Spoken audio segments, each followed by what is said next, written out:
Welcome back for another night of fun, another night of talking Dynasty fantasy football, ladies and gentlemen, and welcome to the studio.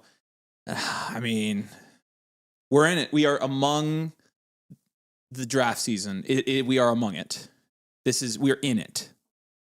The draft season is among us right now. It is. Yeah. So we're at like posting videos every day right now. We're like live streaming every day right now. And it's a lot of fun because there's a lot going on. Lots of rookie drafts tonight. What we're going to do is, of course, we've got a rookie draft and a startup draft because I double booked us, which is even more fun because then what we can do is we can bounce back and forth between the startup and the rookie draft and just keep like double coveraging it. So we are going to do that. I think both those drafts tonight are at, should be 7. So that's about 45 minutes from now. So we're going to be tackling those again tonight, so welcome in. Drop a like on the stream. Make sure you're subscribed. Who's all here in the comments? I saw John was here. He was mad that we were late. John, we're working, buddy. We're working. K-Max says startups are fun. Startups are fun. Brizzleton says hit the like. What's up, Brizzleton Jones? Good to see you, my friend. We'd rather be right on players than be wrong and continue making donations. There you go. Your guys are scared to be wrong. I have drafts all throughout the offseason. Nice, Fredo. Among Us, that's true. Among Us. Is it a reach to take Alec Pierce to 8-9? I don't know. No. Not really. What's up, Regan? David says, Nathan's on the couch tonight. Hope it's better for your back. Nathan, thoughts on the move to the couch? Well, we'll see. I guess I'll know by the end of the night. Nathan does not have his own camera now, so. Yeah, she moved it over. Oh, she did? Yeah. Let me see it. Cheers. Oh. What's going on? All right. Well, then he does have his own camera. We all know that I only moved over to the couch because I needed to be a little bit closer to Avery. I was going to say, he can't resist me. Whose signatures are on the football? It's Kurt Cignetti, the best coach in college football. Fernando Mendoza, the best quarterback in college football and the number 1 overall draft pick in the NFL draft this year. And Omar Cooper Jr., first-round wide receiver talent, drafted in the New York Jets. All signed in the same football. It's pretty awesome football, isn't it? Becca says she can't get the comments to pop up. Well, did you test it and make sure it was popping up on the screen? Okay. Well, that's probably what's going on. Rip Fish Nathan. Fish Nathan, yeah. Fish Nathan didn't make it very far, so it's unfortunate. JJ Kurtz is here for the fun. What's up, JJ? Good to see you. Any chance that there will be another premium league? Brother and gotten one. I think I'd be interested as well. I don't think we will be doing another one of those if I had to guess. I think we will open up a league tonight, though. We'll see. Tom says, just took Mendoza 5th in my rookie draft. Nice. There you go. There you go, Becca. Yep, now you're getting it. She got it. Well, though, Becca, you just closed out of the thing. Well, then you have to do it from that one because the URL is different. So Nathan will read the comments and I'll do this. Here we go. Happy birthday, Nathan. Live it up, big guy. Thanks, man. It's not my birthday, but thanks anyways, I guess. Dude, someone took Singleton at the 106 in a non-superflex rookie draft. Sadiq fell to me at the 110. I didn't want him either, but couldn't let him slide further. Yeah, you just got to take the value that falls. That's the beauty of a rookie draft. Some of the craziest picks happen in rookie drafts. I saw Chris Bell go at the 108 in a real draft not that long ago.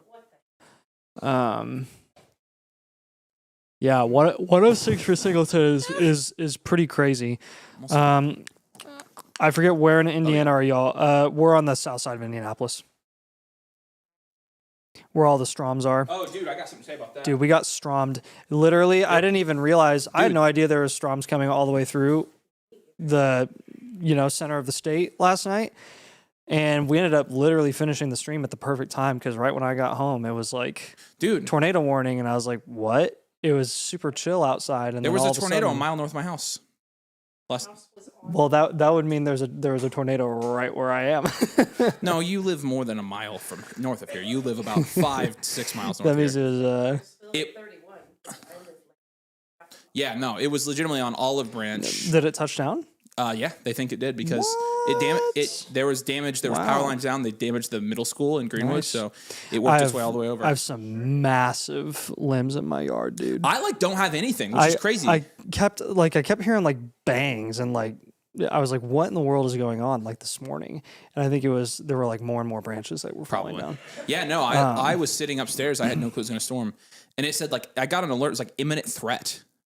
Tornado, incoming. Like I'm like, okay, that's weird. Is there really a tornado? And then I got on and started watching. And they were like, yeah, there's a tornado. So it said just north of Bargersville, and I was like, yeah, they were showing the map, and it was like Smith Valley was like right in the center of where everything was going on. And I was like, oh, yeah.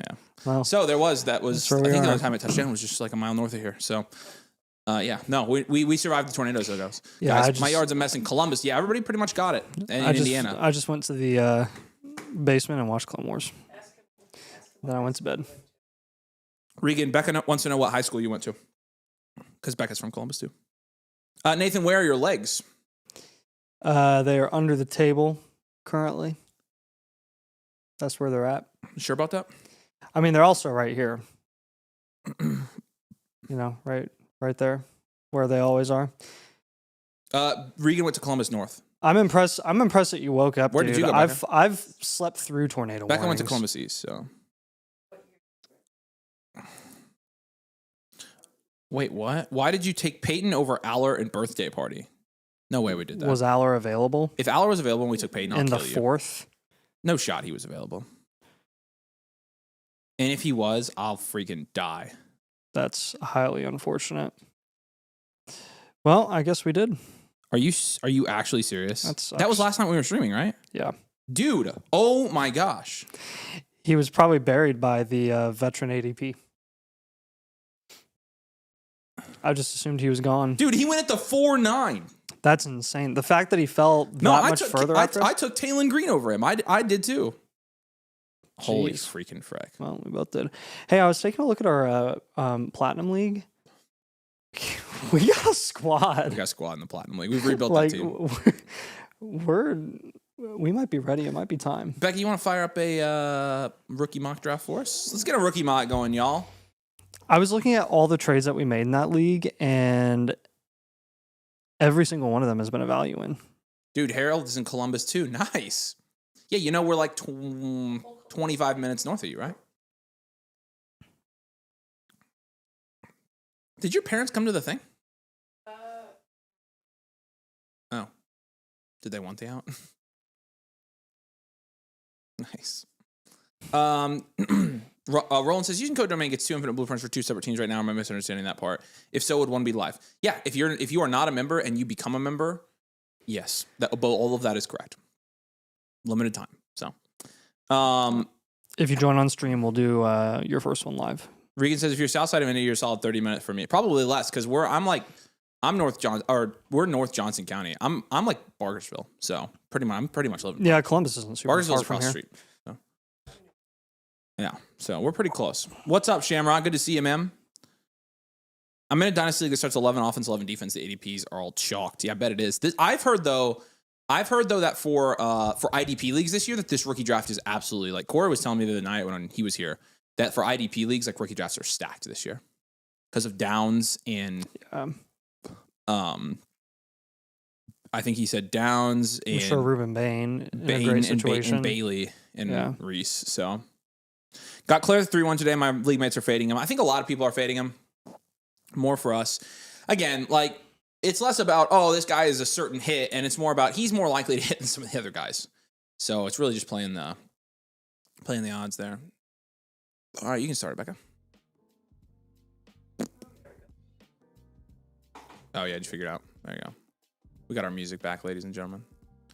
So we'll keep doing these. Again, we do have a startup tonight and a rookie draft tonight, so we're going to be double teaming that. But Sky Reed says, you guys might have to start being a little secretive where you live. You guys are growing fast. It's true. Yeah, I mean... We didn't give our address No, I was going to say. You can know what city we live in. Yeah. Although you did mention the road that you live pretty close to, so... And so did I. Narrowed it down to about... Yeah, you're probably right, Sky. 10,000 houses. Right, yeah. Open source the bakery, open source the bakery. Support Dynasty Domain, support Dynasty Domain. There you go. And Ryan. Come on. No, we're not open sourcing the bakery. Let's fill up the rookie Monday. People are going to egg our houses when we have a bad take or something. Yeah, that's true. They would. Maybe just egg the entire south side of Indy. Wow. Is the startup or rookie draft going first? I think both of them are going. I think both of them are 7:00. So we'll see. Tyson actually went first here. So John, I'm curious because you're here a lot, John. Are you actually taking Tyson over Love in rookie drafts? Is that like an actual thing? You'll have to let me know in the comments what the thing is for that. Oh, why not shake it up a little? There you go. Okay, he was just shaking it up. How do I join a domain startup like the one being streamed tonight? I think I will. You can join startups over in the Domain Leagues channel in the Discord. I think I'll raffle one off for tonight. Why did the TVs all get fricked? Last night? We did not lose power last night. There we go. All right. And That then gas. Concepcion and Cooper, Jadarian Price, Fernando Mendoza all went. The price hate's real still. I'm seeing more and more price hate. Good. You'd never find the studio in that mess of houses. It's probably true. That's probably true. You won't ever find it. I'm in charge of pressing the start the draft button for the rookie tonight, so trying to make sure I'm making y'all wait. No. I mean, you guys have 7 o'clock down, right, Goliathus? As long as you do, you're good. Sadiq went. Simpson went. I feel like I've seen Simpson go pretty consistently, like 1-9, 110. Stowers goes 111.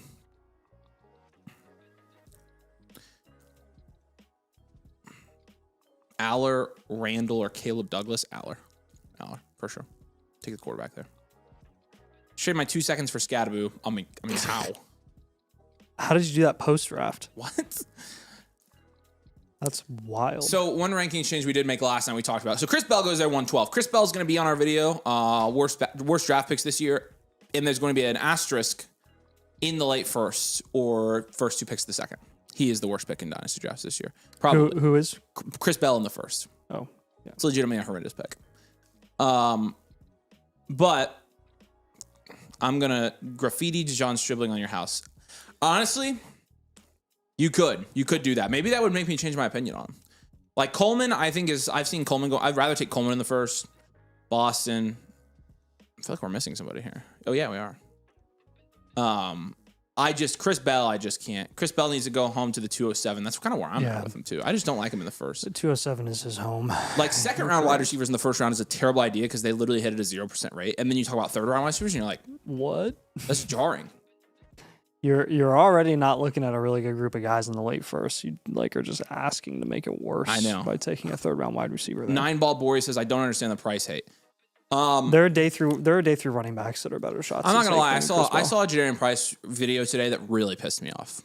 And what was it? Was it just like a film breakdown of him? No, it was a reaction to him getting drafted and his dynasty value. Oh. And I'm not gonna say names, even though I really actually want to say a name, kind of. I'm not going to, because that's not cool of me, and I won't do that. I will just say this: it was legitimately a horrendous take. It's incredible. I think it's forced. I think it's absolutely forced. I will pull this from it. The notion that Price has zero receiving skill set, zero receiving upside is just flat out laziness. It's abysmal. I mean, it's abysmal. You don't know that. I took Price of the moving for the 106 and a 27. Oh my gosh. I mean, that's incredible. How do we know that Price has zero? We've never seen him in that role. Well, since you haven't seen it, therefore it doesn't exist. Didn't you know? I watched Paul's video today, and it's probably the only rookie rankings I've watched the most of. And he said he doesn't think Price is going to get the receiving workload or the goal line work. I'm like, yeah, you're right. They drafted him for nothing, actually. If that were true, who's going to get the goal line work? I think he said Emmanuel Wilson. Emmanuel Wilson? Yeah, so the video I saw today said that George Halani was going to take the first snap, rushing snap for the Seahawks this year. And it was not even being ironic. If Emmanuel Wilson started the year, that's not the craziest thing I've ever heard of in my entire life. He could start out the year. Sure. Because you know how NFL teams are. They're incredibly obnoxious about giving their rookies all the snaps immediately. So, that wouldn't necessarily be shocking to me. But full-time, for a first-round pick? This is a good point here. Douglas being undrafted in rookie drafts, but Bell, who went 20 picks later, the same team as borderline round 1, is confusing. I've taken probably 4 Caleb Douglas in the last 4 picks of the drafts. I'm taking him in the 4th every time he gets to me in the late 4th. Because you're right. He went earlier to the same exact team. he is buried in ADP. Nobody ever drafts the dude. I did take a Surratt today in the early second because I've already gotten a Jeremy, a Nick Singleton, a Claire. I have 2 Claires, a Jeremy. I have a Coleman. I have a Boston. I have a Stowers. I have not managed to get a Singleton yet. I've been really close to getting a Singleton. I have a Singleton, and again, like, I haven't gotten one. I kind of blatantly reached on Elijah Surratt where he was going, and I just did it this year. I literally don't care. I'm doing it to diversify. I want Surratts. Like, I want Surratts, Singletons. Yeah. I want all these guys. I want a little bit of everybody. I'm not really interested in Emmett Johnson. I want Heidenreich's pretty bad. I have a lot more interest in the Jag developmental guys than the Jag insurance guys. Easily, because again, the Jag developmental guys are the ones that can actually move to upside shot depending on what training camp news comes out about them. So I have a lot. Caleb Douglas actually did go here. I got a Chris Brazel. No Skylar Bells. He's going to be on a video. No Kalon Blacks yet. I don't have any blacks either, which is fine. But again, I've got Claire's. I think I've got a Jeremy. I've got 2 Bostons at least. Any Justin Jolie hype? Not yet. I haven't heard anything about the dude. The tight end thing is kind of all over the place because I think Max Clear clearly has the second best or third best profile in this class. I mean, his analytical profile graded out higher than Stowers, even with the athletic testing, which should tell you something. And funny enough, like, everybody wants to talk about every other tight end. So tight ends are kind of all over the place with evals this year. If you're drafting on value, you kind of have to wait to draft Claire because he's going in the late second most of the time. We have him ranked so much higher, so it's like, do you take him there every time? And the fact that I can take him every early second I want to right now, and I'm not doing it because I don't want to be all in on Claire. I want to have some other guys. How would you change tight end rankings to start 2 tight end at 1.75 tight end premium? I mean, I would have Sadiq at top 5 or 4, out of Stowers top 8, and I would have Claire top 12. So, I mean, it just pushes all those guys up quite a bit.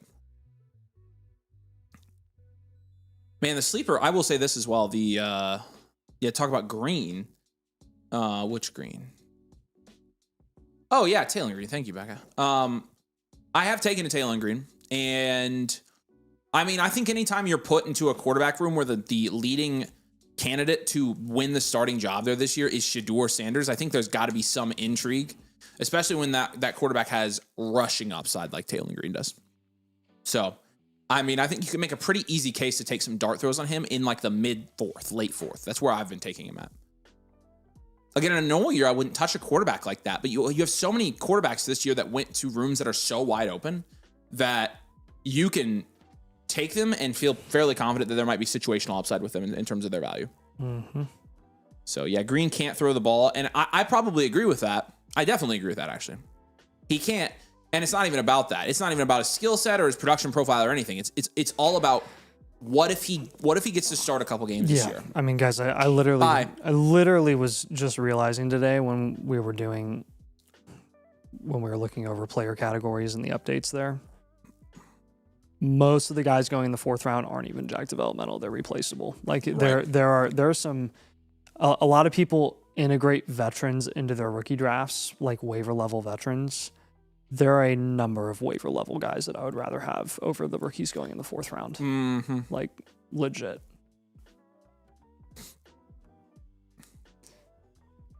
Like, I saw Gunnar Helm in my rankings. If Gunnar Helm was in this year's class, I would be taking him in, like, the mid-second. Yeah, like, I mean, you would. You definitely would. Thoughts on Zachariah Branch, Nathan? My thoughts on Zachariah Branch are the same as literally every other day 2 wide receiver that went off the board this year, specifically 3rd round wide receivers. And that is, I don't think he's going to amount to anything from a fantasy perspective. And that's what we're in the business of. And could he carve out a role in Atlanta as a slot? Sure. I don't think he's going to produce. Not with Tua and Penix. I mean, London, Bijan, and Pitts all have to produce before Zachariah Branch does. That's just the reality. I mean, think about a guy like Darnell Mooney, who as a talent is eons better than someone like Zachariah Branch, and he didn't get any work last year, like hardly at all, because those 3 other guys were producing instead. Like most of these guys are going to be irrelevant, non-productive bench cloggers. So yeah. You start this real quick, Ben? Grab Mr. Irrelevant Green at the 412. Got Eli at the 408. There Nice. you go. Eli's a good pick. Nice. I was watching Corey's videos today, and he was talking about how good of a fit he was in Pittsburgh and talking about how much both Aaron Rodgers and Will Howard will throw to their running backs. That's interesting how that flipped. Andrew Aller. Interesting. He doesn't know why we're so bullish on Heidenreich, though. No. Are you concerned with how many mouths there are to feed in Cleveland? I'm concerned that even one mouth can't be fed. Although I think last year proved that that can happen with Fannin. But yeah, I am concerned about that.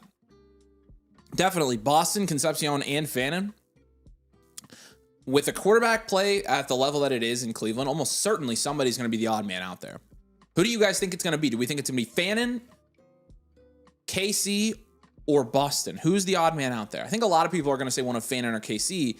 Fact of the matter is, though, I think when you're talking about who has kind of the most opportunity, who's competing the least, I think it's Boston. I think Boston, with what he does, is competing less than KC and Fannin, because KC and Fannin are going to be fighting for those routes in the middle of the field. So, but who do you think the odd man out is? Boston's the odd man out. Okay. I mean, again, that's, you can see Fannin's the odd man out. I don't think there's a right or wrong answer. Don't forget about Judy. That's true. Judy's kind of an in-between, though. Overrated receiver of all time, maybe. We can't forget about Judy. You could forget about Judy, potentially, yeah. Yeah, Judkins, I mean, but Judkins will get his. Was that a dog in a swing? Huh? Go back to that other comment, Becca. Judy's going to break out this year, yeah. That is a pug in a swing. That's a dog in a baby swing. That is a dog in a baby swing. Boston's just a big red zone threat. We'll probably get 5 to 6 targets a game. That was always kind of, I think, going to be Boston's role. But I don't necessarily think that makes him the odd man out, because that's what we expect of him. So you guys think Casey and Fannin can both get, like, their own? Wow. Max Clare fell all the way to the 211 in the finale league. That's what I'm saying. Like, we have him ranked so high, but nobody else wants to take him. And so it's like, I feel like I can't take him every time in the early second. I'm just trying to take other guys now. I'm going to have plenty of Max Clare. Casey's number one target unless he starts dropping the ball. It's true. Like, let's just look. I'm just curious. Like, the guys, we talk about Max Clare and like how his profile looks pretty good. I'm going to pull up the other guys who are in that tier with him in the bakery, because I think that's worth looking at. So, because that's part of it, is again where he grades out. When you're looking at overall all time here in the bakery, I mean, this is very interesting, you guys. Max Clare is the 17th ranked tight end in the bakery all time. This is who? Clare. Nice. Sadiq is only like 6 spots ahead of him. Yeah, that's wild. Here are the guys ahead of Max Clare in the bakery all time: Bowers, Pitts, Hawkinson, Ingram, Njoku, Font, Warren, Loveland, Laporta, McBride, Sadiq, Henry, Kincaid, Goddard, Kittle, Howard. That's it. And the guys... Hunter Henry.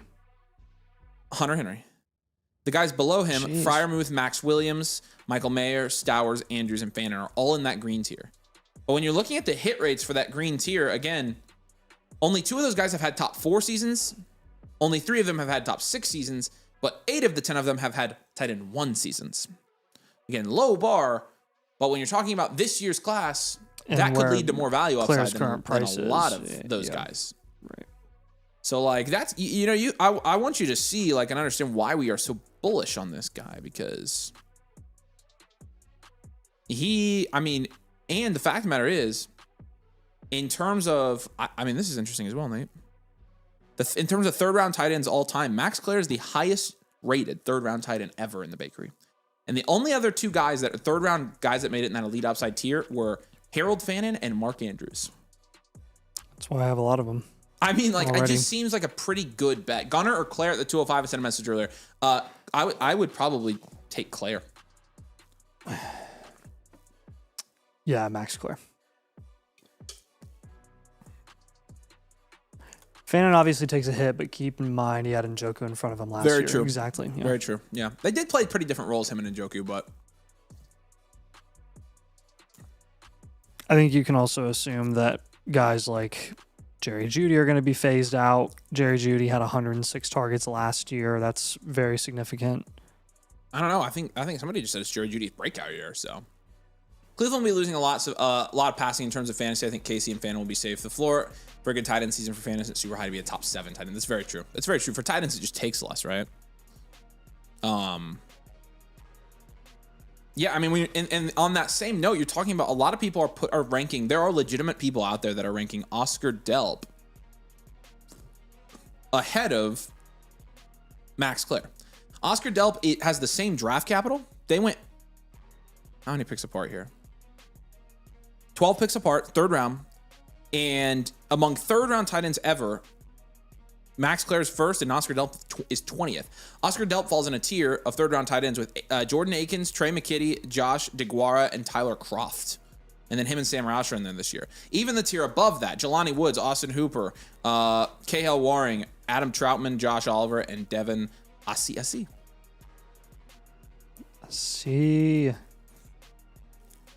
So I don't know, man. Like, you guys can get like how we're getting to our conclusion, and then people are like, want to say, okay, it's because of the landing spot. Well, two things here. Number one, I think what we've learned over the last couple of years in Dynasty is don't fade somebody too hard because of their landing spot. Bet on the talent and the profile, which is what we're doing with Claire. Claire's a talented guy with a great profile. The other thing is, I love that we're bashing it as a bad landing spot. When he went to a top 5 offense with no elite tight end. And keep in mind here, like, it's not like Sean McVay offenses have never had tight ends that have gotten the majority of the work and produced at a tight end 1 level, because we've seen that even recently with Tyler Higbee. It was 2022, and Tyler Higbee was the tight end 6. He had 108 targets, only 3 touchdowns, but had 72 receptions for 620 yards that year. So since then, Higbee hasn't done much, but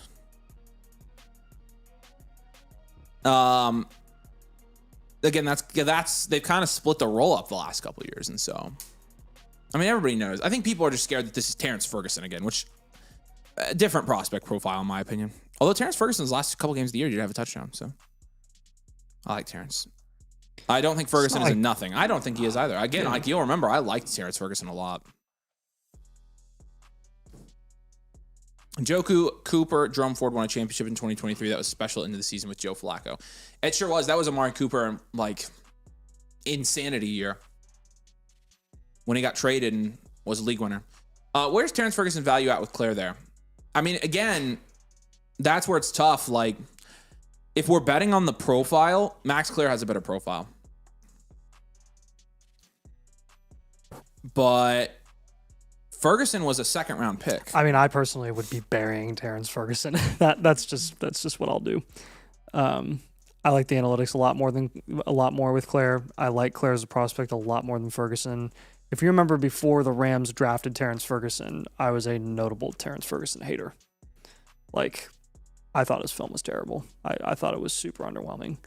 And then they took him, and I was like, okay, well, second-round guy. Second-round pick, yeah. You may as well take a shot on him in the third or wherever he ends up going in drafts. And can you refresh the page, Becca? I don't know. Yeah, he didn't really do much from a fantasy perspective. So doesn't mean Terrence Ferguson is totally dead. I mean, you've got no names that have been in the league for years. Like Colby Parkinson's not a no name, but he's been in the league for 5-6 years, and he kind of had his best season last year with the Rams at 27 years old. So it's like tight end like 17 last year. Yeah. So I don't know. 8 touchdowns. He was a go-to in the red zone. I don't think he's nothing, but for my Claire stonks to work out, he kind of has to be. And I think the fact that it's just a tough eval there with all the guys there is why people are mainly letting Claire slide. I don't think they would have taken Claire if they got everything they wanted out of Ferguson. And I think that's probably the best case. I think that's the best argument. And I tend to agree. I think that's correct. Ferguson's decent, but it's a giant mess with the tight end room. Got to hope Claire sees the field decent amount this year. Yeah, and again, like I think the giant mess, like people are dinging him for that, but I also think you could use that as a positive, right? He steps into a tight end room that is a mess with no clear dominant alpha tight end. Yeah. What if they get a tight end in Max Clear that they can't take off the field? I don't think it's coincidence that the Rams have spent 2 second-round picks on tight ends 2 years in a row and have been utilizing the crap out of no-name tight ends. I don't think it's because they don't want to integrate their second-round tight ends or to the extent that they'll be like super fantasy relevant. I think they do. I just don't think Ferguson was ready to the extent that they maybe wanted him to be last year, and Claire could be this season. That's very possible. So, I agree.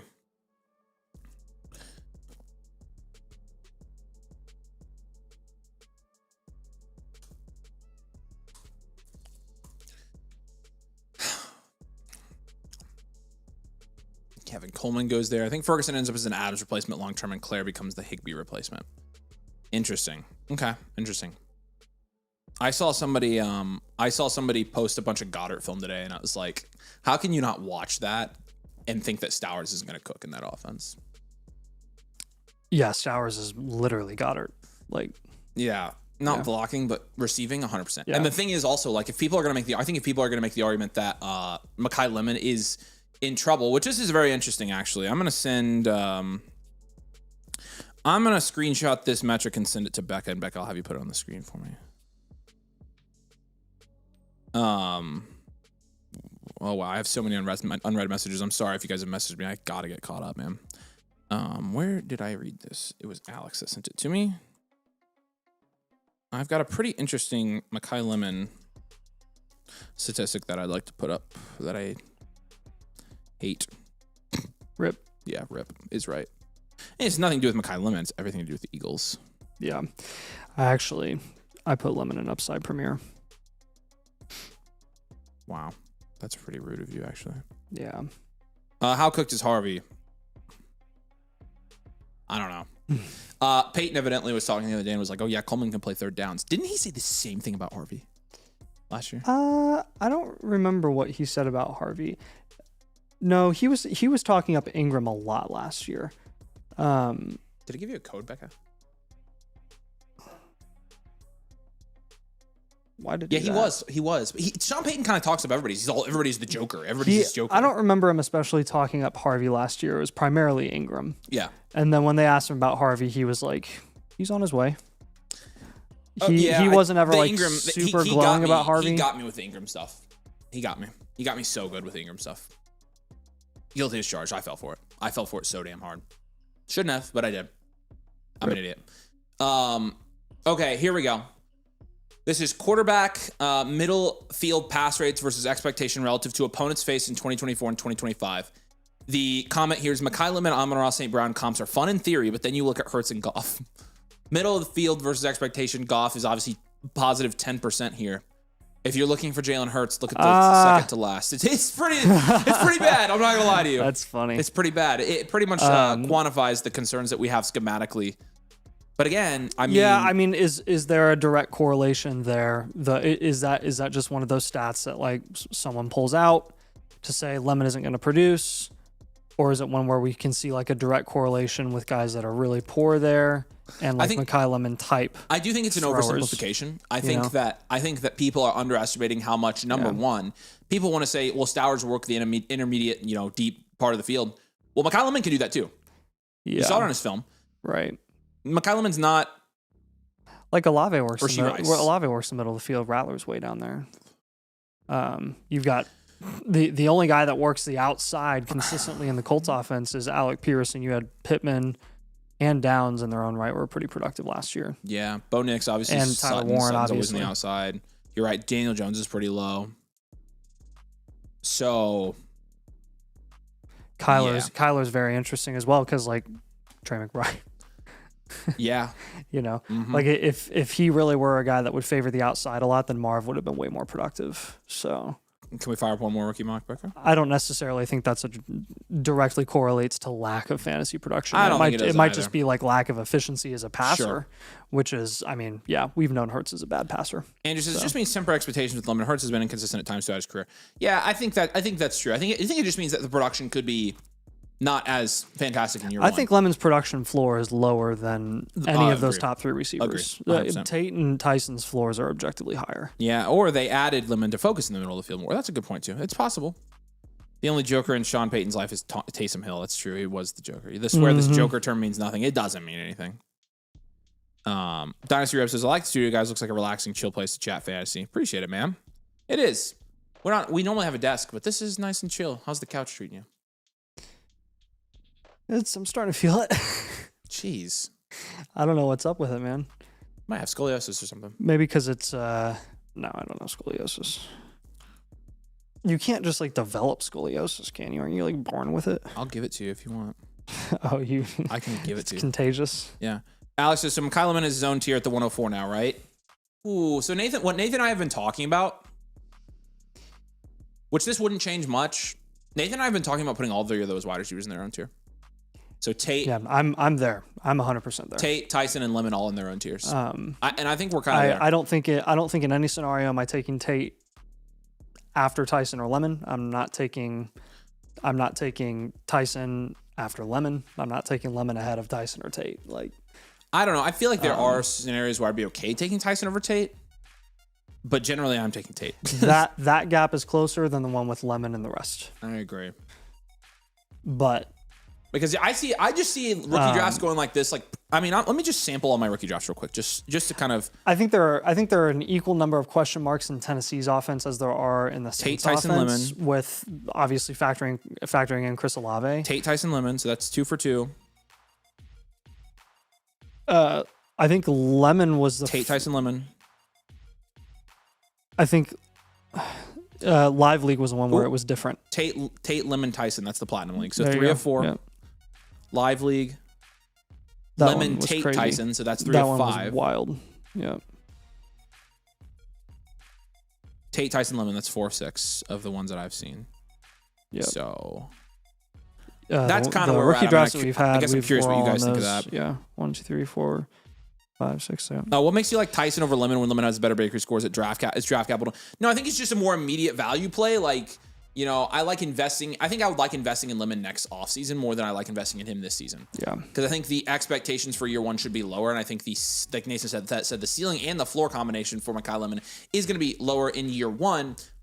I don't think Jalen Hurts is the long-term quarterback there. So I think once you see them move on from Jalen Hurts, I think you probably see Lemon like has some value again. I don't know. I see both sides of it. I like Lemon as much as I like anybody in this class, and the landing spot is. And I don't want to overplay the draft capital gap too much with those guys, though it is like notable. The league definitely viewed him in a different tier. Yeah. And then, yeah, you factor in all those situations. It's like, well, the Saints situation isn't better than the Eagles. Well, for fantasy purposes, it actually, in theory, is heading into this year because of the passing volume that you're looking at. And then, obviously, Tate is the one where it's just the most wide open by far. And he was the first one off the board. Justin says, I'm on the clock in finale. And he says, it's okay, Rocky. Go when you feel like it. I will. Thank you. Okay. There's a pick I like. There's a couple picks you should like.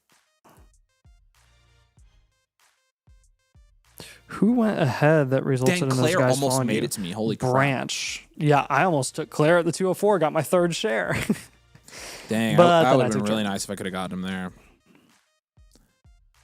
But Branch going ahead of you really helped a lot. Fields going ahead of you really helped a lot. Those were the two picks. And Brazel. Brazel, Fields, and Branch all went in the second round in this draft. That's pretty crazy. yeah. Okay.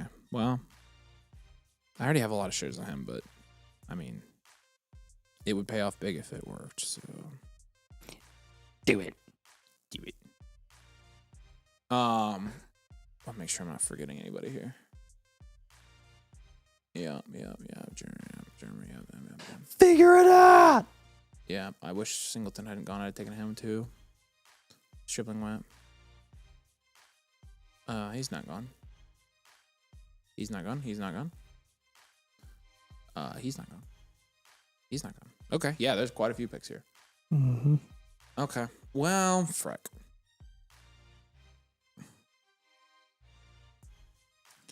Who do I take? I'm just going to take Beck. Beck was the one who stood out to me there. Yep. Figured. I'm up in 4 picks. You guys have pushed Mendoza too low. Should be 104 at the latest. Even if he's a quarterback 2 for his career, still have a long leash at minimum, be fantasy relevant for his whole career.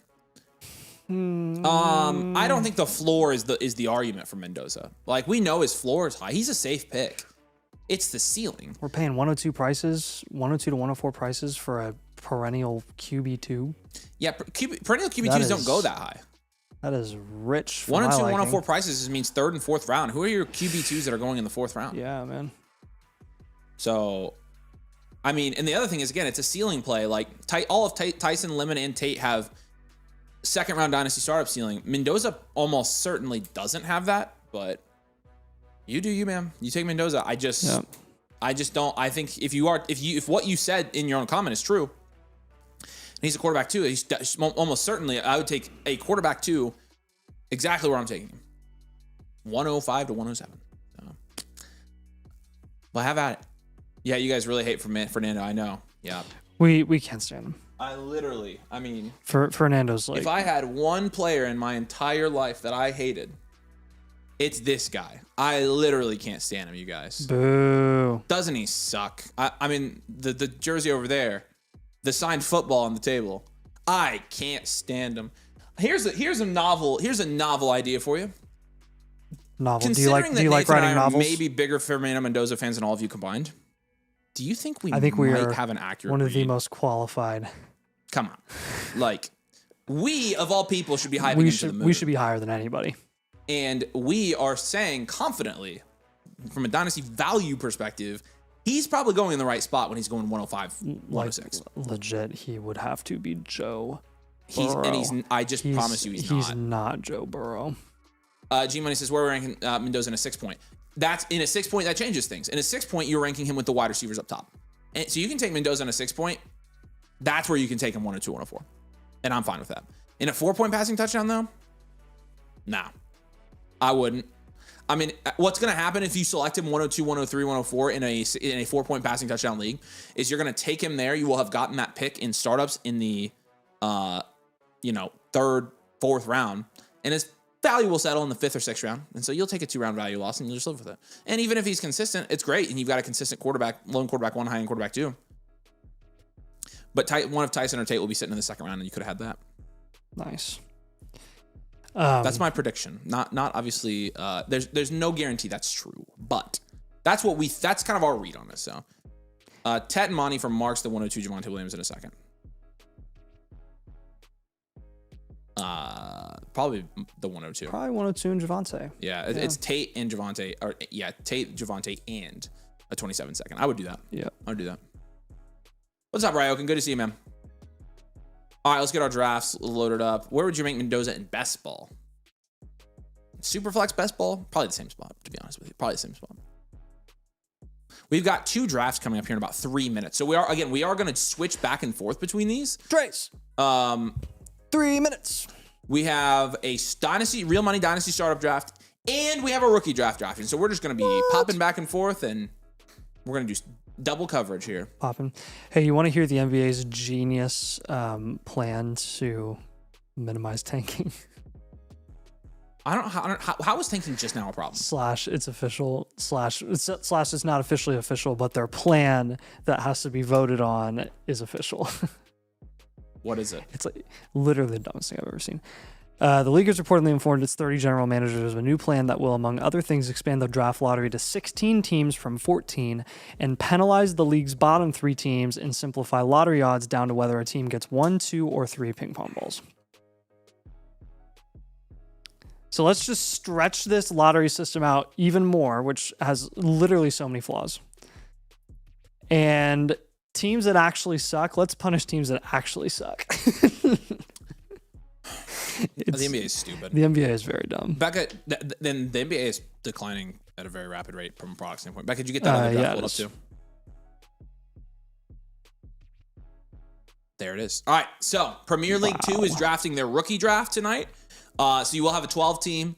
Remember, you guys can do 3-minute clock, no problem. And the startup is obviously going to be a 1.5-minute clock. And so we'll keep an eye on both of these. It's our first startup. Our first startup since the draft, and it's our third or fourth rookie draft that we've been able to watch. So, real quick before we get started, we're gonna do a couple things. Becca, you have that graphic ready? Huh? Yeah. Okay. So tonight here's what we're gonna do. People are asking about a league.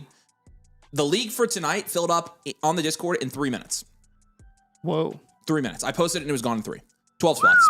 So what we're going to do to prioritize for the Domain Live League, we're going to do on Thursday night, the first, I probably should say 11. The first 11 people who are either new members tonight or purchase a team blueprint on the stream. It can be any type of blueprint. Doesn't have to be live.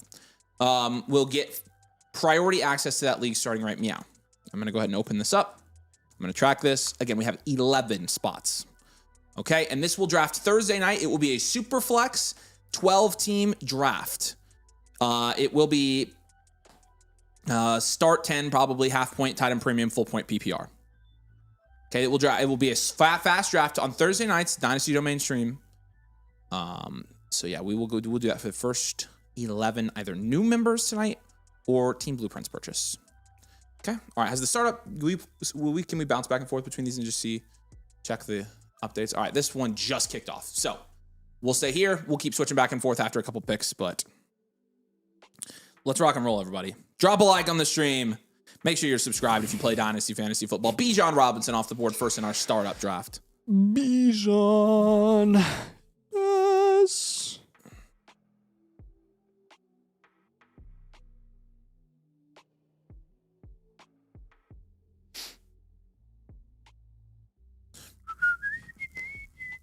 I just got an offer. Should I trade 228 first and Chase Brown for Malik Neighbors? Yes. You have Lamar, Kyler Jones, JT, Walker, Lamb, Garrett Wilson, and Flowers.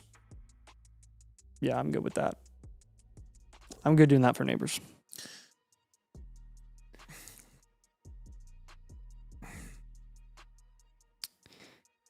Is trading the 111 for a late first next year impossible? I mean, from what people say, it is. Yeah. If you can get it, I mean, yeah. I'd say nothing's impossible in a casual league. So the likelihood that can happen now was literally post draft probably cut in half. It was possible before that. Yeah. And it's become very, very difficult. Are you guys both in these drafts? No, we are not. We are not in these drafts. We are these are our analyzing the community draft. drafts that we are breaking down live on the channel. Did you say meow? I did. Maybe say meow. Meow. All right, and we'll keep bouncing here. Let's go back to the rookie draft. Jamar Chase looked to be auto picked there. The rookie draft is rolling. All right. So Price goes 1-4 there, but Love obviously went first. And actually, Brian had 3 of the top 4 picks here. He took Love, Tate, and Price. Love, Tate, Tyson, Price. So Tate, Tyson again. Price did jump up here and go ahead of the person I will not say because we're not going to name drop. And Goliath is Jordan's on the clock, and Jordan takes Lemon. And Mendoza. So these guys know who they want. These guys know who they want. Mendoza goes right there, 1-6. And here's the thing. I'll make like the case for Mendoza. I make the case for the wide receivers. But I don't think Mendoza should go any lower than this. I think Mendoza, I mean, I want him exactly where I'm getting him. Yeah, 105 to 107. And he's not, if he goes any lower than that, it's crazy. So it's just, I have a very clear preference this year. It's because the teardrop after the 107 is literally 2.5 rounds. It's like crazy. That's why it's crazy when he falls past that point.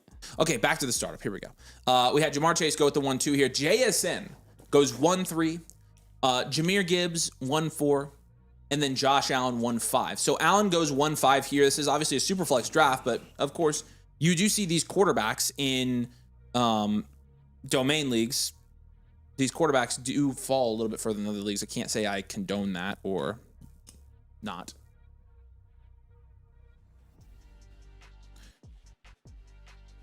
Okay. John Chum Jr., let us know if you're here on the stream. ImSAS12, let us know if you're here. I'll call you guys out if you want to claim your spot in the league for Thursday. Just say you're here in the chat. Give us your username and we'll get you taken care of.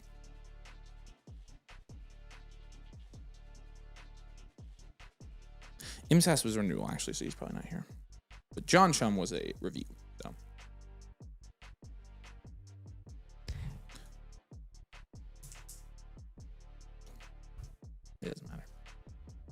There's John Chum is here. John, you have your spot in the league, my friend. We appreciate you.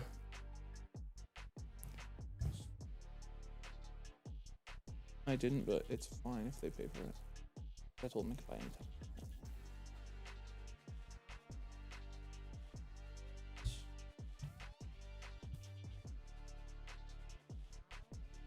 Okay. Drake May goes 1-6, and then Puka 1-7. Amon-Ra St. Brown 1-8. Pretty normal startup for the first round move so far. Nate, talk about the rookie draft and flip. Concepcion goes there at the 107. So really, this is very normal. Nothing crazy happened here.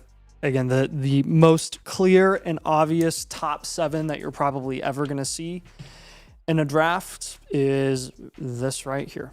Again, the order is technically up to interpretation. Price went a little higher than expected. We usually see him go no earlier than the 105, but I've seen crazier things happen. This is pretty normal though. And Sadiq and Cooper, again, like nothing crazy here. Simpson at the 110. I mean, that's really a tier that you're looking at there. And then this is when the fall off happens. So. Yeah, so everything's gone pretty domain rankings-esque so far here in this draft. Like Nathan said, Sadiq and Cooper in the same tier, and then Simpson goes here. Brian obviously has, I think that's his 4th first-round pick here in this draft. Let's jump back to the startup now. We had Amon-Ra St. Brown go, obviously, and it looks like we have a quarterback run a little bit here. Is this a 6? This can't be a 6 point. Because, Joe Burrow just went to 110. Is this a 6 point? Somebody let me know in the chat. Would love to know. Please? Yeah, let us know in the chat. Nathan's imaginary classmates. Nice league name. That's good. I like that. Yeah, somebody let me know. Is it possible to be overstimulated with dynasty drafts? If it is, we're gonna get you there tonight. We will overstimulate you. Overstimulate? Yeah. 4 point. Okay. Well, then Joe Burrow just went there, and Jaden Daniels just went there. So interesting start so far. Back to the rookie draft.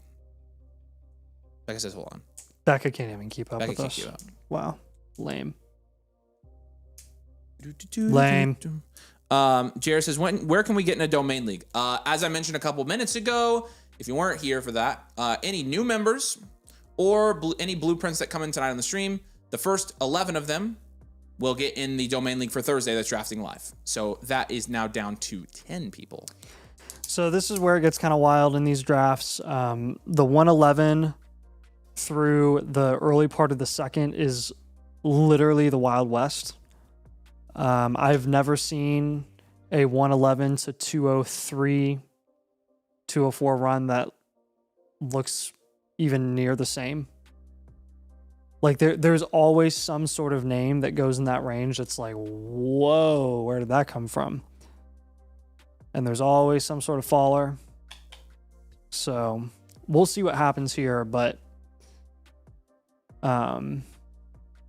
yeah, it's very interesting. Let's go back over, Becca. Go back over to the start. Is this rookie draft tight end premium? It is a half point tight end premium. You saw Stowers go there 111, and we are around the turn here now. Genty, man, J Love. I'm not used to that. I thought that was Jordan Love for a second about flip. Dude, that's hilarious. I literally when she flipped over, I was like, whoa, Jordan Love. No, Genty, Jackson, and then Jeremiah Love goes turn there, and then Lamb and Hampton actually jumps up and goes 2-3 here. So a little bit of a different looking startup so far. Dalton says on the clock and a 2 tight end, 1 point tight end premium. Aller, Bernard, and a 2 tight end, probably Raritan. Probably Bernard or Raritan. Yeah, I agree with that. Neighbors goes 2-4 there. Jefferson, wow. Jefferson goes 2-5. What the frick? They use their hands as Packers fans rise up. There you go. Yeah, Jordan Love in the first. We could do that.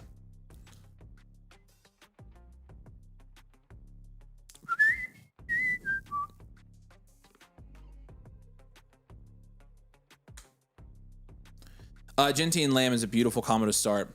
Genty and Lamb is beautiful. Amon-Ra Jefferson's beautiful. Daniels and Neighbors is beautiful. Amon-Ra Jefferson is gorgeous. I love that. I agree with that. What I hear from your analysis is there may actually be a teardrop after the 110. Correct. Yes. Correct. Yeah, that's where our teardrop is right now, Harold. Back to the rookie draft. Here we go. Okay, so Boston did go Coleman. Yeah. Okay. So And then Singleton. Okay. Singleton, Coleman and Singleton both go early second. I don't mind those picks in the early second this year. I never thought I'd see JJ go late. He obviously went 2-5 in the other draft. Yes. Oh, he was before Kyler was a Viking. So the running backs here obviously go. Yeah, nothing crazy here so far. Kyle's home alone with kids tonight. Time for the kids to learn all about Dynasty football. What's up, Kyle's kids? Get ready to learn about the best game ever to exist. Hi, Kyle's kids. Back to the startup. Bowers goes 2-6. This is a half-point tight end premium league, as I mentioned. And then Drake London 2-7 here. May London's pretty disgusting as well.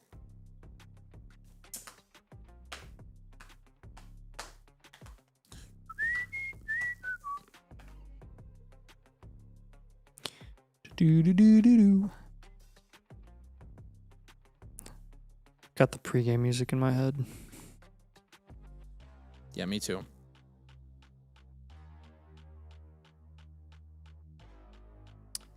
Bowers, London, McBride, Achane.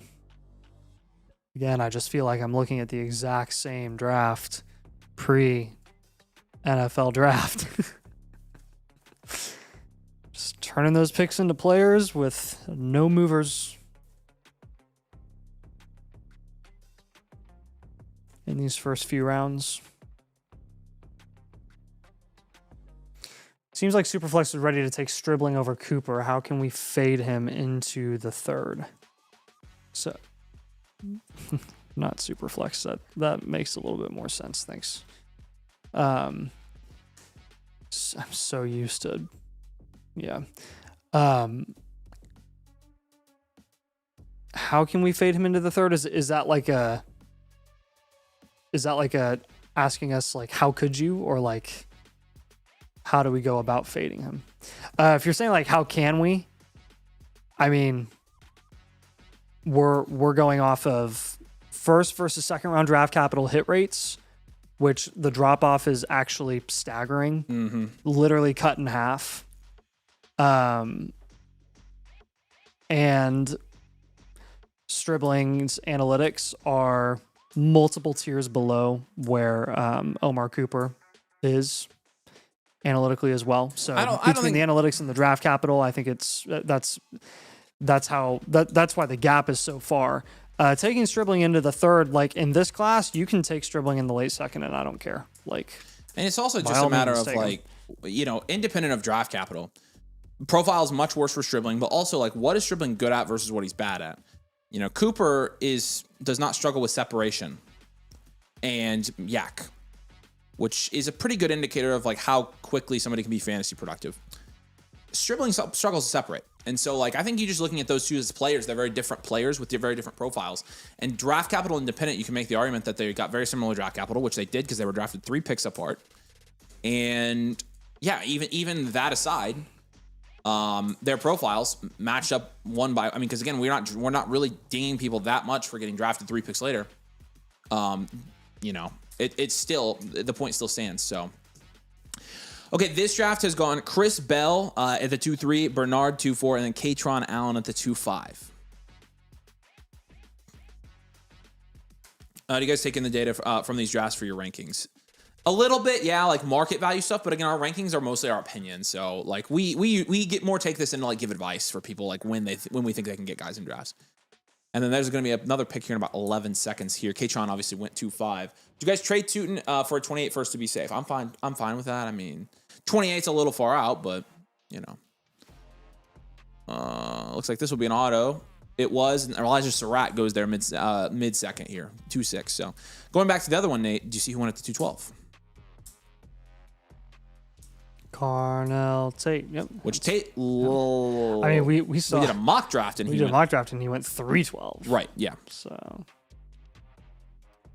no, I think that's more correct for Carnell Tate. I think so too. That checks out. What's the buy-in for the league that needs spots? It'll almost like it be a $25 buy-in, Andy. Sunraker says, Avery, I sent you a DM about your tight end rankings being a little wonky. All right. Really?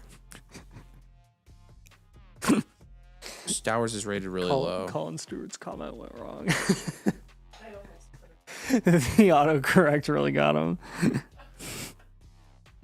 Oh, yeah. Colin says, I recently just signed up as a mother fricker using code domain. Am I going to have access to the infinite blueprint? Yes, sir, you will. Yep, you will. Appreciate you. Although it did not say mother fricker. Autocorrect did not like you there. That's funny. I'm going to... It just sounds so aggressive when it... Yeah. Mason thought he was being I thought he was clever. I thought he was mad for a second, and then I was like, oh wait, no. He definitely had a genuine question. Dart and Herbert are the first quarterbacks off the board there. Would you trade Malik Willis in a mid-second for Tootin? I mean, no, probably not. I don't know. I don't love that.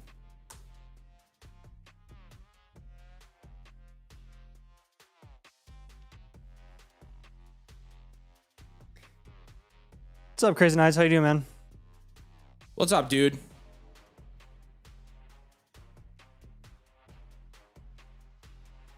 I think Dynasty Domain is consensus 101 of fantasy content. Oh, I appreciate that, man. It's very nice of you. We're probably in a big tier, though. I hope we're in the top tier. Yeah, we are in a tier. There's a lot of good ones out there. Appreciate it, guys. So Pickens goes, and then JT goes. So nothing crazy. Let's flip back over the rookie draft here real quick. Max Clare went off the board at 2-7. Nice pick. And then Drew Aller went 2-8. So not bad there as well. Nothing. Then Carson Beck goes right after. I tend to lean Carson Beck over Drew Aller most times when I'm drafting these dudes, but they're both pretty solid picks at price right now. What's up, Peter? Good to see you, man.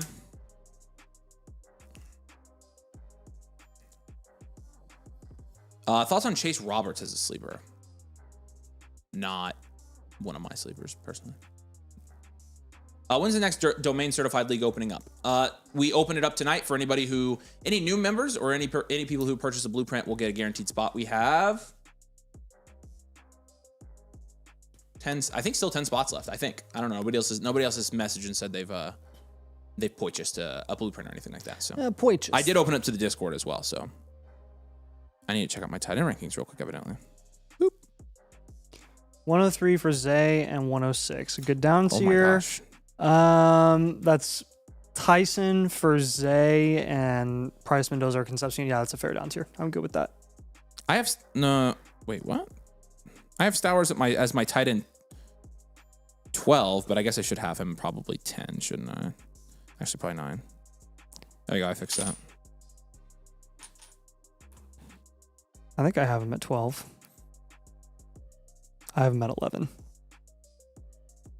Icy says, how much is the buy-in? It's probably going to be a $25 league. That's what I'm guessing.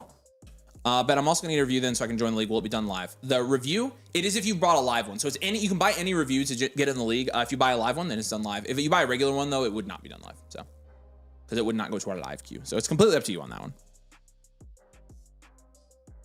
Francisco says, I'm going to delete my Flock account and create a domain. And I was going to say, you can't change your codes. So, what are the settings for the Thursday live league? 12 teams, super flex, start 10, half point tight end premium. Half point tight end premium, full point PPR.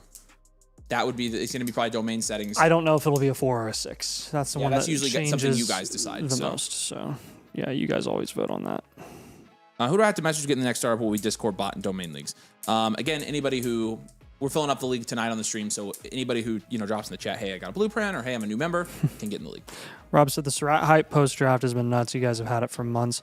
I think honestly, I think the post draft Surratt hype is more like this class is so bad that you still can't not take Surratt in the late second, even though he got 4th round draft capital, because he went a lot later than everybody expected. It honestly is like you're taking a shot on a guy who got poor draft capital but is going in the late second, as opposed to somebody who got poor draft capital but's going in the late first, like Chris Bell. It's more just an opportunity cost pick. And yeah, we like Surratt a lot. Very aware of his limitations, but in this class, no shame taking him late second.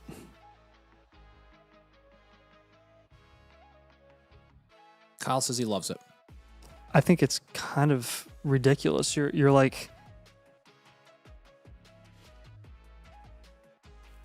hurting the worst teams in the league even more. Like I don't even though they're quote unquote tanking, which yeah, they're tanking, they're trying to lose games. The worst teams in the league are the worst teams in the league. Like, they definitely are. You know? Yeah. Like, from a personnel standpoint, they 100% are. Does Kalen Black have legit handcuff appealers at Jordan James? Here's the thing. Like, my thing is, if it were Jordan James, I don't know why they would have drafted Kalen Black in the 3rd. I think Kalen Black does have legitimate handcuff appeal. Obviously, Mahomes went here 3-5. James Cook, Chris Olave still going in the 3rd, and Emeka Egbuka goes in the 3rd, and then Bo Nix actually jumps up and goes through in the 3rd. So this draft's a little bit interesting so far. Let's jump back over the rookie draft here real quick.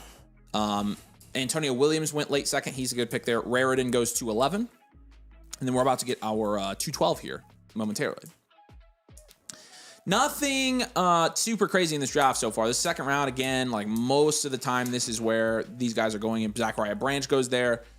We like Branch's fit in Atlanta, but obviously there are lots of mouths to feed before him, and he's a gadget guy is the thing. So he's a worser Luther Burden in terms of being a pretty specialized use case guy. I think Evan's going to San Francisco helped Igbuka's value more than it helped Evans. That's very true. Evans is a short-term league winner, and Igbuka is obviously Igbuka's foundational or upside premier. He is upside premier. So upside premier. I agree, though. I mean, again, the thing is, Egbuka just has to put it together, man. Like, I mean, 4 games out of 17 last year is not enough. In 6 double-digit games is not enough. His floor was far too low, and people want to blame it on his injury, quote-unquote injury, when he actually, people say he was injured. Like, it wasn't being reported that he was injured last year. Baker obviously was. But again, we can make excuses for everybody all day. Fact of the matter is he needs to put it together, and he needs to be more consistent this season. And that's kind of why, you know, we've been cautious with him at times. Chris Brazel goes there at the 3-1. We've been cautious at times with him. Back to the startup. Aller before Beck should not be allowed. I agree. We prefer Beck. We do have them in the same tier technically. Malik. I don't think either are good, but Mike Washington goes. I literally always do that. My theory is they use Black as a pure pass blocker to ease the crazy CMC usage from last year. Could be true. Could be true. He definitely will be used as a pass blocker. Yeah, that's something that we talked about actually, because San Fran has talked about kind of limiting CMC's workload, and when they say that, it's not we're going to give CMC the ball less. I mean, he's like the motor that runs that offense. So that's definitely out of the cards. They're not going to limit his work, but they will, in theory, limit the snaps that he doesn't get work on. So on like, 3-4 wide receiver sets, like you might see some Kalen out there. Fun fact, domain rookie draft analyzer recommended Aller over Beck. Interesting. Colin, I got you, man. Did you want in the league for Thursday? Let me know. Let me know if you would like in the league for Thursday, but we did get your blueprint. We appreciate you. Ibuka also had to deal with Baker's injury. Yeah, I mean, I mentioned that, yeah. So Loveland goes there in the third round at the 310. For some reason, he's seen a little bit of a post-draft boost here. We've seen him go in the 3rd multiple times now. Hurts goes 3-11, Purdy goes 3-12, and then Garrett Wilson goes 4-1. Garrett Wilson, we'll see if he consistently goes in the 4th round. Obviously drafting 2 first-round weapons to that team in a situation where the quarterback's probably not necessarily helping a whole lot. Isn't super appealing to most people. I don't think so. All right, Colin, we got you, man. Appreciate you. We got 9 spots left for the league Thursday.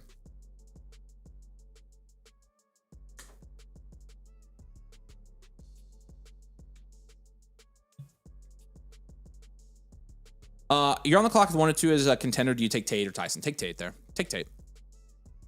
What's the best spot to pick out in a startup? I mean, I've seen good drafts all over the place this year. I don't think there's one spot I prefer heavily. I like right now, I like the 102, 103, 104 range in Dynasty. I feel like I get pretty good drafts done right there. So, yeah, Corsac, that would be great, man.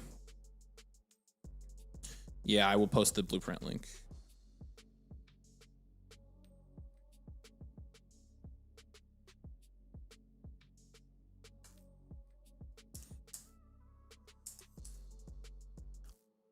Finishing a rebuild, do I trade Jeremiah Love for Hampton and BTJ?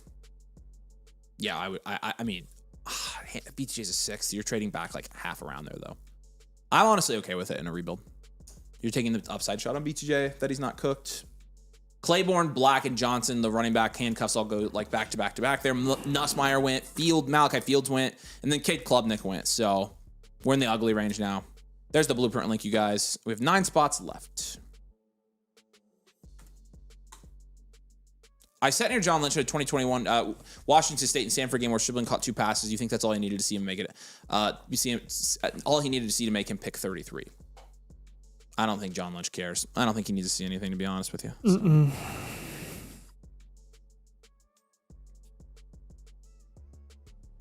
I don't think he needs to see anything. I don't think he cares. I don't think Shanahan cares. I don't think any of them care. No. I took Price over Tyson at 4. I already have Olave. Thoughts on this move? You know, we have Price ranked in the tier behind, but we've said this like a couple of times. We're not killing people for doing this. Like, of this year of all years, like, Price is a first-round running back. And we're trying to be conservative with, like, projecting him. We initially were going to put him at 104. We're trying to be conservative with projecting him because of his profile and because of the lack of, like, you know, proven receiving upside and things like that. But honestly, while we have it ranked differently, I don't think it's a terrible move, especially team dependent. So if you're in a really tough running back market, then, you know, that's definitely one. Bernie Bruce says, where should I go if I'm looking to join a Dynasty startup? If you'd like to get in a paid domain league, you can join Domain and get in the startup for Thursday or any startup you'd like. So we have startups and leagues for you guys. We pick the commissioners. We pay the commissioners their first year to run the leagues. You play with only paid domain members, so only people who have paid to be in the community. So you're getting dedicated, high-quality people. So why does Lemon get the archetype upper hand over Tyson on the archetype and the draft analyzer? It's all elite upside over elite light, right? Lemon shouldn't necessarily get the archetype bump. Can you send me a screenshot of that, Mike? It should be tied there. It should be tied there. It should default to nothing. So Lad McConkey goes 4-2. I like that. Trevor Lawrence 4-3. He's the second quarterback for Ryokan, who also has Loveland. Warren 4-4. He goes a little bit higher here. Walker 4-5 and Rice 4-6. So Rice actually went in the same spot there. Yeah, he had been.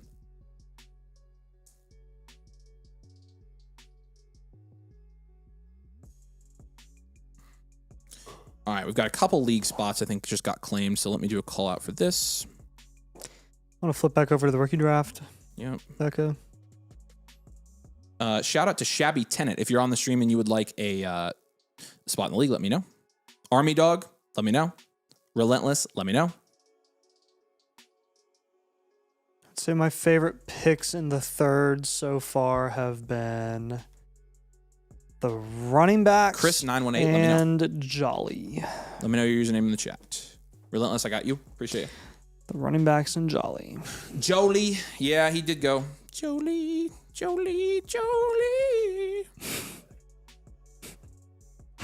Governor says, thanks for the help last night. You guys doing a do live team reviews tonight? Yep. And you're a new member, so feel free to submit, man. Hopefully you got yours figured out. If you haven't yet, we got you, dude. We can do yours tonight with your membership. So yeah, Vincent,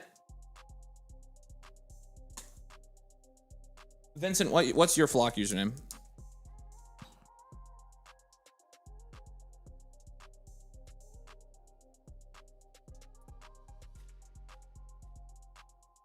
Okay. Chris 918 for Thursday. Make sure all of you guys who are joining for the league, make sure you join the Discord, please. Make sure you join the Discord. We will either do that or email you the league link. We'll get all your guys' names. We'll keep you in touch. So, Corey, you want to commission? Perfect. You got it, buddy. Corey, you will commission Thursday's league. Appreciate you, brother. Skylar Bell goes there. What?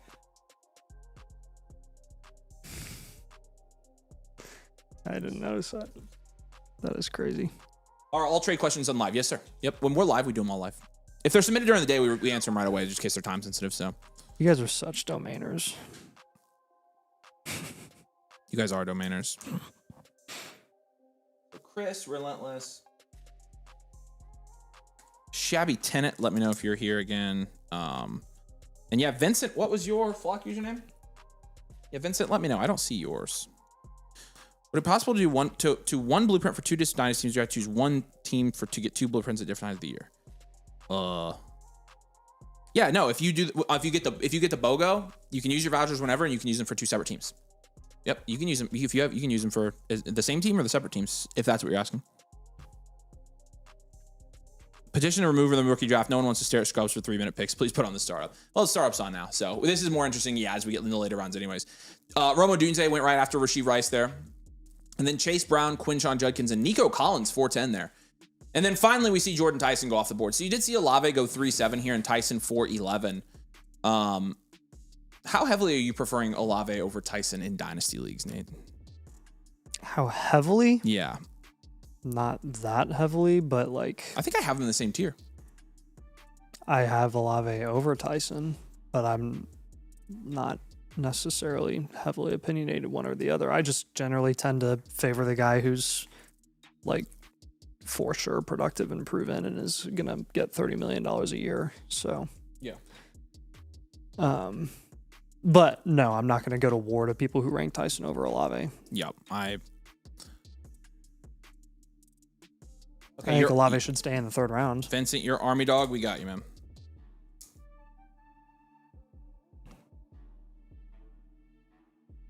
Okay, 1, 2, 3, 4, 5, 6. Okay, 6 spots left for the league. There you go.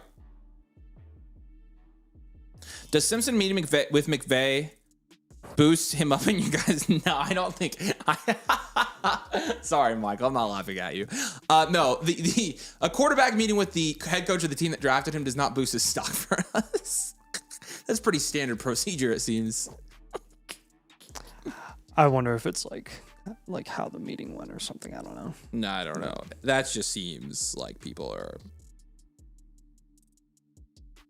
trying to goof.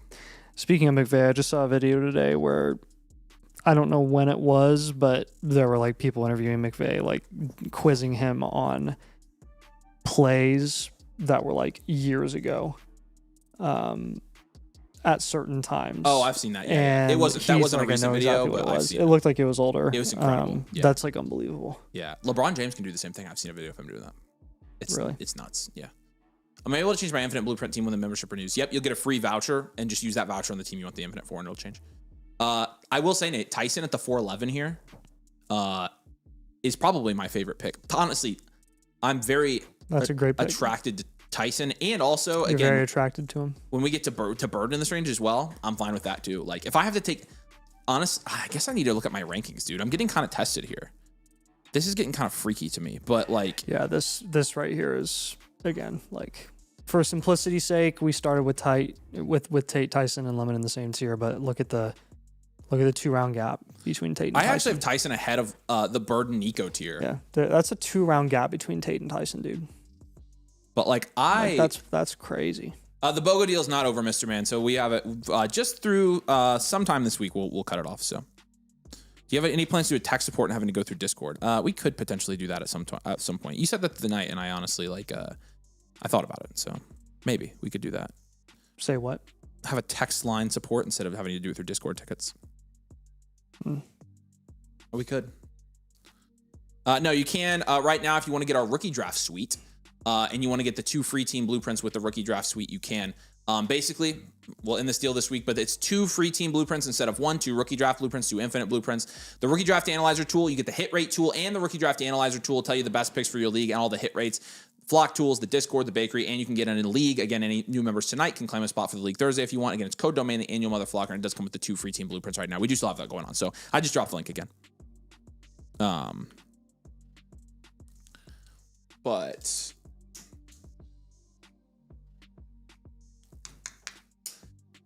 Lemon, so Tyson, Bird, and Lemon, so you have those 3 younger wide receivers, and I think I have Lemon in that tier as well. Actually, I have Lemon, I have Lemon at the top of that tier, technically. Which I should probably go Lad. I would probably now, if I had to do this again, Lad, Egbuka, Nico, Lemon, Odunze, Burden? I don't know. Like, all of those guys, again, that's a big fat tier where I just big fat don't know what to do. Big fat don't know.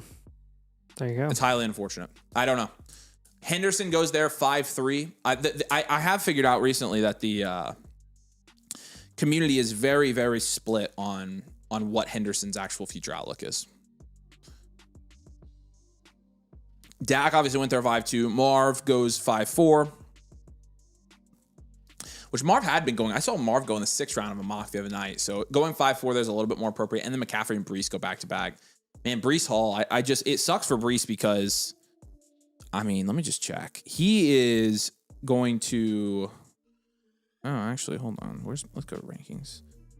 Running back, Dynasty Superflex. Breece is 25. He'll be 26 next offseason. And next offseason really will be his first opportunity to go to a new team besides the New York Jets. At 26. So, where do I see Upside Shot Premier, et cetera, rankings on the site? Go to posts, flockfantasy.com/posts, or just go to the posts page and navigate there. That's literally going to be updated this week. Yeah, I was going to say, we're working on rookies and we're working on updating so. that with the rookies right now. It still has the picks in it, but you can still see it there. Kafir says, just purchased it. If you confirming you see my blueprint for, your KC94, right? Yeah, I think we did get yours. I just got the. Let's pop back over, Nate, and do one more quick look at that rookie draft. I'll let you take us home here. Stribling finally won at the 402. That is insane. Dude, that's way too late for Stribling. Way too late. Way too late. Like, why are we taking Skylar Bell over Stribling? Is my thing. Like, let's not do that. Ted Hurst over Stribling? Probably not. Yeah. No. Our boy Heidenreich goes at the 407. Everything else here in the fourth is pretty standard operating procedure. All of these guys are replaceable level, dang near waiver level guys. So Ted Hurst in the 401 is a fine pick. Except if Stribling should have gone before him, but yeah. Yeah. Heidenreich 4-7. I love that pick. Is the BOGO for only purchasing animal? What if you already got me? I want BOGOs. Okay. Hey, Mr. Man, we've got the buy a premium, get a BOGO, and we've also got the bundle. The bundle gets you 2 blueprints, and we'll ship you some domain swag at a swag box as well. So these are the BOGOs for our existing members. Again, any blueprint premium, you get a free blueprint voucher with it. And then you have the domain draft bundle, which gives you 2 blueprints and a swag box. So you can check out the draft bundle and the voucher bundles. And if you buy a premium, then we issue you a voucher to your account first. So there you go, Mr. Man. Those are our deals for you guys right now. So,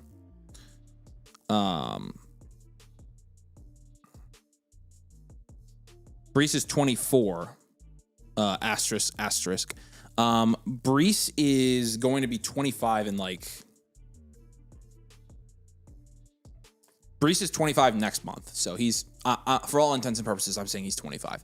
And he will go into his first season not with the Jets as a 26-year-old. So that's why I said that. It's kind of annoying. All right, there you go. Here's the rookie draft. Final results here. Stribling fell really too far here. We have Stribling ranked a lot higher than this. We have Stribling ranked anywhere from 19 to 24. Yep. So people are kind of taking it to a new extreme, I think. I would have taken Stribling long before where he went here. I don't think we need to force the Stribling hate. He is analytically a better shot than a lot of the guys that went ahead of him. Claiborne shouldn't have even gone close to Stribling here. Black, Johnson, Klubnik, Delp, Randall, Bell, all of those guys. It is a shiny premium, Mr. Man. It is very shiny. So, a good draft, good rookie draft, boys. We'll keep up with this premium league here. We need to do a review on this as well. Hey, calling out Shabby Tenant. Let us know if you're on the stream. I did a call out, and I don't think I saw Shabby Tenant, but okay, that'll be our last one. Traded the 202, 211, and Kirk for Shuck. Oh, that's a great trade. That's a W, man. Appreciate your super chat, Jordan. That's a W. You won that trade for sure. Okay, very interesting. Okay, Lamar plus Rome for Kyler, 101, 27 first. That's Rome for Kyler in 27 and a 6 point. Probably Lamar and Rome. I don't know. Nate, thoughts on that trade?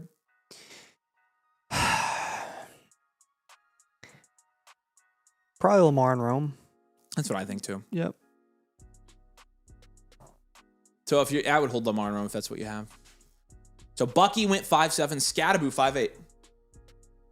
Real money startup, Scadaboo 5'8". There you go. There we go. And again, that's right around where he belongs. I think he's got just as many questions as Bucky does. So, Jerry says, if I buy a blueprint, I get one free for now, just so I understand it. As if the blueprint premium gets you a free blueprint, and any new member gets you 2 free blueprints, so it's BOGO for the membership. So, let me know if that makes sense, Jarius. Happy to help you.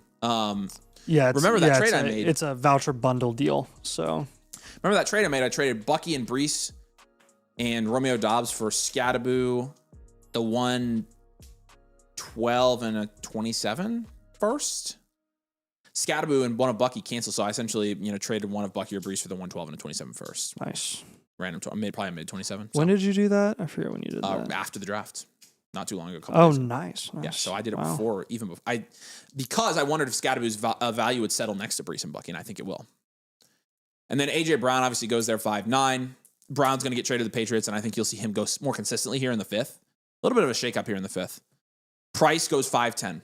So Price is in the same tier as a couple guys here. He goes as the first guy in that tier according to our rookie rankings. He goes 5'10" here. T. Higgins, 5'11". I like that pick. And then Fernando Mendoza goes 5'12". I like Mendoza a lot more at this price in a startup. It gives you a little bit of room to maintain or slightly go up to like the Dak range, Trevor Lawrence range. So it's a lot more palatable taking him here than like at the 4 or 5 turn, where I think you're closer to your value steering there. How do I go about scheduling a live blueprint? Just submit it, Vincent, and then let us know when you'd like it done.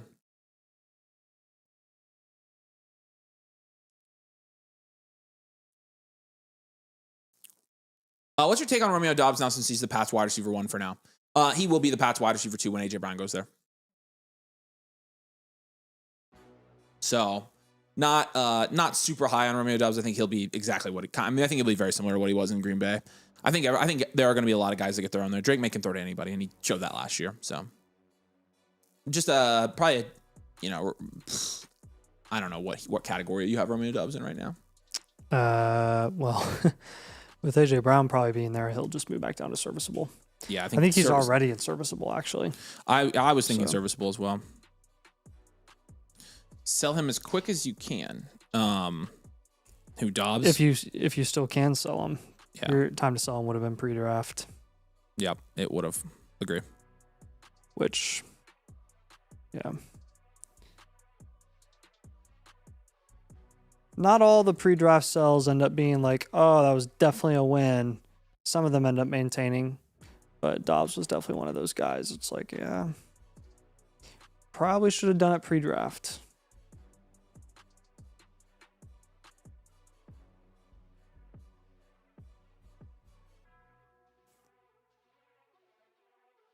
BCJ continues to go in the 6th round. That's really a great draft that you've had there at the 102. Look at that. Chase, Tet, Hurts, Ladd, Higgins, and BCJ. Great draft. Concepcion, that's the 107 going in the mid-6th. So that's about a half-round jump from what you saw pre-draft for the 107. Where previously the 107 was going like early 7th round. Now it's going about mid-6th. Which is good. Half-round jump is good.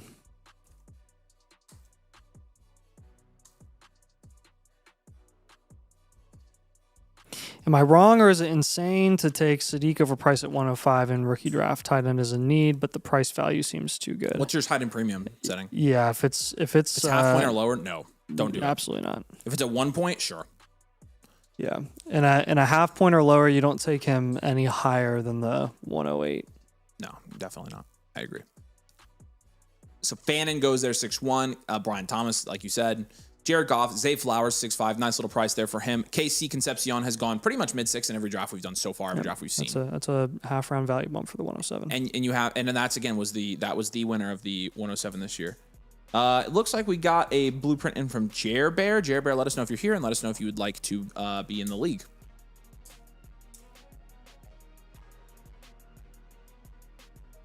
Yeah, that would be you. Yep, you're good, man. Gotcha.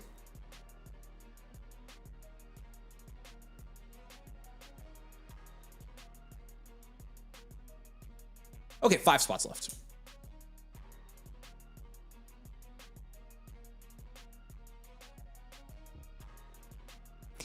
Can you guys explain why so low on Lane? 6 months ago in your first rookie assessment, you guys had him as wide receiver 6 and elite light tier. Actually, in our first rookie assessment, when we talked about Jacoby Lane, did we really? Which rookie assessment is that? I'm gonna go back and look and see. Yeah, we probably had him in a big tier, but I'm telling you right now, like our first rookie assessment of Jacoby Lane he's awful.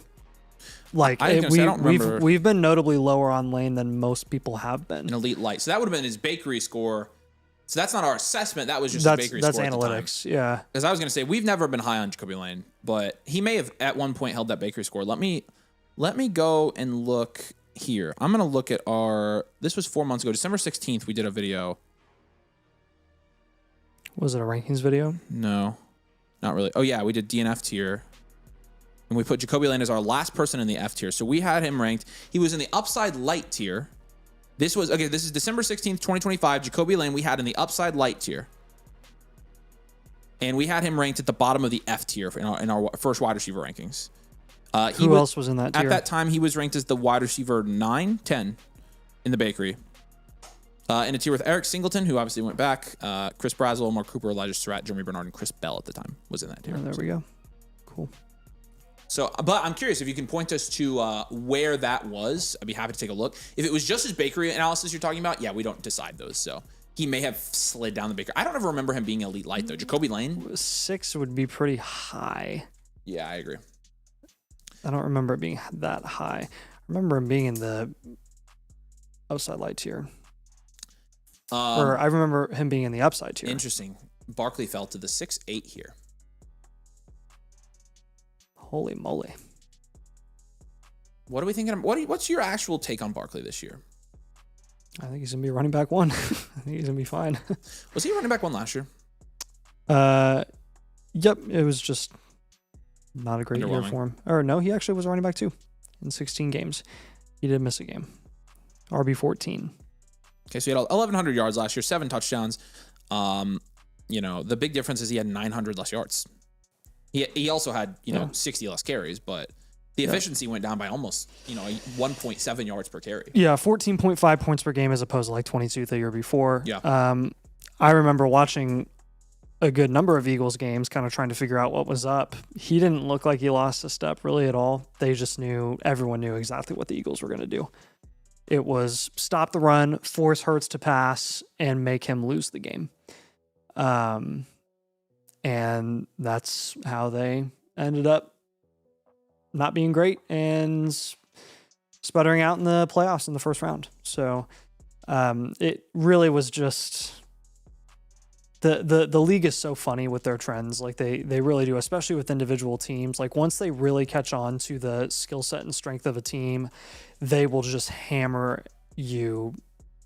They'll literally just hammer you and hammer Saquon Barkley and just not allow Saquon Barkley to run the ball, and just force Jalen Hurts to pass. So we'll see some sort of in between, I think, this year.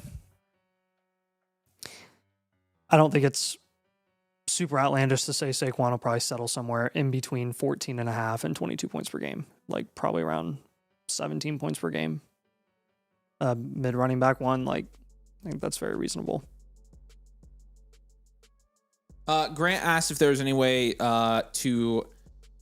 You originally made an account as a way to switch promo code for future purchases, or do you need to make a new account? I'm gonna have my boy Tommy reach out to you and help you. He's coming into the chat right now. He'll get you all sorted out, Grant. He can walk you through it. Appreciate you, man. Answer is it depends. The Eagles had a terrible line in 25, and I think that's directly demonstrated in Saquon Barkley's efficiency dip. They did. They had a lot of injuries. Happy birthday, Nathan. You're on the clock in Krusty Krab. All right. There we go. Yeah. Tommy, give him the Discord link, please. Can't And then, wait. Grant message Tommy, and he'll get you sorted out so you can get the BOGOs.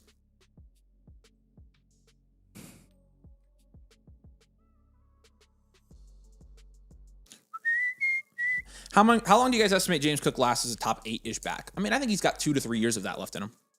So pretty nice little window there for you if you have James Cook. Now, Javonte Williams goes 6'11". Jamison Williams goes there at the 6'12". And then Waddle, Jacobs, and then again, 2 guys who have gotten a fairly decent boost after the draft here. Cam Ward and Tyler Shuck, both quarterbacks that got better weapons in the draft. Both of them got top 10 wide receiver weapons. Shuck got a new tight end as well. Both of them have bumped up quite a bit. Which is a nice little. Did we end up putting Cam Ward in that pre-draft buys video? Did we mention him? Because he was one that I wanted to throw in there, just for the sake of who Ward. Buy ASAP before your rookie drafts. Cam Ward. I had him down for this video, and I just had draft market play QB. He was in there. We had Bo Nix in there. We had Bucky in there, which that hasn't done anything. We had T Higgins in there. We had Scadaboo in there. Nice. Devontae Smith, that'll work out, and AJ Brown. So that one's going to work out pretty nicely. Sweet. Thank goodness. I was looking back last year, and Kyler goes there. So a little bit of a quarterback run here that's going off in the startup. Jacobs obviously went 7-2 with Waddle at 7-1 is a pretty good pick as well. I like that in team there. Some of our best players, the 8 best players to draft in Dynasty last year, we did not hit at a super high rate. We had the best ones on there: Scatterboo, Tootin, and Dart. Easily 3 of the biggest hits. Obviously, our misses were big too. Well, Jaden Blue wasn't a big miss; he was going in the 3rd. Terrence Ferguson wasn't a big miss; he was going in the 3rd.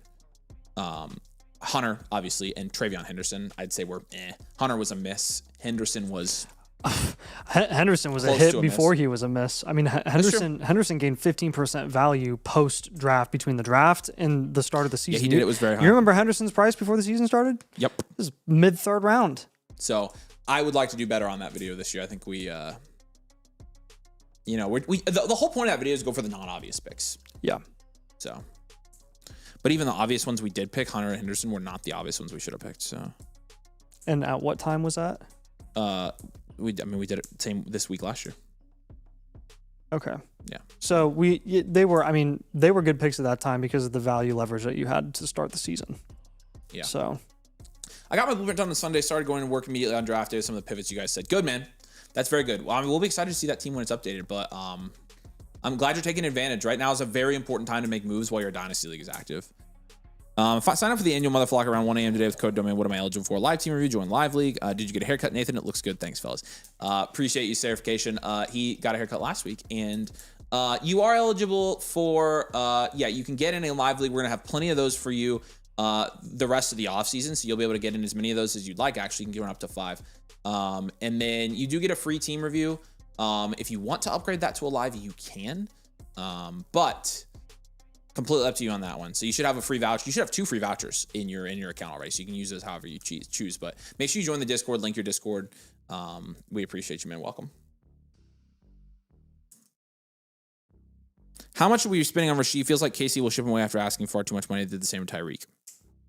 I don't know. It's not just not a guy I'm investing in right now. I'd rather have Tyson. I've got Rasheed ranked. Let me pull my rankings up. I have Rasheed ranked right now in a tier with. Wait, why is this actually sorted by me? Oh, because I just want wide receivers. There you go. There we go. I have Rasheed in a tier with Tyson, Wilson, Pickens, Olave, and Tate. I really need to move Rasheed back down to that other tier. In the tier with Ladd, Buka, Nico, Lemon. Like, I'm not spending an absurd amount on Rasheed Rice just because I have lots of questions, not including the off-field stuff. So he's not necessarily somebody that we're saying, oh, go and buy him. We're not telling people to like hard sell him, but we're not telling people to buy him. ETN goes there 7-7. DJ Moore continues to go to 7th round. I think that could easily be a landmine for next year. You could just buy him and he's going to be worth a 10th or 11th round pick next year. I like him. Who? But DJ Moore. Oh, yeah. Derrick Henry goes there. And then Omar Cooper Jr. actually goes here at the 7-10. Much better price for Omar Cooper Jr. in my opinion. Much better price for Omar Cooper Jr. than Darnold. That's a lot better for him. Darnold and Stroud go there. So.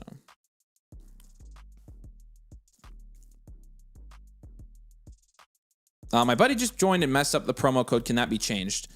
Nathan, what promo code did he have in there? Did he have a promo code in, or does he have no promo code? Proud Monkey says, yes, their studio is incredible. Looks awesome on YouTube. We appreciate that, man. We've worked hard on it. And somebody asked if we chill and watch games in here, if it's just for recording. We typically just record in here because right there, about 15 feet away from us, is a room with a 144-inch projector screen. So, it's my house. I live here, so Nathan's not always watching games here. But when I'm watching games here, I always watch it on the big screen. So it's got theater chairs in there, so it's built for a good viewing experience for sports games. It's awesome. So we typically don't watch them in here. We typically just record in this, but we dedicated space in my basement to build out a studio, and we got the lights all rigged, our cameras in front of us. We got a computer desk over there with about 6 monitors and TVs up here. So Nathan and I can have monitors. TV down here, monitor. It's pretty legit. We love it. I'm glad you guys like it. We like the professional look of it, and we like being in the same room as we talk about Dynasty and fantasy football. So Darnold and Stroud, and then Adams goes 8-1 here. So if you had Rasheed in 2 out of 3 leagues, would you try to trade him in one of them? Don't love having so much investment in him. I would try to trade him in one league. Yes, that's a little bit too much for me. 2/3. Nathan has to be over there like 4 times a week. Does he pay rent? Technically, the business rents from me and Savannah. So technically, yes, Nathan is a tenant of my basement.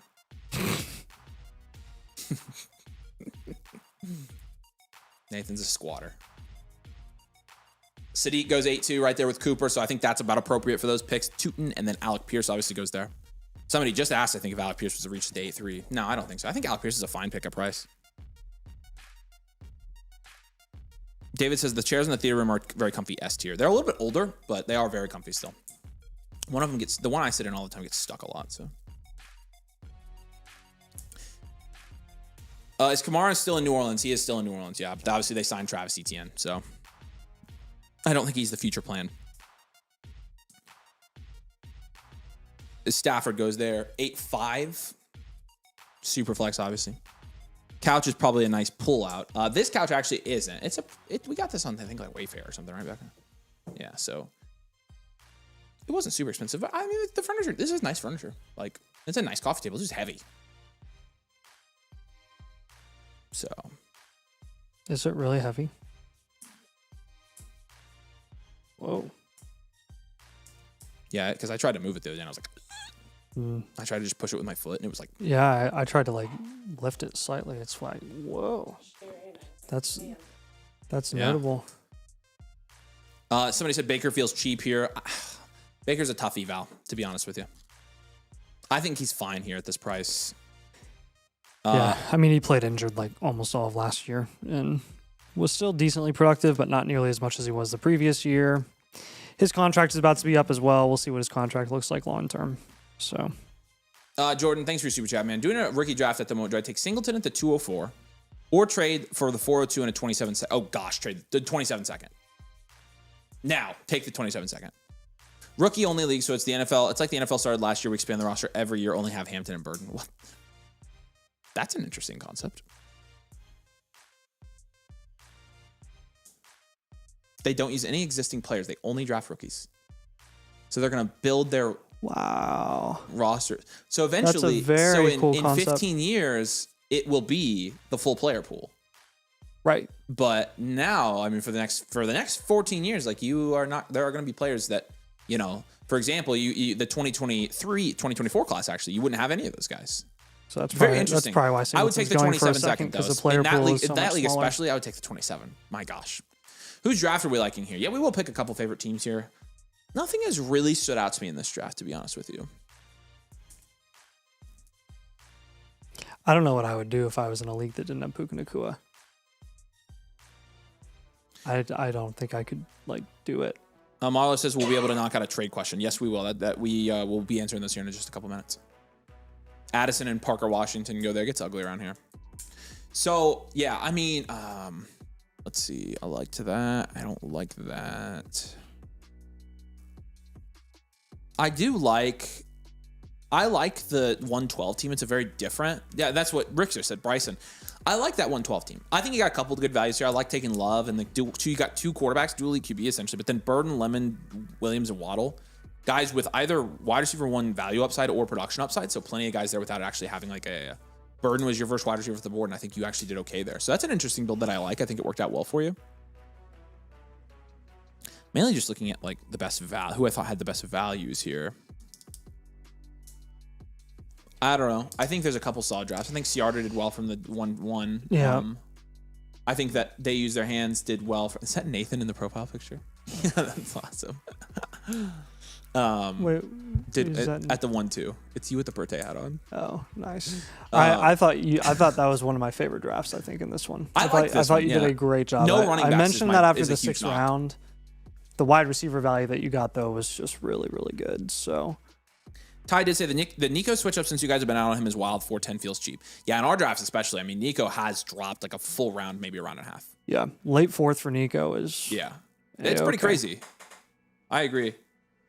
So much more I palatable. photoshopped a party hat on him. Late That's second, awesome, early dude. third, though. That's for sure. Well done. Oh man. And then the tight ends, it's inevitable. Pitts, Gadsden, and Laporta all go there within 4 picks of each other. Harvey does go 8-10 there. So interestingly enough, he's the first Broncos running back off the board here in a dynasty draft. So we still do believe in Harvey. Harvey's how old now? He's got to be 25. Yeah, I think he is 25. I think actually what He might be going on 26. yeah, he's 25. What is the age difference between him and Brees? Let me play a little game. I love playing this game. It's my favoritist. All right, guys that RJ Harvey is older than. You ready? Guys, RJ Harvey is older than. He's a full year gotta older. be Calvin Pitts. He's a full year older than Jordan Addison. Oh my gosh. He is the same. Oh my gosh. Dude. What? There is a 4-month difference. There's like a 4-month difference between RJ Harvey and Kyle Pitts. I was going to say, he's got to be the same age as Kyle Pitts. That's hilarious. We've been talking about Kyle Pitts for 4 years. He and Sam Laporta are the same age. Oh my gosh. That was funny. Somebody said RJ Harvey stormed the beaches of Normandy. That's very good. That's pretty good. Zay Flowers is within a few months of RJ Harvey. Oh my gosh. He was old too. He was old. He was 4 years at BC. Stroud and Bryce Young are both younger than Harvey. That's wild. Wow. Brees Hall is younger than RJ Harvey. Bruh. Did you hear that? Brees Hall is younger than Harvey? Brees Hall is younger than RJ Harvey.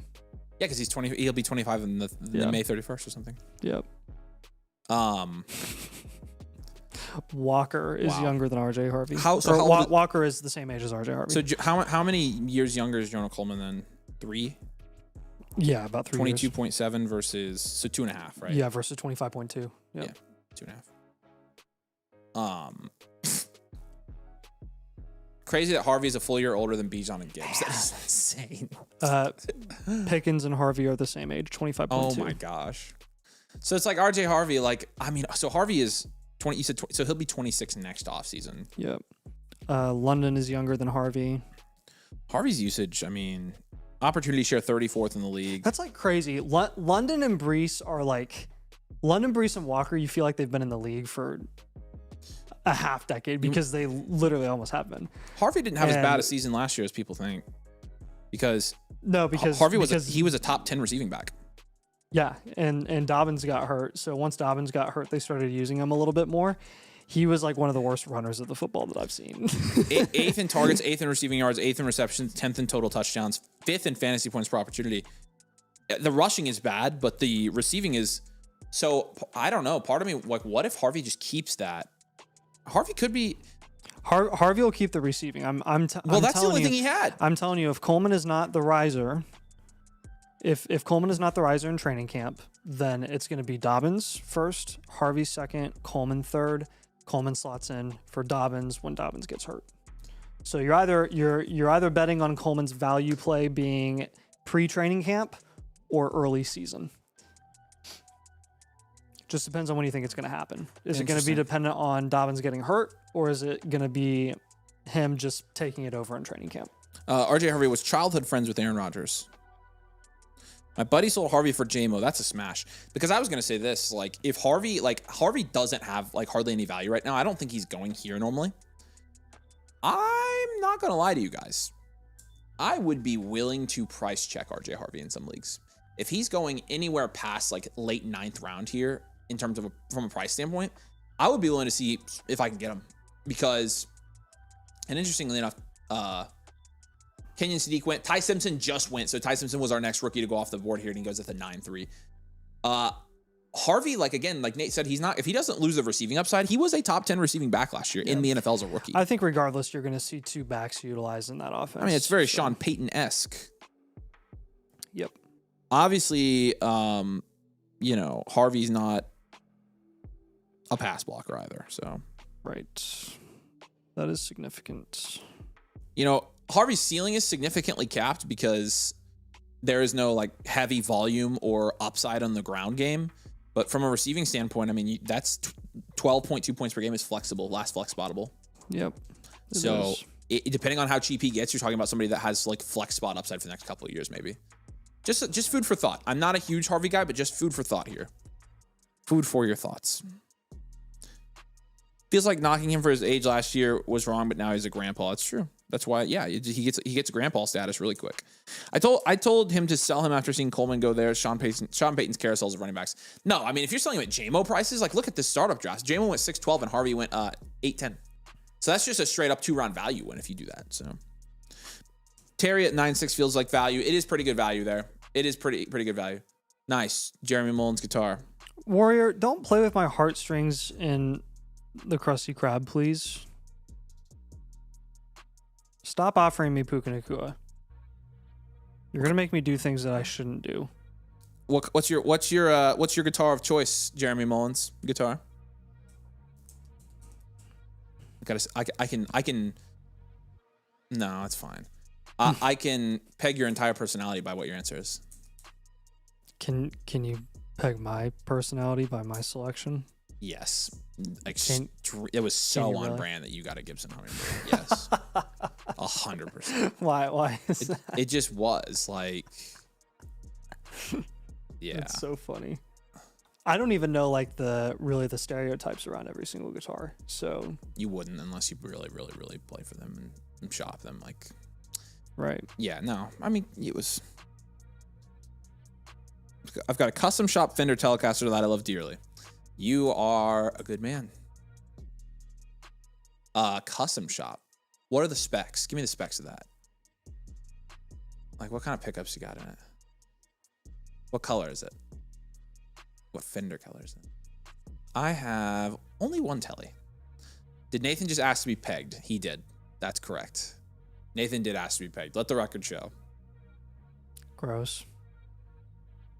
Danny says, Danny Phantom. That was a good show. How do I get in a startup draft? We have 5 spots left for the startup draft on Thursday. Any new members or any team blueprint submissions will get first dibs on the startup. We have 5 spots left, so I gotta check and make sure one of them hasn't been claimed. Unbelievable might have claimed a spot. Unbelievable may have just claimed one.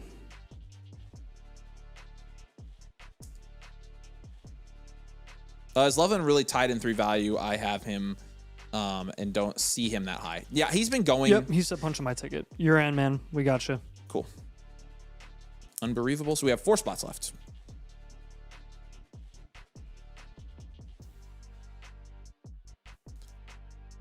He's a phantom. What's Harvey worth? I don't know, man, because I saw him go 8-10 here. I would have thought he went around where Coleman went at the 9-10. I would have flipped him if I had to guess, but very interesting. Simpson goes, Daniel Jones, good value there for DeAndre Swift, Michael Wilson, Malik Willis, and then Jonah Coleman goes there 9-10. Michael Pittman right after that at 9-11. Never forget.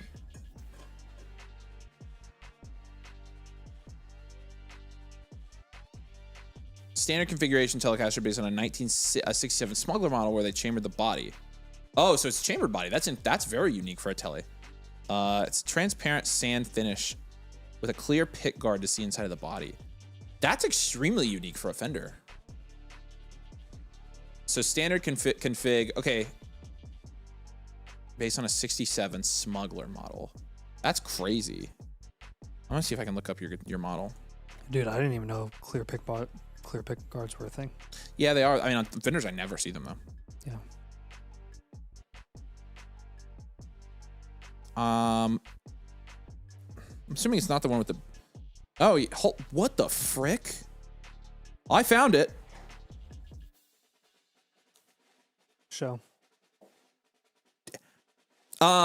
Show. That's the most unique Tele I think I've ever seen in my life. What? Did you pay that much for it? Because the one I'm looking at is real expensive. What website is this? It's Reverb. Jeez. These are, you had to have paid this much for this guitar. They're all like this. I guess, okay, I found one on eBay for cheaper. You had to have paid an arm and a leg for this thing. That would be more expensive than any of mine. My favorite guitar is a PRS Custom 2410 top. Oh, nice. You just bought a Helix Stadium. You'll have to let me know how those are. When you have Lambertones. Nice. Okay. A Tele and a Strat. I've never had Lambertones in a Fender. I don't think I've ever put Lambertones. Yeah, Guitar Domain. We could do that. I've never put Lambertones in a Fender. So, are you looking at a real one? I'm pretty sure I am. Yeah, I'm pretty sure based on the price I am. That's really cool though. Nathan, do it. Yeah, this is Guitar Domain. I had the Helix Stomp or the HX Stomp, and then I traded mine out. Now I play through a Fractal, and I love the Fractals. The amps on the Fractals are incredible to me. So, oh, $2,100. Okay, yeah, I must have been looking at the real ones. I must have been looking at not the reissues. That's still really cool though. Tellies are sick, man. I have a Sonic Blue Telly. The back of it actually has a cutaway in it, so it doesn't smash against my rib cage. It's got it was a limited run, American Standard. So I don't have any expensive Tellys. My expensive guitars are all PRS. I have a Fiore, I have a Silver Sky, I have a Custom 24. So the draft got paused here. All right, we'll see why it got paused. But Stowers just went. Must be a trade or something like that. If we were in a new land league because we just joined Flock Fantasy, can we be in the new Dynasty domain league? Completely depends, Jesse. If you are code domain, then you obviously would be able to get in a domain league. If you're code land, then you would be in Zach's leagues. So, oh yeah, Jeff Backstrat with a Helix, nice. I've never had an artist strat, and there's like 5 I want. I want the Eric Johnson strat so bad. It's extremely light because of the chambering. Yeah, yeah, that doesn't surprise me. I mean, I've just played chamber guitars. I don't remember. I had a weird guitar like that. That was once a semi-hollow, but it wasn't chambered. Fractal amps are better. I like the effects. Yeah, I think people do like the effects in the Helix, but I actually think the reverbs on the Fractal are fine. Did you get Thomas J17? Nope, I haven't clicked him out. Let us know if you submitted to get in the league here, man. I'm not sure if you're here or not. Yeah, appreciate you, Jesse. Welcome, by the way.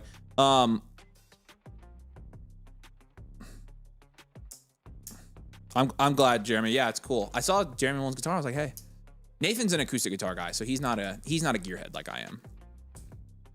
He has really no clue what I'm talking about. So, but it's fine. That is correct. Yeah. I'm informed of brands, quality versus not quality in terms of like material. You have some wood knowledge. So. You're not going to get me on that. Nathan likes wood. But yeah, my knowledge does not expand that far, and it definitely does not go to electric. Dude, fantasy football and guitar is a hobby overlap. That's 100% true. I've got in my room there. I've got a my theater room. I've got a Fender Twin Reverb and a bunch of pedals. But I'm a big pedal guy, so Fractal Helix debate on domain is making my day. Yeah, no, I'm serious. Like I did like the effects on Helix, but I've been able to get cllose on Fractal, and the amps, like it feels like a real amp to me, which is I'm like under my fingers it feels like a real amp, which is I could not get that. The IRs when you use it on Helix are better, but I mean, trust me, I'm a musician. So Danny says he's in for Thursday. What's your username there, Danny? I had a 2K pedal board and sold that for a Helix 2 years ago, and I'm never going back. Yeah, and again, Helixes are great. I play with quite a few people that have Helixes, so, and I've played through them plenty of times myself and had one myself. So I never had the full one, except for the Blue Sky. That's not replaceable. The Blue Sky. So actually, my buddy has a Blue Sky, and he plays it with a Nord keyboard, and it's incredible. The Blue Sky shimmer reverbs, you literally can't replicate those. So Manungai goes there. Boston obviously goes 10-4. Hunter goes 10-2, so it's even cheap for Hunter. But that's like early second range still is where you're seeing that. Monty goes there next to him, and Christian Watson. John said, could you guys do a poll if you think Vrabel will resign? I mean, he was just back at work. He's not going to resign. He's not going to resign. Oh, a Greer Lightspeed overdrive, and it sounds insane with the Deluxe reverb. I kind of wanted Deluxe or a Princeton because they break up a little bit easier. But again, virtual amps, they break up easy. So. But I have I don't keep that here. So. All right, I think it's blueprint time. Yeah, it probably is. All right, favorite teams? Also cool you're a PRS guy. I have 3 of them. I'll show you my Fiore. Kind of already said the team with the 102. You also got Hunter at the 10 too. So I'm going to pee real quick. So. good job there. Keep the draft up.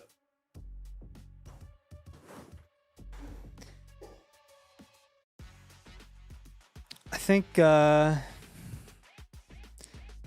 some other teams that drafted well here was actually right in the middle.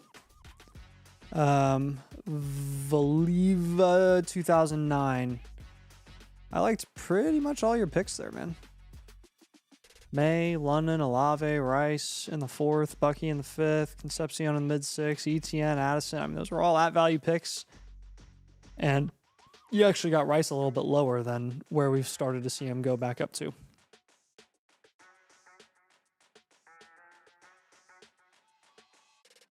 So nice job there. Becca, if you want to move over to my teams, I'm going to start doing some of the trade questions.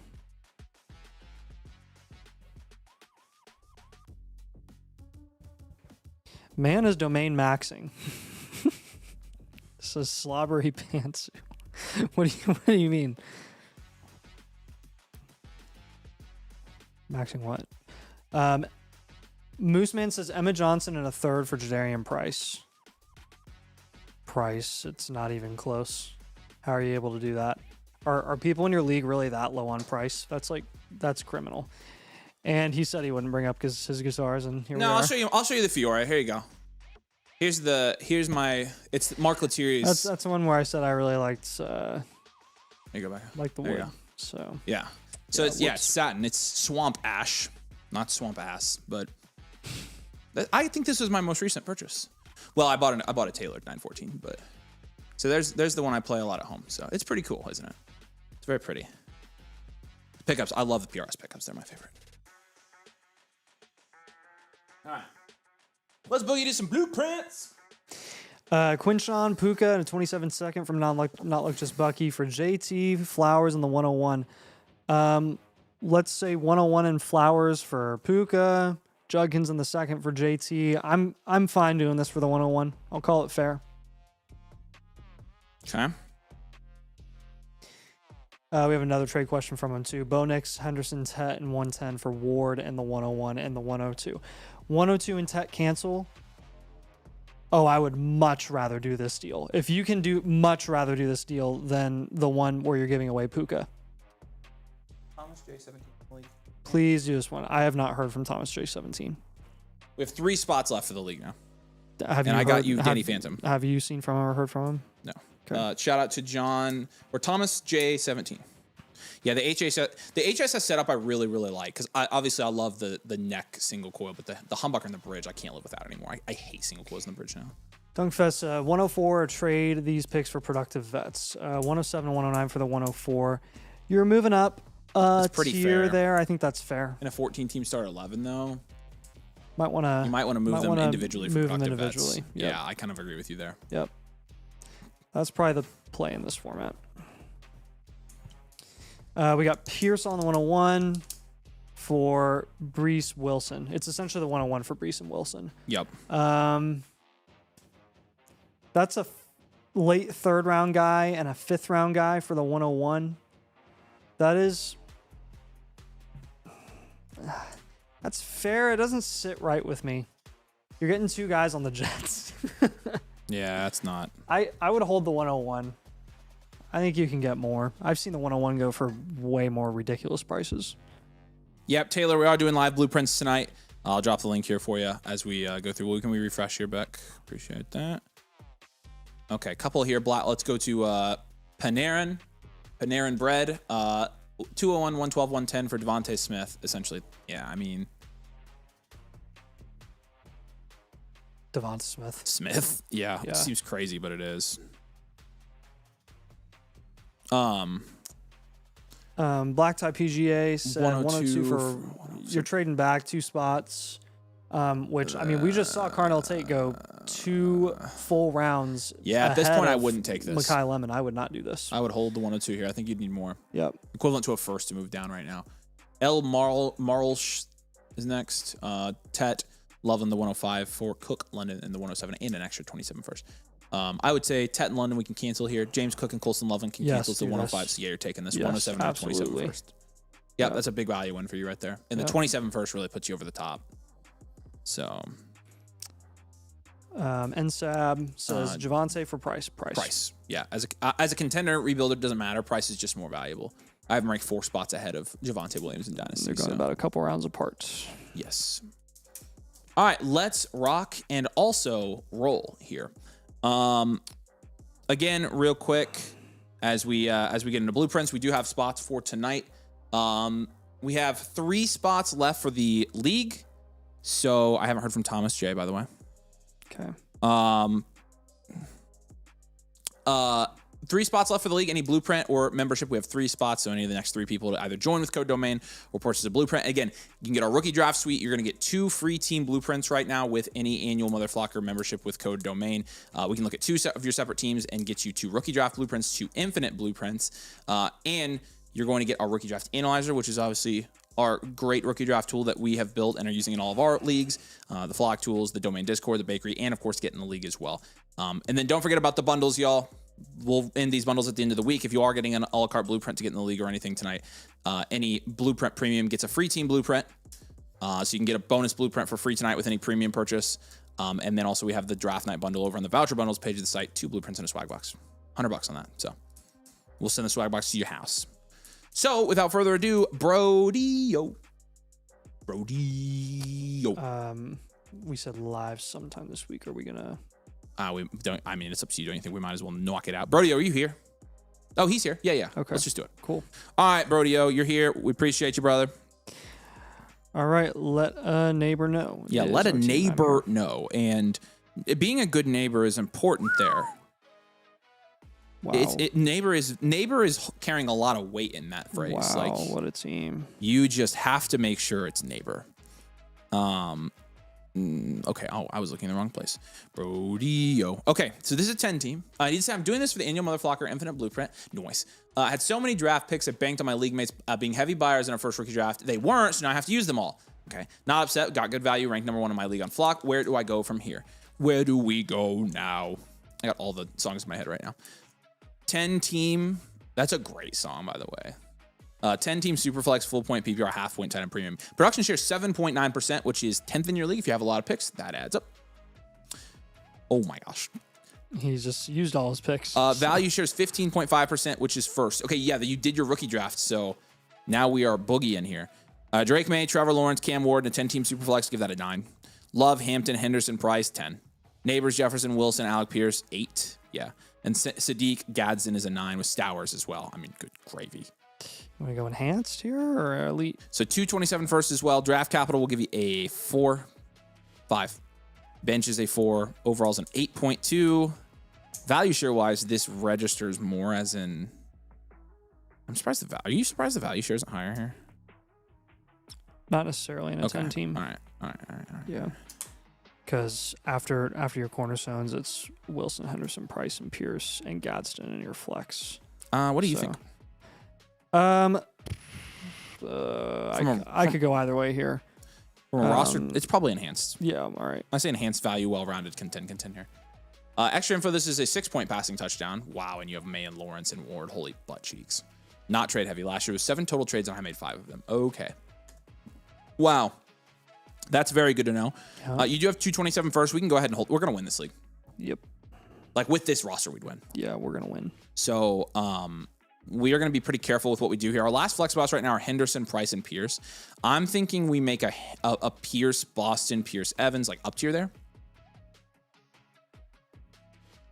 Okay. Pierce, Boston up tier. So that's fine. What are we looking at when we're doing an up tier there? So we're going to take 2 of your wide receivers, start 3 wide receivers, and start 4 flex. That's what we have as well. Technically, we have Gadsden in your flex, but it's a half point tight end premium with Stowers.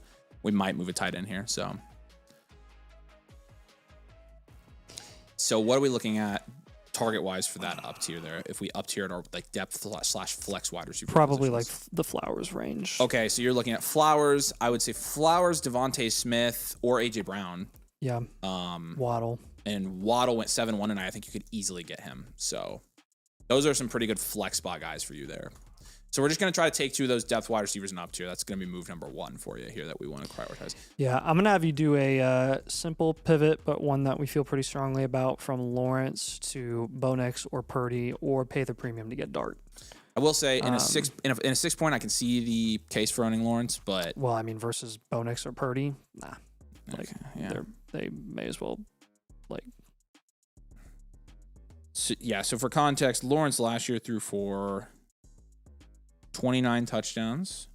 Nix threw for 25. And Purdy threw for 20, but he missed half the season. He missed half the season, so he was on track for about 40. Yeah. So you could do any of those guys there. Yeah. Because Cam Ward is also a pretty good 6 point. Yeah, and then Dart's rushing upside, obviously. So do we want to do anything with the tight ends here? Yeah, we could. We could take Gadsden and Henderson. Or I guess we could just take Gadsden and move him for a running back. Kate says, are the free blueprints live? Yeah, your first one when you're a new member, we will give you a live blueprint for free tonight. Let's take Gadsden and move him for a wide receiver or running back down in that range. You can go for Addison. You can go for, again, depends on where some of these guys have settled. Javonte now settling about a round and a half after Cam Scadaboo. I would shoot for Javonte Williams. You could also go for Henry as well and just get the crazy production now. The core of your roster, Love, Hampton, Price, Neighbors, Jefferson, Garrett Wilson is solid. Really, really solid. Henderson's another guy that you could look into potentially moving for like a proven guy because you do have a lot of unproven youngsters on this team. The way that you would increase your production upside is obviously moving a couple of these guys for proven production assets. Travis says, what's the BOGO deals? Buy a premium, get a blueprint free, or the bundle deal is 2 blueprints and a swag box, and it's on the voucher bundles, Travis. So, yeah, let us know if you have questions about that. I mean, overall, really, did we give you... Value share was 15.5% on this one, Becca.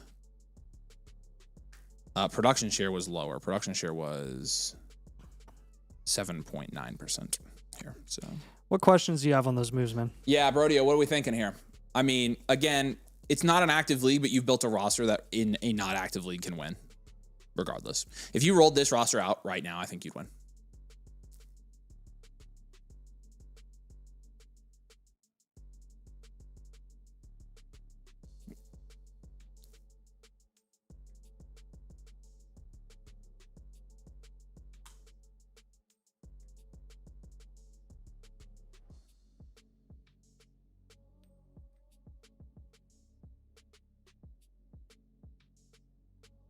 He said, a lot of Pats fans, so I think I can move Trey. Sweet. I think yeah, if that's true, you definitely could. Sweet. Hopefully they're unrealistic Pats fans who actually think he has upside from a, has giant upside from a dynasty standpoint, which I think he has upside, but.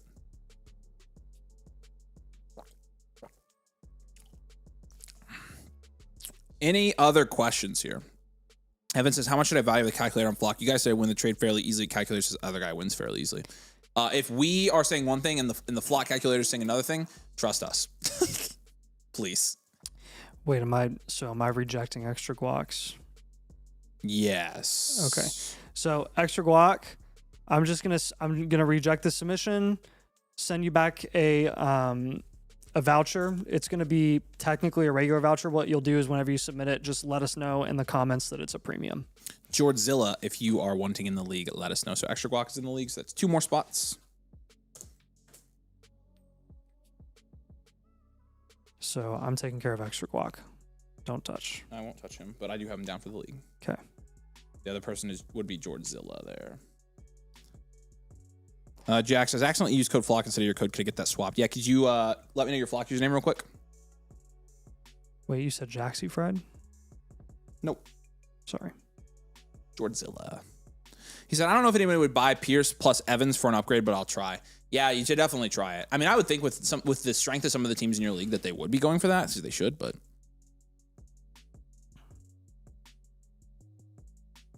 And Danny Phantom is in for the league? Mm-hmm. Yep, I've got him. He's in for the league. So make sure all you guys, again, join the Discord, go to your account page, press link Discord so we can contact you there. We'll get you the league link tomorrow. Corey is your commissioner. So Corey, I'll have Tom help you get in touch with everybody here. We'll have contact info. So.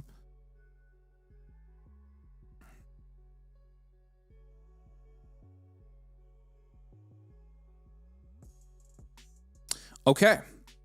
Brodio, we appreciate you. Said you want me to hold that extra first. Yep, just hold the first for now. Unless you can make a move that like wins you the league. So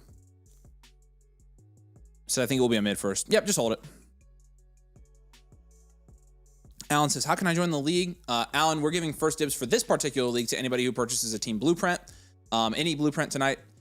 You obviously will have plenty of access to other leagues as you're a member. So we'll have leagues all off season if you don't want to get this one. But this one's drafting live Thursday. Optical and said Puka and a 27 first for Dart, CMC, Tet, and AJ Brown. Puka for Dart and Tet is fair. First for CMC and AJ. Yeah, I'm good with this. Yeah, I would take this for sure. I like that move a lot. Is this a 12 team start 10? Yep, I would take it. Jaxie Fried said May, Ward, and Kyron for Daniels, Dart, and Jacobs. That's Dart, or that's May for Daniels and Jacobs, and then Ward and Kyron up to Dart. In a 10 team. Yeah. In a 10 team. 2 QBs for 2 QBs in a 10 team, so I guess that value switch kind of cancels. Yeah, I'm okay with this. You're getting the downgrade at running back to get the upgrade at QB2 and the downgrade at QB1. So actually, you're getting 2 downgrades for 1 upgrade. You're going from Ward to Dart, and then you're downgrading from May to Daniels, and you're downgrading from Kyron to Jacobs.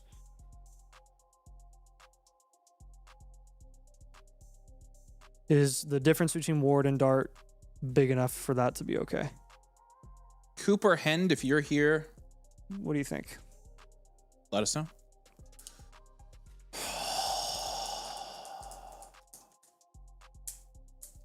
It's pretty even here. I mean, I probably would hold May, I think. It's a 10-team start 9, so I'm probably holding May here. All right. I think we'll hold here. Yeah, I think I'd probably hold. Yeah, but calling out Cooper Hend. Let us know if you're here, and let us know if you'd like in the league. Alan says, what hard rebuild can I trade Evan Ingram for? Probably nothing. He's probably not worth anything. Another one from Jaxie Fried, AJ Brown for the 107. I would go ahead and take AJ Brown here. I think the short-term value upside of AJ Brown when he's moved is higher than the 107, which is likely Concepcion. His value's kind of set for the offseason. Hey Jeff, are you Georgezilla? And then Quickster, I got you, man. We'll get you, I'm gonna get you figured out here real quick with that.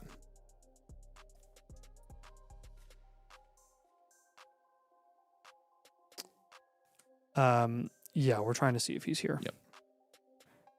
Cooper, if you're here, you are up next, my friend. All right, we're going to do D. Lasky until we hear from Cooper. D. Lasky, you're up next, man. I know you joined last night. Welcome in. Let's look at this team. I'm not seeing any comments on the team. If you're here, let us know on the stream. Feel free to drop any questions while we are reviewing this. 12-team Superflex, full PPR, no tight end premium. 12.3% production share is first in your league. 6.8% value share is 8th in your league. Oh, boy. Look at this. It's another one. Yeah, Scott said that was happening tonight. 12.3% production share first. 6.8% value share is 8th. Wow. Okay. Oh, man. Burrow and Goff is a 7. Saquon, Chase Brown, Javonte is a 7. Lamb, BTJ, Higgins, AJ Brown is an 8. And Sam Laporta is a 5. Draft capital grade is going to be a 0. And bench is going to be a probably a 3 or 4, yeah. This is an aging value, wide receiver factor. This is the definition of an aging value here. Reload, contend here. Overall grade on this one, Contend, Nate? reload. Sorry. Yeah, contend, reload. My bad. What's the overall grade on this one? 5.4. There you go. An aging value. So aging value basically means that you have enough guys on your team that are going to score at a high production level. I mean, again, you're first in production share, right? So you have the highest, most productive team in your league. You have enough guys on your team to where you are going to heavily contend this year and probably contend for a championship, but your value's headed in the wrong direction here. You can see this in guys like Goff, Saquon, Javonte Williams, AJ Brown, potentially Brian Thomas. All those guys don't necessarily project to go up in value. Even Chase Brown does not project to go up in value a lot. When you're talking about guys on your team who are like upside shots or upside premieres that could go up in value over the next couple of years, who are those guys here? CeeDee Lamb's probably close to his peak. Burrow's probably close to his peak. Laporta's already hit his peak. Brown's probably close to his peak for the rest of his career. So you really don't have any guys at all that are going to go up in value. So aging value, we're going to contend this year as hard as we can. Next year, we're going to kick it into a reload, and we're going to try to not get into a hard rebuild here. I don't think it will send you into a hard rebuild trying to contend this year, which is why... That's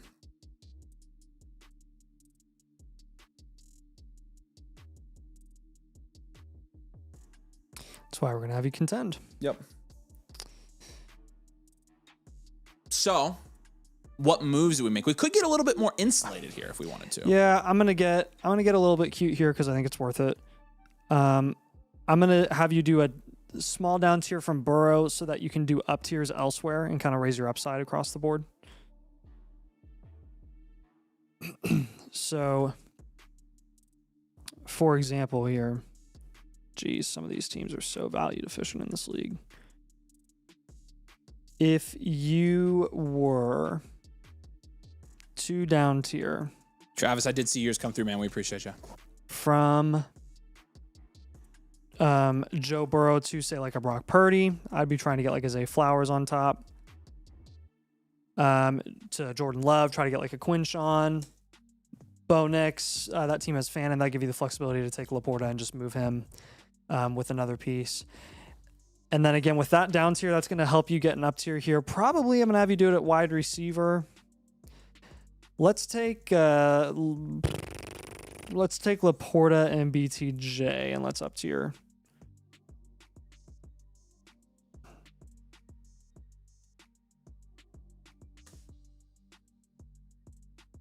That'll get you up into like the Olave Pickens range, which we feel a lot more comfortable about. Or you could up tier to a running back in that range. You could go to like James Cook. Talk about maximizing your production share. If you're flexing 2 running backs here, then you're going to be in really good shape production upside wise. I think our third move is going to be a probably some serviceable Jag cleanup. I would take Ramondre Stevenson and Gainwell and try to up tier to a guy that we feel a little more consistently comfortable with. That you can like plug and play in your flex spot every single week. And that would really be like DeAndre Swift is the guy that I'm really primarily thinking of. And if not, then you can go for a guy like Adams or Kittle. Short-term league winner, short-term production guys, using some of your depth to get up to those players. You already have Evans, which is great. What do you think about those 3 moves? Really, the key here is to get as much out of this team as possible before you do have to reload because you don't have any future capital. If you need to reload mid-season, if it's just not working out and you need to reload, do it. You don't have to drive yourself into a hard rebuild if you're, 4-7, and your outlook isn't looking super positive, or you've had really bad luck that's going to continue, whether that's injuries or your schedule looks really, really tough or something like that. You can always reload mid-season. I haven't seen D. Lasky here tonight, I don't think, but if you are here, D. Lasky, if you have questions, speak now or forever hold your peace. And not forever, it just means until you message us. But right, classic aging value team here, and we're trying to give you moves again to kind of decrease the chances of a hard rebuild while also maintaining the contending status that is really our only hope for this year. It's win or go home this year. Can I see that top team, Becca? Once you do that, oh yeah, it doesn't matter. Frack. It's a good team, man. That's a good team up top. Did you ever hear from Cooper Hend? Yeah, he's here. I asked him if he wanted it live. He hasn't responded to me yet. Cooper, do you want yours live? Let us know. But he was here. He said, if I get the Blueprint Premium with Infinite, do I get extra Blueprint? And you sure do. Are we doing the 104, which is Tyson or Rice? I have them in the same tier, Denik. I would lean Tyson. Skylar says one of my leagues abruptly collapsed this weekend. Commissioner crashed out and left, and 3 other guys left as well. That's highly unfortunate. That seems inappropriate. Luther Burden at 27 second, or the 102 this year. So Luther Burden a second, or Tate? Tate for me. I'll take the guaranteed high-end wide receiver 1 upside versus the projected. If I buy any motherfucker, can I get Bogo? I have the Blueprint done live. Yeah, Reese, that's correct. Yes, sir. That deal's going to end, though, so take advantage while it's here. But yeah, if you do it tonight and submit tonight, we can do a live one for you. So,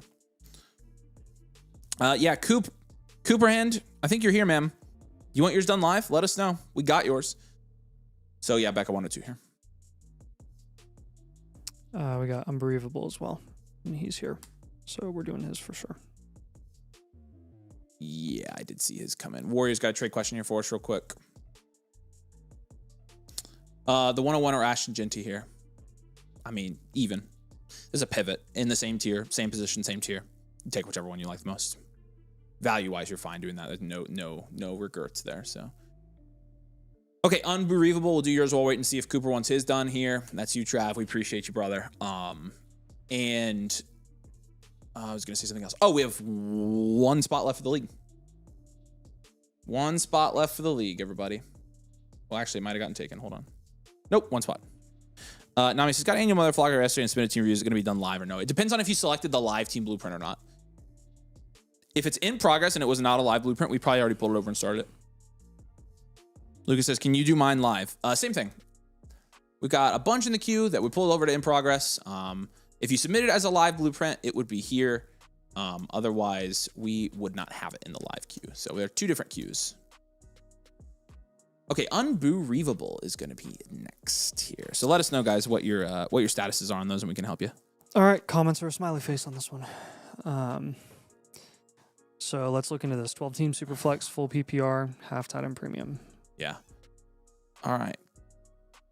And then this is Unbelievable here. Jeez. This is the Trav D23 team, right, with Cam Ward? Yep. Okay, 7.1% production share here, 11th in this league, so not the most productive team at all. However, 9% value share second in this league. So big production value share gap here, 2%. Big ranking gap in those two. You're 11th in production share. You're second in value share. Quarterbacks in a Superflex 12 team, you got Ward and Penix. That's a 3. Michael Penix at that rate is probably a 3. Chuba and Jonathan Brooks. At least you got the whole Panthers backfield. That's a 1. Wilson, Odunze, Marv, Parker, 6. Harold Fan and Sam Laporta, 9. You got 4 firsts here, man. Yeah, you got the 102, 104, 107, 112, and then also 1, 2, 3, 4, 27. So 8 firsts. Draft capital is a 10. Bench is a 1. Pretty easy here. Future value here. We'll go future value, well-rounded, rebuild content. Future value, well-rounded, rebuild content. Overall grade here is going to be a 5.8. This team is in the 43rd percentile of rosters that we review. The build percentage, the future value, well-rounded, is 2.9% of teams we do. So a very rare team build that you've got here, Trav. But let's take a look now at your advanced analytics. This is a Blueprint Premium. It's the first one we've done a little bit on a live stream. And obviously, again, you grade out as a future value because 55% of the value on this roster is invested into draft capital. And so pretty heavy draft capital investment here. The other 26% is in wide receiver, and then you've got approximately 10% in quarterback and running back, and then 9% in tight end. So mostly draft capital and wide receiver, which we like to see for a future value team. Anyways, you have a double-digit value share at tight end, 10% value share there, technically because you have Fan and Laporta, and 6.8% value share at wide receiver, and then it's really the only significant value shares that you have there positionally.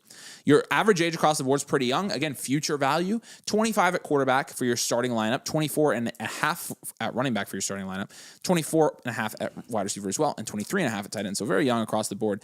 Your installation is a 5.3 though. Production score is a 3.5 and your situational is a 2.5. So again, the opposite of productive. Installation's pretty good here. It's going to be even better once you draft. You're going to have a lot of installation here. We have you at first in our power rankings though. So again, you're a future value and you're set to kind of go from future value to enhanced value if you play your cards right here with 8 firsts, including 2 top 4 firsts this year and 4 firsts in 27, one of the better classes we've seen in a while. You have a lot of serviceable guys. They make up 26% of your roster, your top 20 rosterable guys here. You have 5 of them. Parker Washington, Chuba Hubbard, Michael Penix, Tua, and Jerry Jeudy. 4 upside premieres, which is great for a rebuild or a future value. Rome Odunze, Cam Ward, Marvin Laporta, and Fannin. And then Garrett Wilson's your lone foundational. But we don't have any cornerstones. And when Tate is drafted, he's a foundational. So honestly, I don't know how quickly we want to get a cornerstone in this team. We could make a trade here and try to get a cornerstone asset since we are cornerstone less than a 9% value share team. Yeah, we just saw the 102 go right at the tail end of the second there, back-to-back with Tet McMillan. I do think we give the edge to Tet McMillan there. If you can get him or you can get Hampton, who we see go late second a good number of times as well, I would be cool with you moving that 102 for one of those players. And that would be the way that you kind of get from that high-end foundational to low-end cornerstone. I'm going to have you shop both of your tight ends here. It's just not our priority right now. I'm actually going to have you shop all 3, including Isaiah Likely. RIP. Looking at those specific moves, with likely you're probably in the Downs, Kittle, Terry range. With Sam Laporta, I'm just going to try to get a skill position guy instead. A Javonte, ETN. If you want to go for a quarterback like a Goff or something, I'd be fine with that as well. Yeah. And with Fannin, you're just looking higher end there. If you want to get in the tier of like the 105, 106 in exchange for Fannin, I would do that. You're really looking at like Fernando or Price there, and I do like the price range of those guys a little bit over Fannin at the moment. If you want to go for a running back with value upside, AJ Brown is a guy that you can consider. T. Higgins is another one that you can always sell high right before the season starts because people are like, oh, 17 points per game when he plays. Yep, that's right. So contenders will pay up for that. With the 112 and the 108, geez, it is unbelievable how low it is. I would move the 112 for Travis Hunter. You probably don't even have to pay that much. No, you actually, don't. at this point, you probably do. Well, he went in a startup today around like 202, 203 prices. Okay, cool. So Evans Boston. is another guy that you can look into. Swift, Devontae Adams, and then yeah, if you want to this one, you don't have to do like right now. If you don't get enough value return, but you can explore offers for Chuba Hubbard and see if you can get a guy with higher value upside potentially. Again, I just mentioned Travis Hunter. That's a play that we really like, and again, a lot of productive. He did say he already. Wait, they use their hands. This isn't your review. This is Travis's review. Never mind. I thought that was Travis commenting that, but. Do you have questions on these 6 moves, man? Did we just do they use their hands review? Is he like behind or something? Possibly.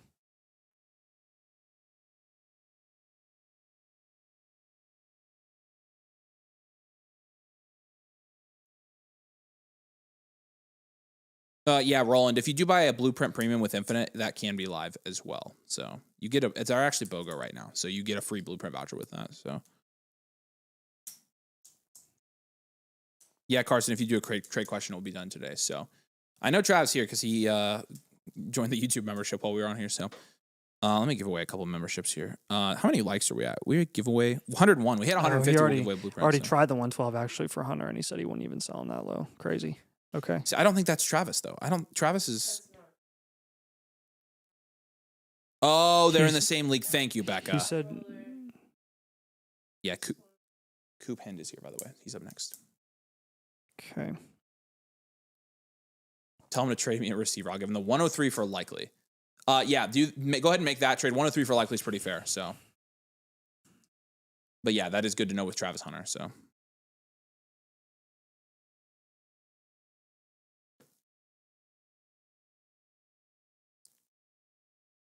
All right. Any questions on these moves?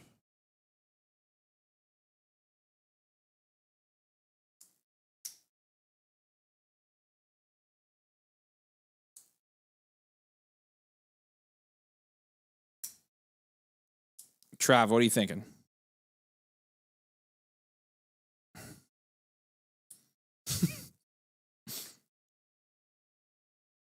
Now you have to trade for likely. You do have to trade for likely. You have to give him the 103 for likely. This is how it works. That's how it works. It's a good trade for you. And then Coop is going to be up next. T-Law plus what to get me to dart? I mean, a little bit.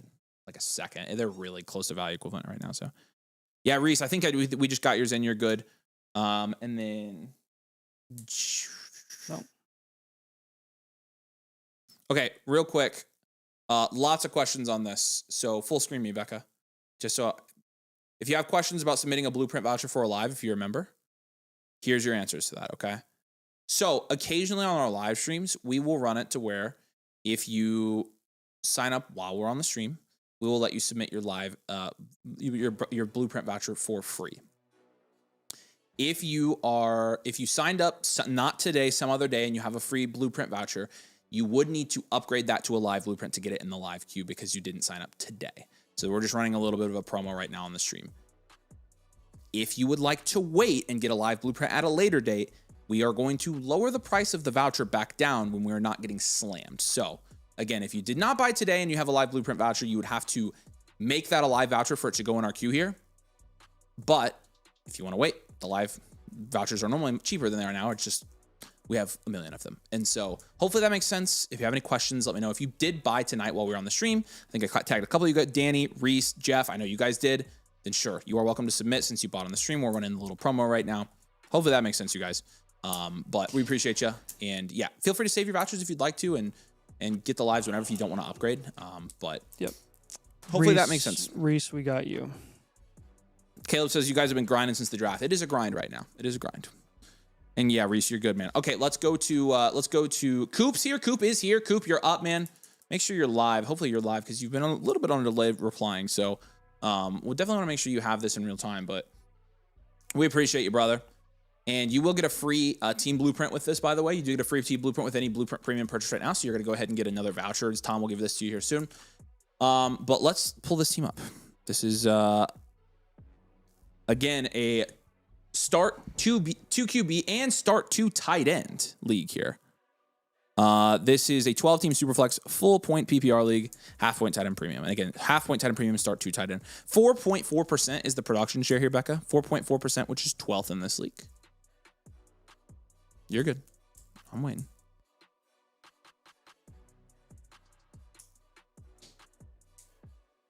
Georgezilla, we did get your live. We appreciate you, man.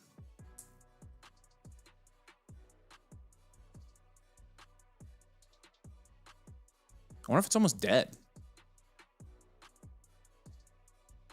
Very interesting that it's been doing that. I don't have the slightest idea as to why.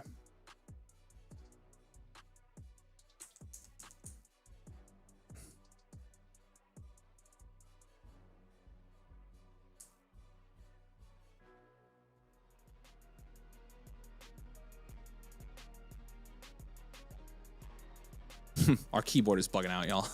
We're trying to get your production and value share on the screen. All right, we're gonna keep going. We can go back and fill this in if we need to. Back, your production share here is 4.4%, which is 12th in this league. Your value share is 9.7%, which is 4th in this league. Okay, so you have a pretty high value share here. Your production is obviously a little bit lacking. You have a lot of pick value on this team as well. 12 team Superflex. Dart and Purdy's a 7. Hampton by himself is probably a 4. You have Caleb Johnson, who's not really worth anything. Igbuka, BTJ, Jaden Reed, Travis Hunter is a 5. Chigo Conquo, Mason Taylor's a 1. But your draft capital is a 10 here. You've got the 101, the 103, the 201, 202, 204, 209, and the 227 first and a second here. Bench is a 0. Did you get it? Oh, that works. Good. 4.4%, which is 12th. 9.7%, which is 4th. Yep, 4th. And then the positional grades all the way across. 7, 4, 5, 1.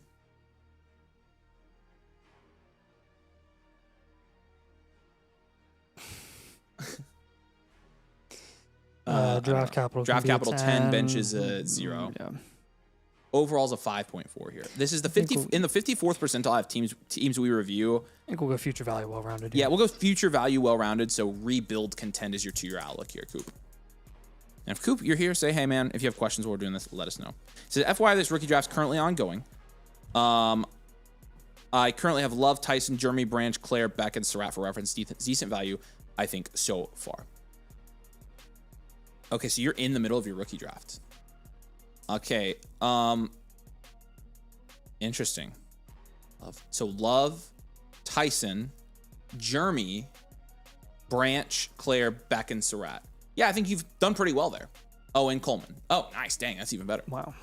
Okay, yeah, we're definitely making some of that pick value into some good players here. So let's look at some of your advanced analytics here. Again, you are a future value team, so it means you're going to rebuild for one more year, and then you're going to be in good shape next year to try and contend.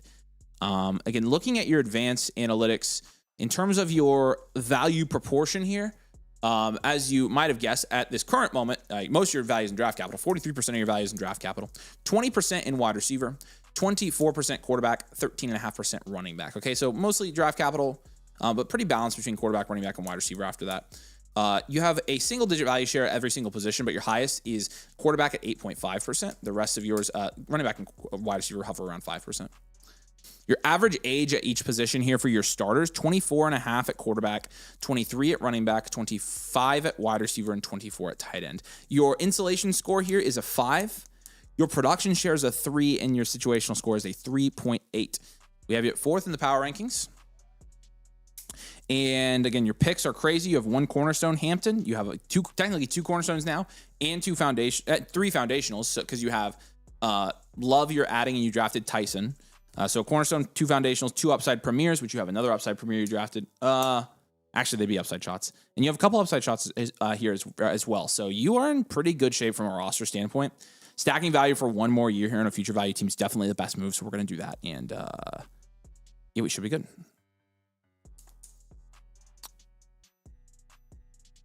Okay.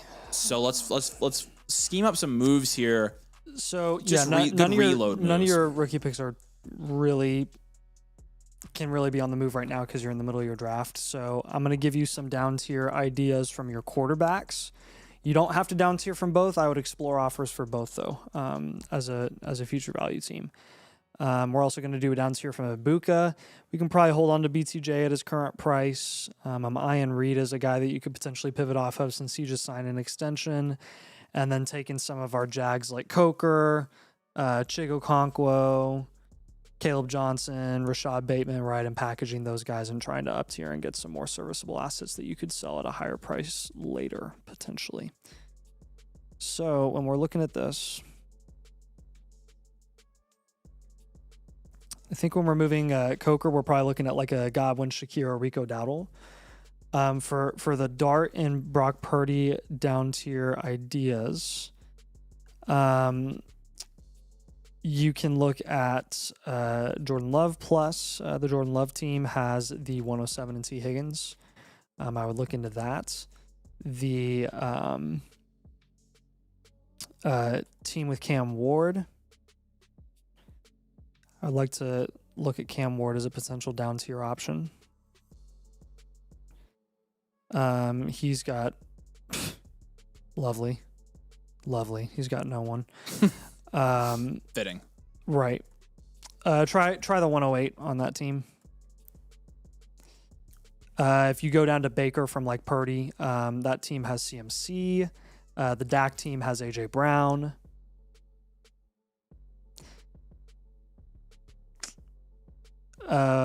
Bo Nix would be a smaller plus, but a plus nonetheless. I would look at some of the assets on his team, like even a Jordan Addison would be nice, with like a Dart down tier. Mm-hmm. And then let's say we did like a big down tier. Let's say we like down tiered all the way down to Tyler Shuck. Then you could get like a Garrett Wilson. Yeah, I mean, you're pretty much down tiering to the other position there. And right. Yeah, adding Shuck as on top, which I actually really like that, by the way. Yeah. With Jaden Reed, I'd rather just get a guy that I know is going to make a production difference in somebody's flex spot for a contending team heading into August. So David Montgomery would be one of those guys. I'd move Reed for Monty. Yeah, you don't have to sit and try to bet on Reed or Golden to produce. We can just get a running back. Did you know QJ's just got his 5th-year option exercised? That makes me feel really old. I know, it's kind of crazy. Because he was 2022. He's heading into his 4th year. Yeah, because he was the JSN year. Yep. And Jason's already on his new deal. Yeah. Yep. I'd rather take a shot on downs in this offense than Jaden Reed in an offense that hates the pass the ball. I agree. And the fact that the Colts did not draft a wide receiver does say how they plan to use downs a little bit more this season. Yeah. You could honestly take a 1 year earlier shot on Xavier Worthy as well instead of Reed. Or you could go vet like Evans or something. That would be my preference. You could flip him. With the Ibuka downs here, a couple of options here. See if you can capitalize on Tyson being drafted to the Saints, and if you could get a Chris Olave plus, that would be great. There are some interesting assets on the Olave team. The Olave team is the same team that has like Addison, ETN, Kyle Pitts, JMO, etc. If you went Rome Odunze plus, that team has Tucker Kraft. And then we could try Marv as well. Again, all these guys, we have just as many questions for the other player. So, Marv team, the same team as the Lad team, which is interesting. The Lad team has Fannin as well. So, Lad, Fannin, Marv. If you could get something worked out there, that would be nice. With the Chig and Caleb Johnson up tier, I'm trying to get you up to like Ramondre, Gainwell. You have Ayuk already, don't you? That's another good play. Yeah. You can hold on to Ayuk until he signs somewhere. Yeah. Jalen McMillan's another play that you could go for. Do you have any questions on those moves? Yeah, what are we thinking here, Coop? Let's leave this open for a minute. Let Coop type his questions down here. I'll answer a couple comment questions. Paid for a normal review, upgraded to a live on my Flock Fantasy website. Shows I have 2 requests and a live one and a normal one. What's your Flock username, man? I'm sure you're in our queue if you have a live one in here. So we appreciate you. It would be in here. Real Estate Investor says, can I buy a blueprint to join a high stakes league? Sure. I mean, I can get you in the next one if you'd like. I don't know when it will be, but we'll have another one within a month. So if you want a spot in there, absolutely. Real says, like the stream. Yes, sir. I like the stream. We're at 119, trying to get to 150. We'll give away a blueprint tonight, obviously. He said, no, this is great. Lots to chew on for sure. Yeah, and the premiums, it's kind of information overload. Yeah. So as you like go through it, if you have questions or like want to have ideas, obviously we'll give you a free trade question here. And if you have, other questions, you can just ask Nate and I. We can help you. People in the Discord are good to help as well. You know that, so. All right, calling out Old School. Are you here? He is here. Old School's here. He's next. It's Roland. Roland, did you want the last spot in the league, by the way? You are technically eligible to take it if you'd like it. Drafts Thursday. If not, we still have one spot. If Roland takes it, that will be it. Coop, appreciate you, ma'am. Yep, and we'll go back down to the bottom and we'll do Old School. All right, Roland. He's here. What's up, brother? Appreciate you. Let's get into this thing. And sorry, I'm pulling up your comments.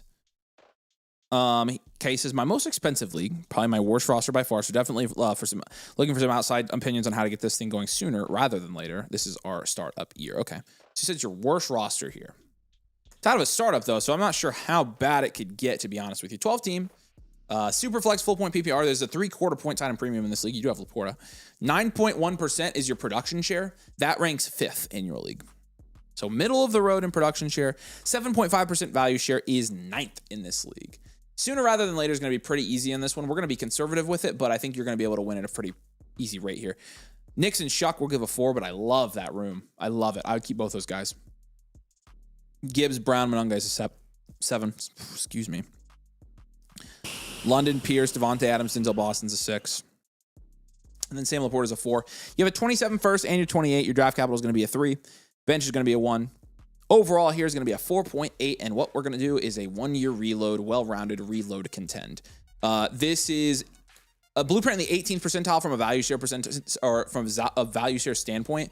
So you will want to, again, be conservative, do a reload contend to your outlook, and it's about 20% of the teams we review are 1-year reload well-rounded specifically. And so that's a pretty common one, all things considered here for you.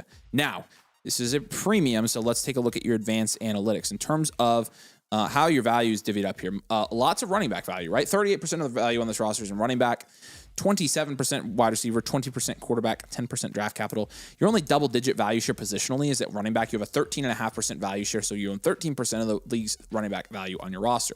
About 5.7% at both quarterback and wide receiver, and about 4% at tight end. In terms of your average starter age here, you are 26.5 at quarterback on average in your starting lineup, 24.5 at running back, 28 at wide receiver, 25.5 at tight end. Okay. Your installation score is a 5.8 here. Your quarterback installation score is going to be your lowest. The rest of your positions are fairly insulated here. Production score is pretty good across the board, 7.5, and situational is a 6.0. So honestly, your production score is really not bad here, and your production share is pretty high as well. You agree that this is a reload, right? Yeah. Okay, just making sure. Yeah.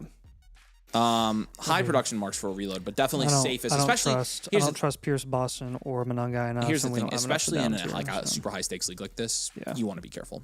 So we've got we know from experience. Yeah, Nathan and I know because our high stakes league, like we $500 freaking dog water every year. Although not anymore. Now it's time. It's the time. It's almost time. It's almost time. Probably next year, but it's close time. We got the value. And you've got 2 cornerstones, a foundational, and 3 mainstays on this roster. So your mainstays, of course, are Chase Brown, Laporta, and Alec Pierce. 2 cornerstones are Gibbs and London. Your foundational is Bo and Nix. Reloading, we're pretty much just going to be playing the market here, trying to figure out everything that we can do from a market value perspective to try and try and take this thing to the next level. So let's try to do that, and let's try to build value for next year. You've obviously already had your rookie draft, so yeah, I'm gonna give you a couple of down tiers here. One of them is going to be a down tier from London down to the foundational range. The Lad team has Quinshon. If you get Lad and Quinshon, that would be really nice. You probably want to stay in that third round range if possible, like down tiering to Pickens, Lad, Chris Olave, etc. The Pickens team has Chris Godwin, or I'm sorry, I don't know where Chris Godwin came from. The Pickens team has Jared Goff. And then if you went like Olave, that team has T. Higgins. I'd be very interested in that as well. Olave has been falling quite a bit, so see what you can get there. Try to upsell. Chase Brown, I really see two options for Chase Brown. You can either down tier from him, or you can pivot from him. If you down tier from him, you're really looking at like Cam Scadaboo plus. The Scadaboo team has Kenyon Sadiq. You could also look at down tiering to a wide receiver or a running back. I am curious in your league how far apart the value is between Chase Brown and Kyron Williams. I do see a significant difference in domain leagues and where those two guys are priced. So I'd be interested to see what plus you could get on top of Kyron. The Kyron team does have Wan'Dale Robinson. And then if you were to go wide receiver, like let's say Devonta Smith, also the same team as the Kyron team. You could look into Flowers. The Flowers team has some productive vets in there as well that you could end up flipping later at a premium.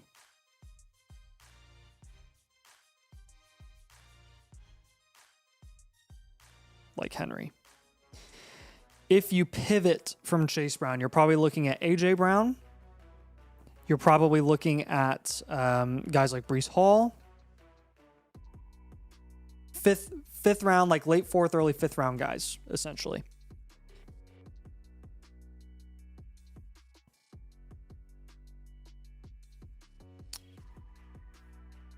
Now, looking at Sam Laporta, we're kind of down in that low productive vet running back range like Javonte and Etienne and Jameson Williams. I'd take any of those guys over Sam Laporta because, again, we're trying to kind of fade tight end for the most part unless you're getting like a young guy like a Stowers or Sadiq at a really palatable price. Having something I'm working on, give Nix, London, Laporta, Chase Brown, get St. Brown, Kraft, Javonte, and Baker. Let's say that Baker and Laporta cancel. Let's say that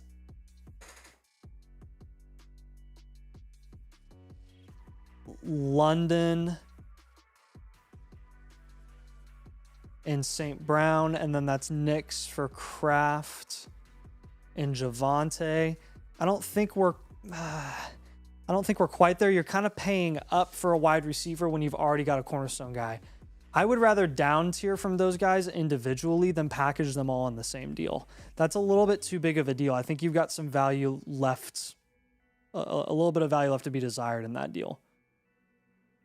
I would hold off on making that move. Try to move Nix, London, Laporta, and Chase Brown separately if you can. You can integrate a couple of them, like one or two of them in the same deal, but really all four of them I think is a little bit overkill, especially when it's not like a slam dunk for you.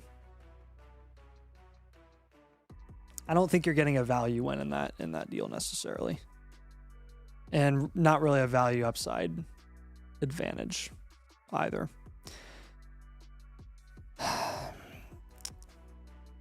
So with that Laporta pivot, I had those targets for you, those individual targets. Again, if you end up getting a guy like Javonte or ETN, you'd want to flip him later on.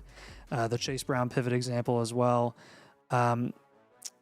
I've got a kind of like a jag up tier move. Jalen McMillan and Ramondre, those are a couple serviceable guys, actually. If you could get up to like Kittle or Michael Pittman or Josh Downs, I think it's worth making that move for guys that technically have higher value upside heading into the season.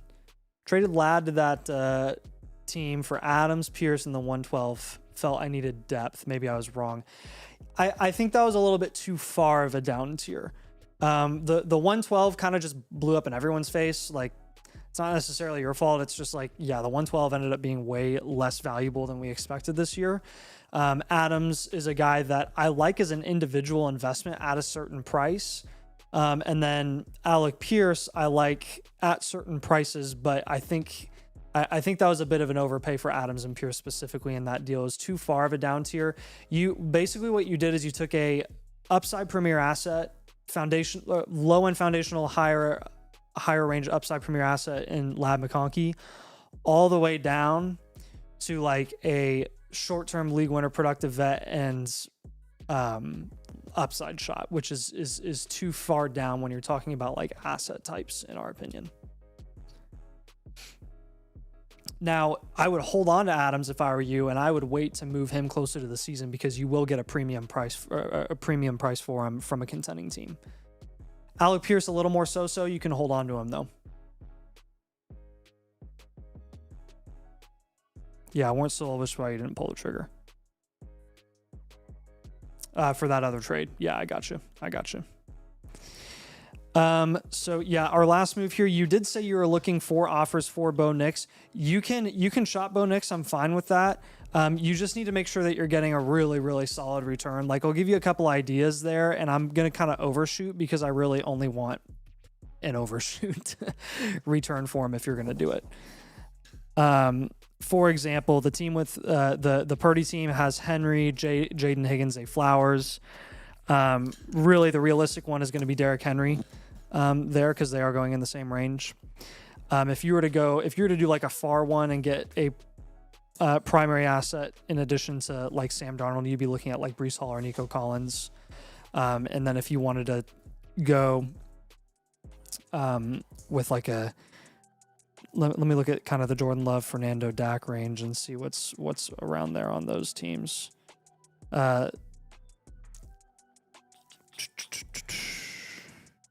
Hello. There we go. The Dak team has Quinshon. That really would be what I want to do to get it done. So, yeah, that and that's an overpay. I'm assuming you had to move Chase Brown. Yep. And Devontae Adams eventually. Eventually, yep. What questions do you have on those 6 moves, man? Monangai. You can shop them, yeah. Okay, yeah. I love that you have Heidenreich, by the way. Yeah, that's nice. Said he was getting offered for Knicks, huh? Yep. I didn't like him. It was packaged with like a bunch of other guys that I had him shopping at the same time, and it wasn't a good enough value return. Yeah, but individually, you can explore offers that I think would be more beneficial for you. Just don't sell low on the productive vets. That's all we want to avoid. Yeah, questions here, man. He said, he did say, I didn't really want to sell Knicks. It was the only way to get St. Brown, basically. Kind of like my quarterback room. Yeah, again, you don't have to sell them. You don't have to at all. I just noticed that you got one of those offers that you were considering and just trying to give you ideas for like things that I would be okay with. But again, if you're not getting that type of return, then there's no need to do that. You can move, again, you can look at shopping some of the other guys and the other examples that we have as well. It's less about like, hey, we really like this player, we really dislike this player. Like, we love Drake London, but I would probably explore Drake London down tier into that foundational range when you're talking about the guys that are going in the 3rd round of ADP, because you should get a really, really good return for him. And as a reload, you want to spread out your value a little bit. All right, buddy. We love you. We appreciate you. Thanks for getting a premium. You will get another blueprint with this once we issue your voucher here within the next day. So we appreciate you. Dalton says, when I switch y'all's rankings on the site, when it doesn't, why doesn't it show tiers? It just says one big S tier. Our combined rankings. So I do my positional rankings. I tier my positional rankings. I don't tier my overall rankings. If you're combining Nathan and I's rankings, I'm not sure it would tier them either. I don't know if Nathan tiers his positionals. I tier my positionals. So if you go by my like Avery quarterback, Avery running back, you'll see my rankings there tiered out. So, all right, Roland, we appreciate you, man. We got a super message from Old Pile of Stuff. Yeah, we did. I missed that. Yeah. Sorry for the delay on that, man. Yeah, look, you can mark this one as oh wait, that's Noodle Frisbee. Go up to Old Pile Stuff.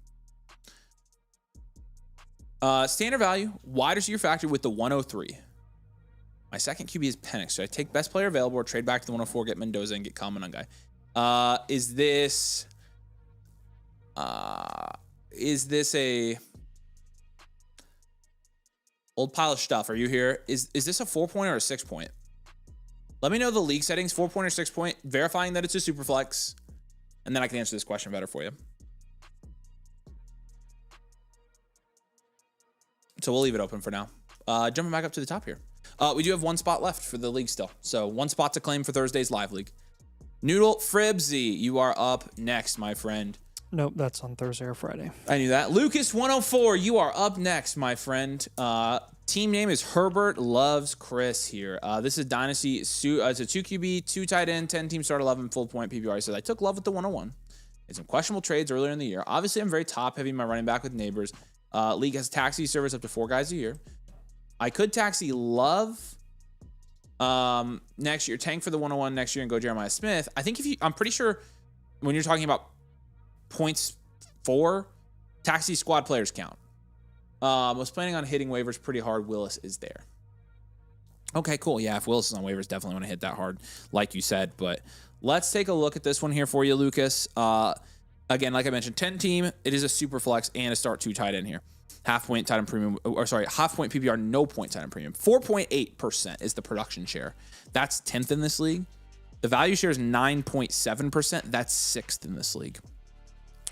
You have Justin Herbert and Kirk Cousins is 3. It's just Herbert. So start 2 tight end. Yep. Genty Hampton is an 8. Neighbors, Ladd, and then that's it to 4. And then Brenton Stranger, Royal, Juwan Johnson is a 2, and it's start 2 tight end in the league. Yeah. Jeez, he's gonna get love. 101, yeah, he mentioned Love in the 27 first. Obviously, he mentioned top heavy, which I agree with. It's a 9 at draft capital with your 101. Your bench is a 0. It's top heavy, like you said. You're flexing Dylan Sampson, Juwan Johnson right now. Overall is a 5.2 here. I think in a 10 team like this, with it being this top heavy, you're getting Love. It's Genty. You'd start Genty, Love, Hampton, Neighbors, Ladd, Trey Tucker, Justin Herbert, Kirk Cousins, and then you're still starting 2 tight ends there, and you still have Juwan Johnson. I'd probably go reload here. Yep. 1 year reload, well-rounded reload, contend. Slightly below value share expected here. So I think reloading and getting that, value share to 11.5% is definitely the strongest bet here. You can add another player in 27. We're probably going to have you do a down tier here from somebody. Yeah. You're going to have to. I mean, definitely from Herbert. In a half PPR, I would rather down tier from a wide receiver than a running back. I would keep your running backs. All right. All 3 of them. Genty, Hampton, Love is what you're going to build around here. Neighbors, if you do a little down tier to like a London plus, or a Lamb plus a little bit, I would be cool with that.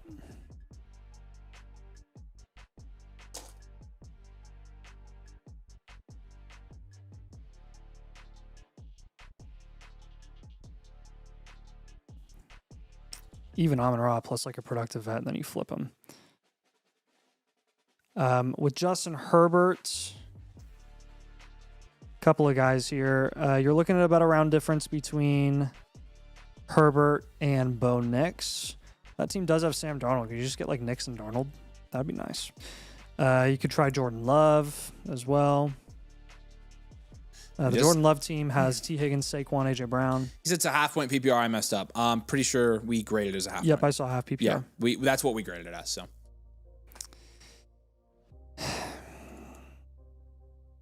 Brock Purdy's another guy that you could look at in a down tier. Mm-hmm.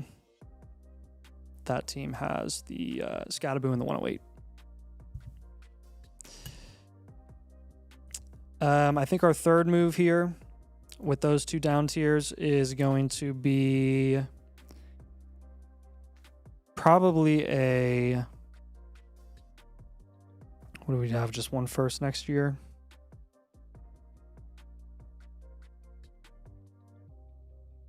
Let's do a Jag up tier. We'll take Strange in the 209 and we'll up tier. Sure.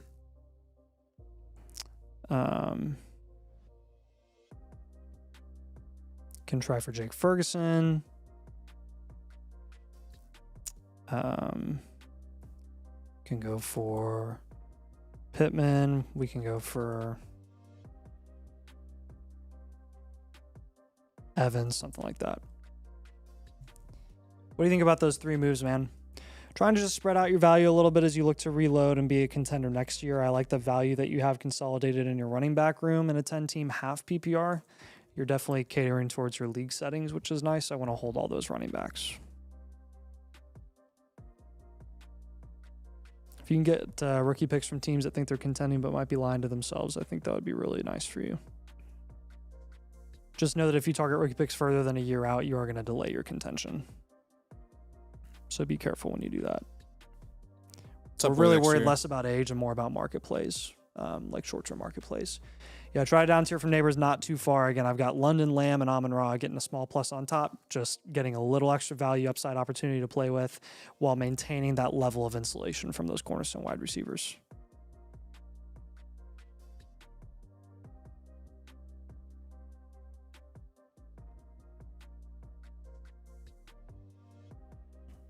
Yeah, what questions do you have? Yeah, shout out Jack Quick 8502. Are you still here, man? He said, okay, so try to down tier neighbors. Yeah, we did give you that. Don't take an underpay there. But yeah, that's a good idea for this team. Again, you are top heavy. You kind of mentioned at the beginning of the review, so.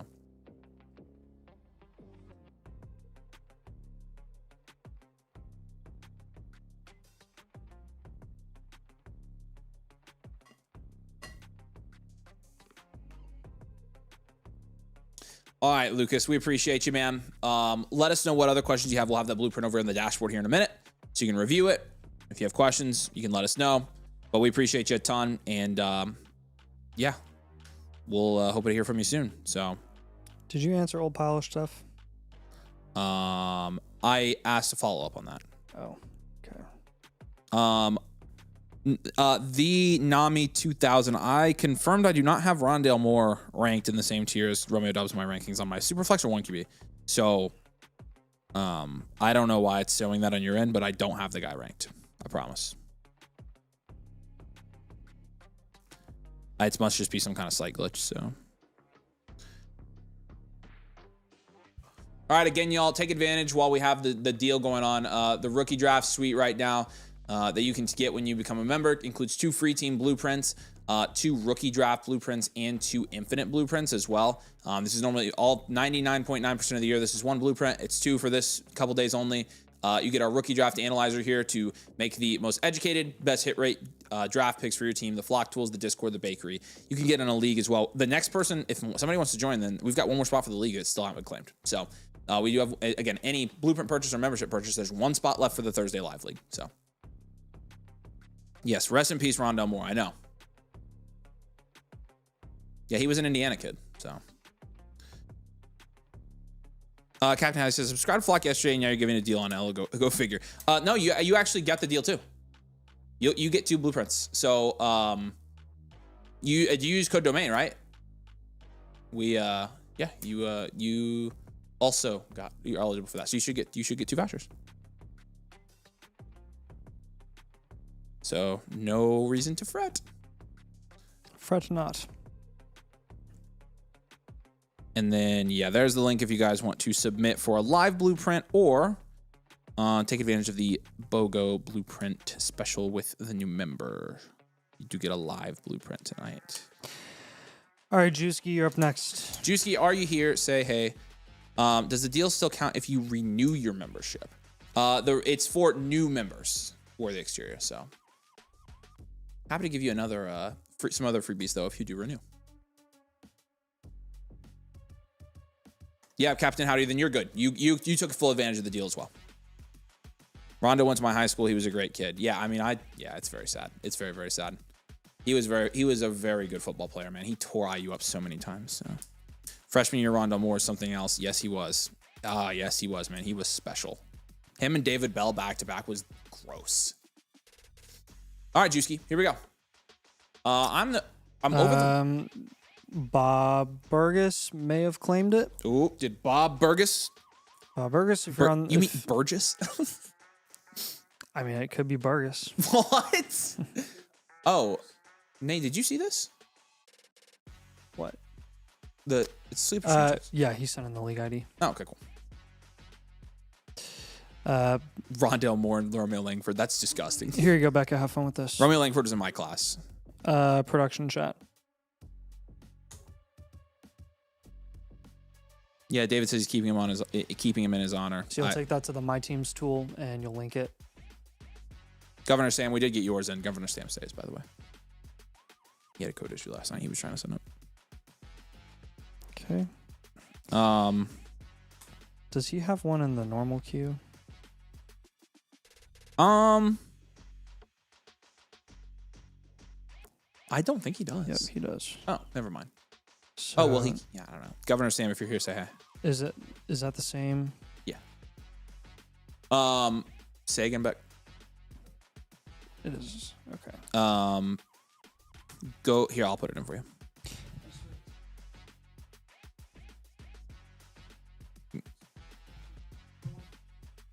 No, because I don't think we gave him another voucher though. So if he's here, yeah, he said yes. I have the one I paid for and just use my subscription one. It's the same team, dude. So do you probably wanted a different team on that, right? So you can do 2 different teams. Let us know. We're happy to fix that for you, by the way. Okay, so I got to add this in real quick. I'm gonna put this on my teams. Drop a like in the stream. Are we at 150? We're giving away a blueprint 150. We might have gotten there. All right, Juicy, let's do this. Definitely the first or second best team in the league. With the other team, welcome to the neighborhood. Don't necessarily have to go all in this year, but have a good piece in picks. Haven't won one yet. I mean, if you're the first or second best team in the league, we're definitely going to push you to go all in, but let's take a look here. Yeah. 12 team, super flex, full PPR, no tight end premium. Looking at 11.9% production share, which is first in your league, and 13.2% value share, which is second in your league. What's the team name on this This team's insane. The Juicers. The Juicers. Okay. Becca, go to the My Teams now. If you go to the My Teams app, you should see it there in my portfolio if you refresh. It's the top team. This would be the best team I own. Wow. So looking at your grades here,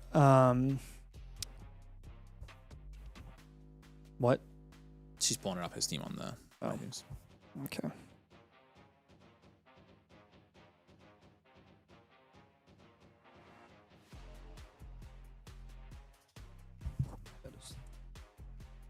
It's unfortunate. Got it back? Refresh the whole page. Yep. Weird. And there's no one at the top that says Bush League? Probably because it's Sleeper League. Yeah, I was going to say it's there. Okay, and then it should show his team. So, yep, just pull over that active tab and it's good.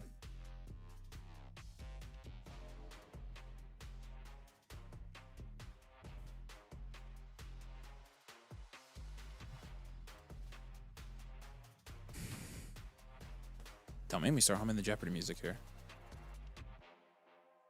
No. Okay, yep. Open up the Juicers. Boom. Now we've got it. All right, so yeah, second there on the power rankings on the Flock site, second in value share here on the team. Looking at your quarterback grade, you have Joe Burrow, Trevor Lawrence, Kyler Murray. I'll give you an 8 there. James Cook, Kenneth Walker, and Derrick Henry is going to be more of a 4. You have Pickens, Garrett Wilson, Nico Rasheed Rice, Marvin, BTJ, which is insane. That's a 9. And then Bowers is a 10. Rookie picks are the 105, 110, 112, 205 this year, and your first next year.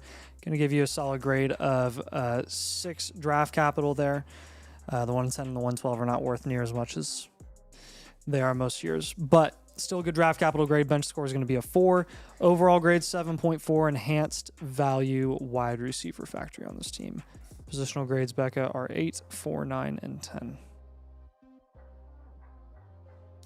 Nice. Okay, enhanced value team here. Again, it says this would be the best team I would own, so good job, Freck.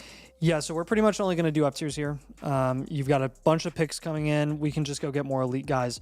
It's kind of crazy that you don't have a cornerstone wide receiver on this team, and you definitely should because you're loaded.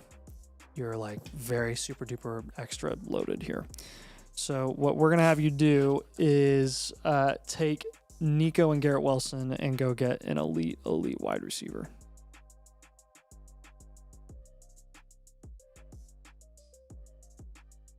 Talking Puka.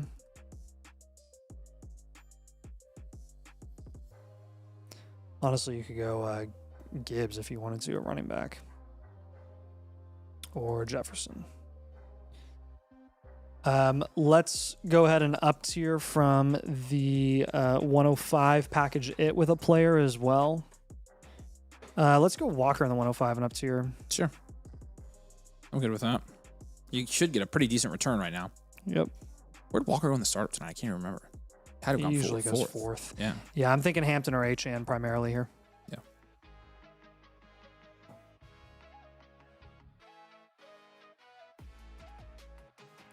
And then I think our last move is going to be packaging the 110 and the 112.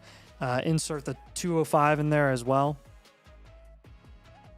And we're going to be getting something better than those two picks because your team is, if you get those guys at those picks, they're never going to see your starting lineup. Jameson Williams, Kyron Williams, Javonte Williams. I'm just going to do all the Williams. We're going to do the Williams trio. You've already got Savion Williams. Just kidding. And Kyle Williams. I'll give you a non-Williams. No, we should go for the Williams record. All right, we'll go Javonte Williams. I like it. That's kind of fun. Yeah. So the 3 Williamses there, I'd be cool with. What do you think about those moves, man?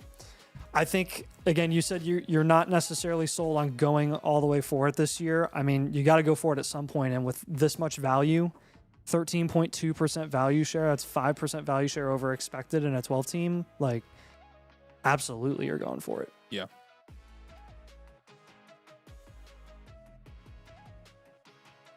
Yeah, no, I mean, again, the value share of the value archetypes has it all here, man. Have we seen him in the chat? Hey, if you're on here or you're watching this on demand, again, feel free to reach out to us on Discord. We're happy to answer follow-ups for you on this one. Okay. VN Available says, I'd like to join a Dynasty startup, at least for you guys to sign up for Motherflocker. Yep, that's right. We have a spot for Thursday if you sign up now. So, yep, code domain.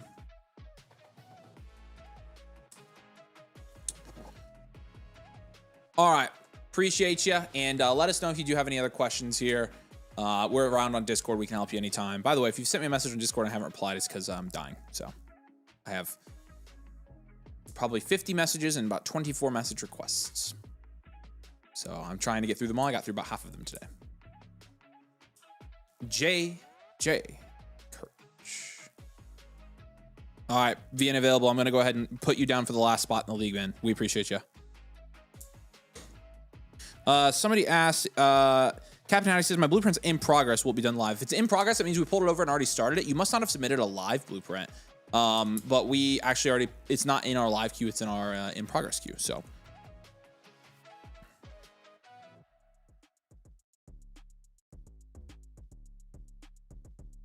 Let me know your Flock username being available when you sign up. I've got you down there. All right, JJ's here. What's up, JJ? I need to pull Corsac's over too. Corsac was one that we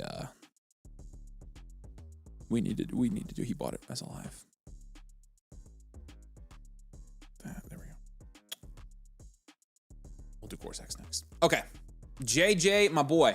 We appreciate you. He said made some moves during the NFL draft. Obviously still running back needy, but it's hard to come by since there's a okay, yeah, this was the I was gonna say this is the one we were answering question. I was answering his questions about earlier. Calling out Flaus, let us know if you're on the stream. Flaus. I don't think he is, but let us know if you're here. So yeah, it's a quarter point PPR bonus for running back. I need ideas. Team with Drake May is interested in dealing for a wide receiver. Worst case, I may lean taking Price at the 104 if I can't get anything done. Appreciate y'all. Yeah, you did ask us about this, and I don't think with this team in the running back market here, it's a terrible idea. You are going to get Love, but again, you got Scattaboo, and then it would be Scattaboo and Love, and then you get Manungai here.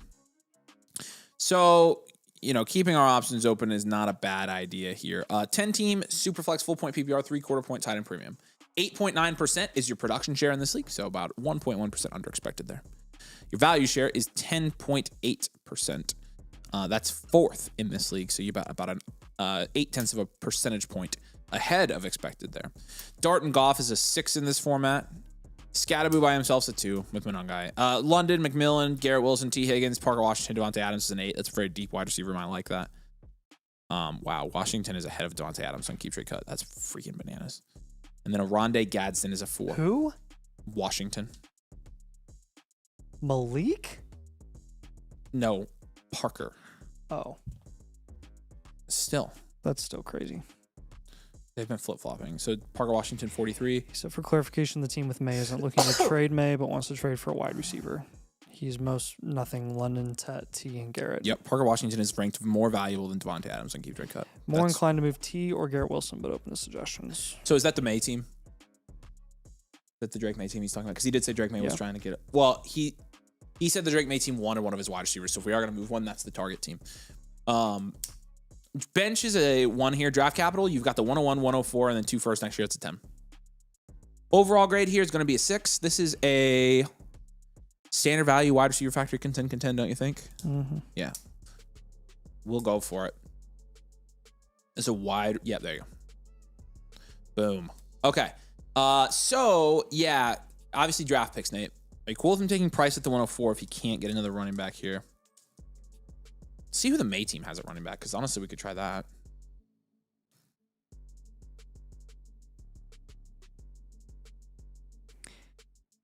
So he brought up his value share, almost a whole point. Production share went down slightly, like 0.2%. Oh, this is a follow-up. Oh, yeah. Value share went up how much?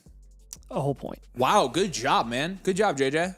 That's sick, dude. I saw the trades you made, and I thought you actually got some wins, so. He had a point is a lot. He has London, G. Will Higgins right now. He had London, Garrett Wilson, Burden, T. Higgins at that point. Yeah.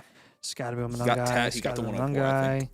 Gadsden, Dartgoff. Mm-hmm. 101, 104, 101, 102. 2 first. Okay, cool. So, move time. Okay, so let's look at the May team real quick. See if the May team has any running backs we can move for.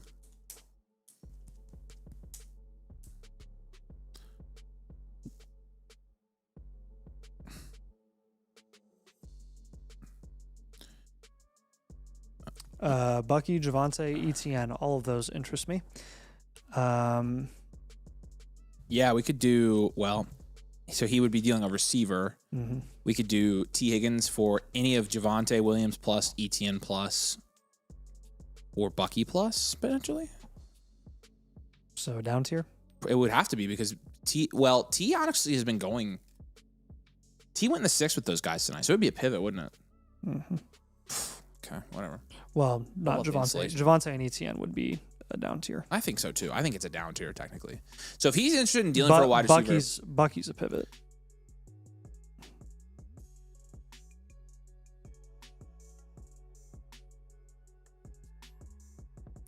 All right. Yeah, Bucky would be a pivot there.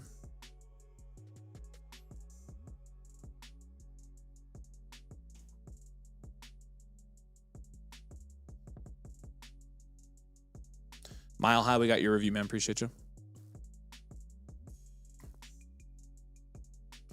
I would try actually probably ETN and Javonte if you're down tiering from T. Higgins. Yeah, I would too.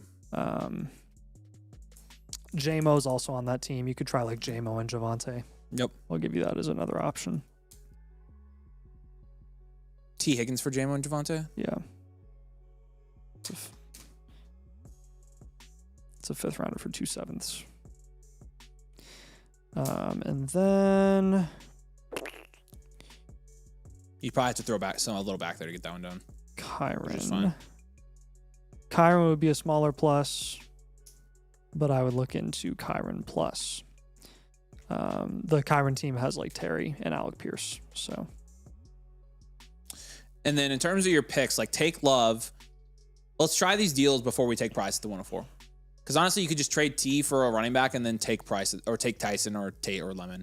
Honestly, I'm fine taking Price at the 104 if you want to take him. Let's shop Manungai. Individually, I know we had him in an up tier on your last blueprint. Let's do an individual move. Yeah, I think that's not a bad move at all here. So, have you tried for Adams or Henry in this league? Well, you have Adams already. Have you tried for Henry in this league? What would it cost to get up to Henry? We gave Henry as a recommendation for you last time. What interest have you gotten there?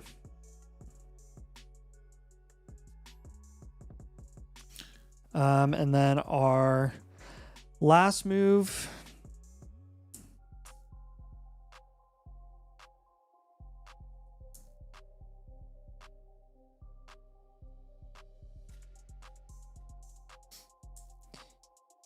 What do you want to do last move? I mean, he's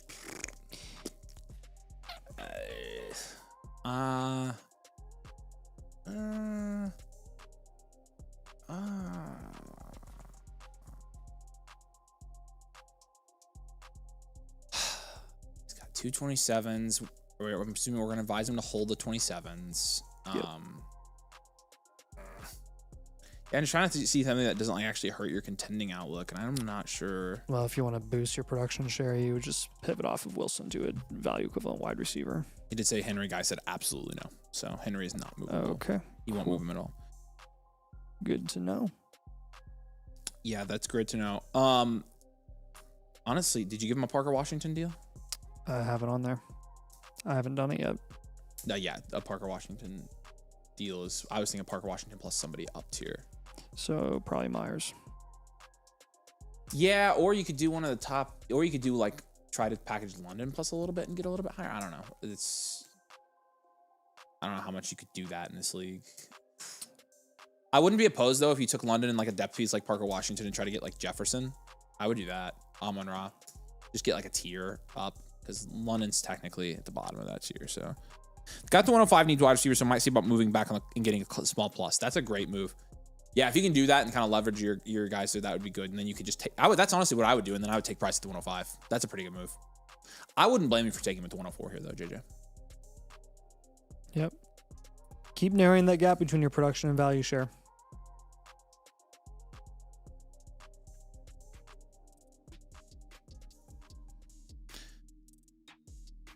What follow-ups do you have, JJ? What are we thinking? I'm glad you did a blueprint on this one. Your value shares increased by almost 1%, so you're definitely winning in value.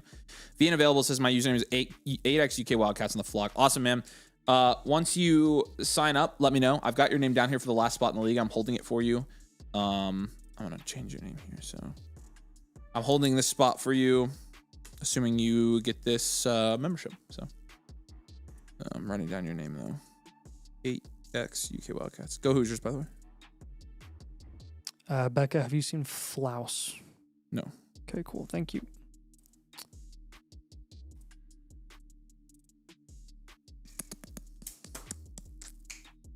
All right. JJ, appreciate you, brother. You've got a mound of blueprints you're sitting on, so I'm sure we'll be hearing from you very soon. And then we have a trade question down here.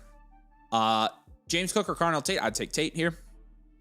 102 or Tate or Cook? I'm taking Tate. Yeah, easily. And then I am Johnny Days. I'll take a look at in depth and reach out with more questions. All right, brother. We appreciate you. We'll look forward to hearing from you. Took an orphan.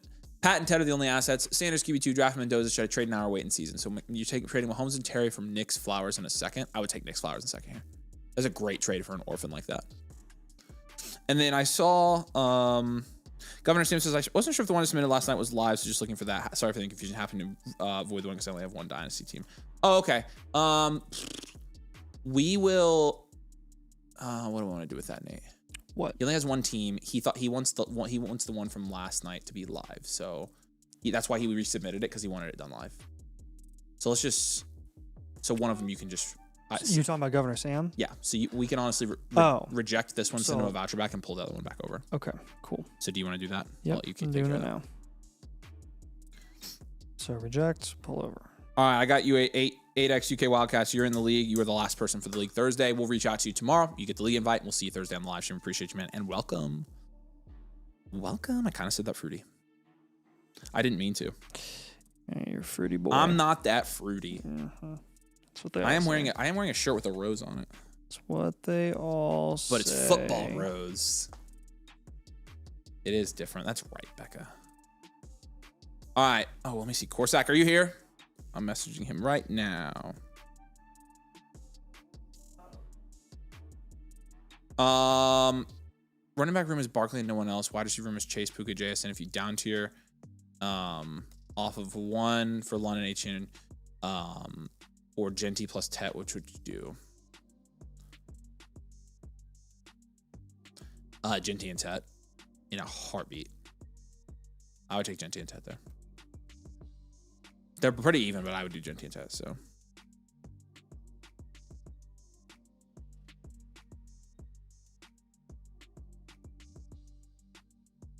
I've lived in Northwest Indiana for quite some time now. Love the Hoosiers as well because of SIG, but UK basketball all day. Yeah. Well, I'm glad you're a fellow Indiana football Hoosier, but I can't get on board with the whole UK basketball stuff. You and Corey. Your commissioner lives in Kentucky and is a big UK basketball fan, which, I mean, hey, have fun this year with the 0.0 guys that Mark Pope was able to get in the portal because he's a weirdo. Right. But we appreciate you, man. You did beat us this year. Although we have you next year in Indy. We'll probably go to that game. All right, let me message. Corsac, is there a promo code for a discount on live team review? My price is way higher. Domain. And also, you only get the discount. Okay. Yeah, Gabriel. Are you a member? If you are not a member, you get 2 blueprints when you sign up. So if you're not a member, do that. Instead, it's going to be way cheaper than getting an a la carte blueprint. Don't buy a full price a la carte blueprint if you're not a member. By far, the cheapest way with the BOGO right now is to become a member. So if you have, I can help you do that if you want to. Okay. Let's skip Corsax for now. I haven't seen him here. I'm going to message him real quick, and we'll jump down to Noodle. Stewart. Colin Stewart, are you still here, buddy? Thanks for being patient with us. We appreciate you. You've got a Superflex 12 team start 11 PPR Titan Premium League. Just drafted Beckett 207 rookie draft. Also have 412 suggestions for that pick. Also sign me up for that Thursday league. Sweet. I have you down. You're good. So you've not finished your rookie draft yet, but it will be finishing soon. You only have the 207 and the 412. So it's not going to make much of a difference in the overall grade of your team. This is a 12-team Superflex full PPR half Titan Premium, 10.5% production share, second in your league. 7.7% value share is 7th in your league. You've got Josh Allen, Tyler Shutt, Kyler Murray at QB is going to be a 7. Hampton, CMC, Chase Brown is a solid 6. Rashee Rice, T. Higgins. Oh, excuse me. Hiccup. Rashee Rice, T. Higgins, Wandell, QJ. Sutton is a 4.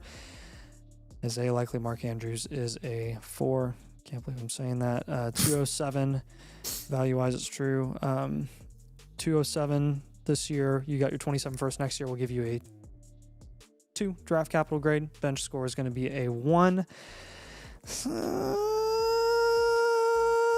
I'm going 1 year reload here. I don't think we have enough at wide receiver.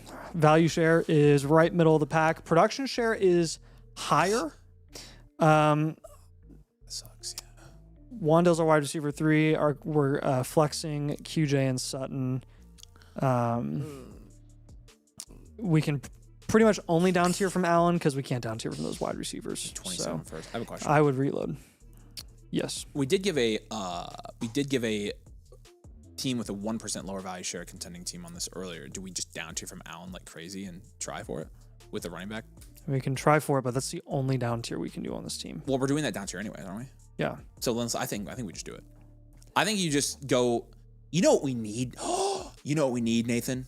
We need a value archetype that basically is like a flexible archetype. Like you can, like you're between a reload and a contend, and you make the moves, and it's like you could go either way. You know what I'm saying? Mm-hmm. Yep. That'd be so sick. I don't know what I'd call it. Tweener or something. Flex type. Yeah, something like that. We could find that's honestly we find a lot of those where it's just like if you can make the moves, you can contend. If you can't, then you're reloading. So we're gonna try with the Josh Allen down tier first, no matter what. What's the overall grade on this? That's essentially the purpose of a reload, though. Is like, you know, I don't know. We're telling him not to contend in year 1, whereas like on a true reload, I probably would say like sell some of your more contending-ish assets. On a true reload, you're probably I really don't trust this team at all. CMC. I'm just being honest. But that's just me. So we'll have you down tier from Allen regardless. Like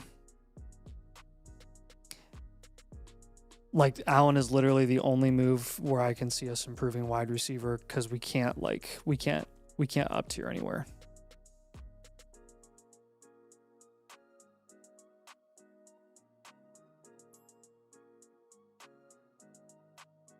Like, what other moves do you want him to make here?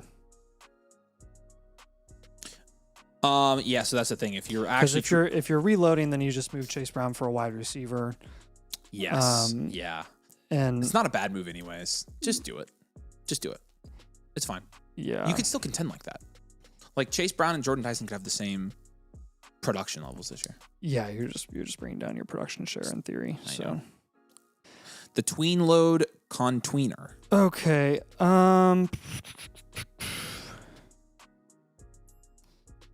Hello, Chase Brown.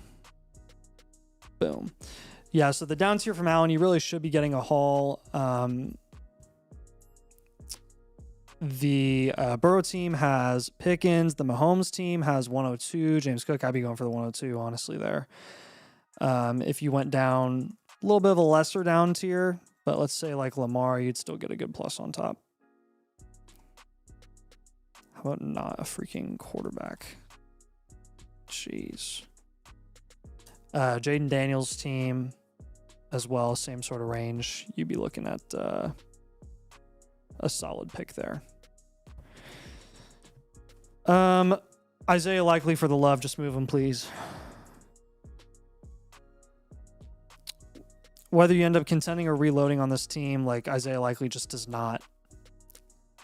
There are other value plays in the value range of Isaiah Likely that we think are just better plays, like a productive vet, like Kittle or Adams, or you could go for a Josh Down, who has a bunch of vacated volume opportunity. I can't believe we're doing this again. But I am. I'm doing it. What are you doing? The Josh Downs thing, like.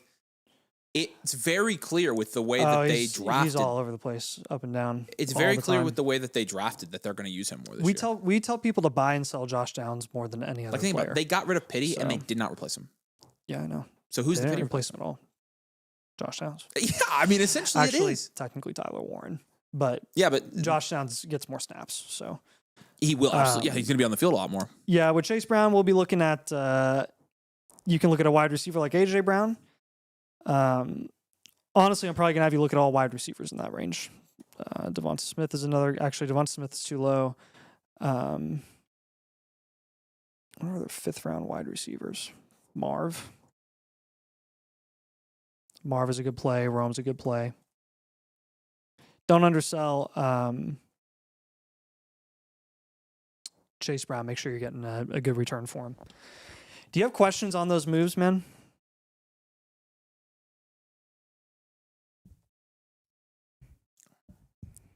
I think, again, regardless, like, don't start even shopping CMC until closer to the season if you do end up shopping him. Hampton's a guy you can build around. Shuck's a great hold right now. Murray's a great hold.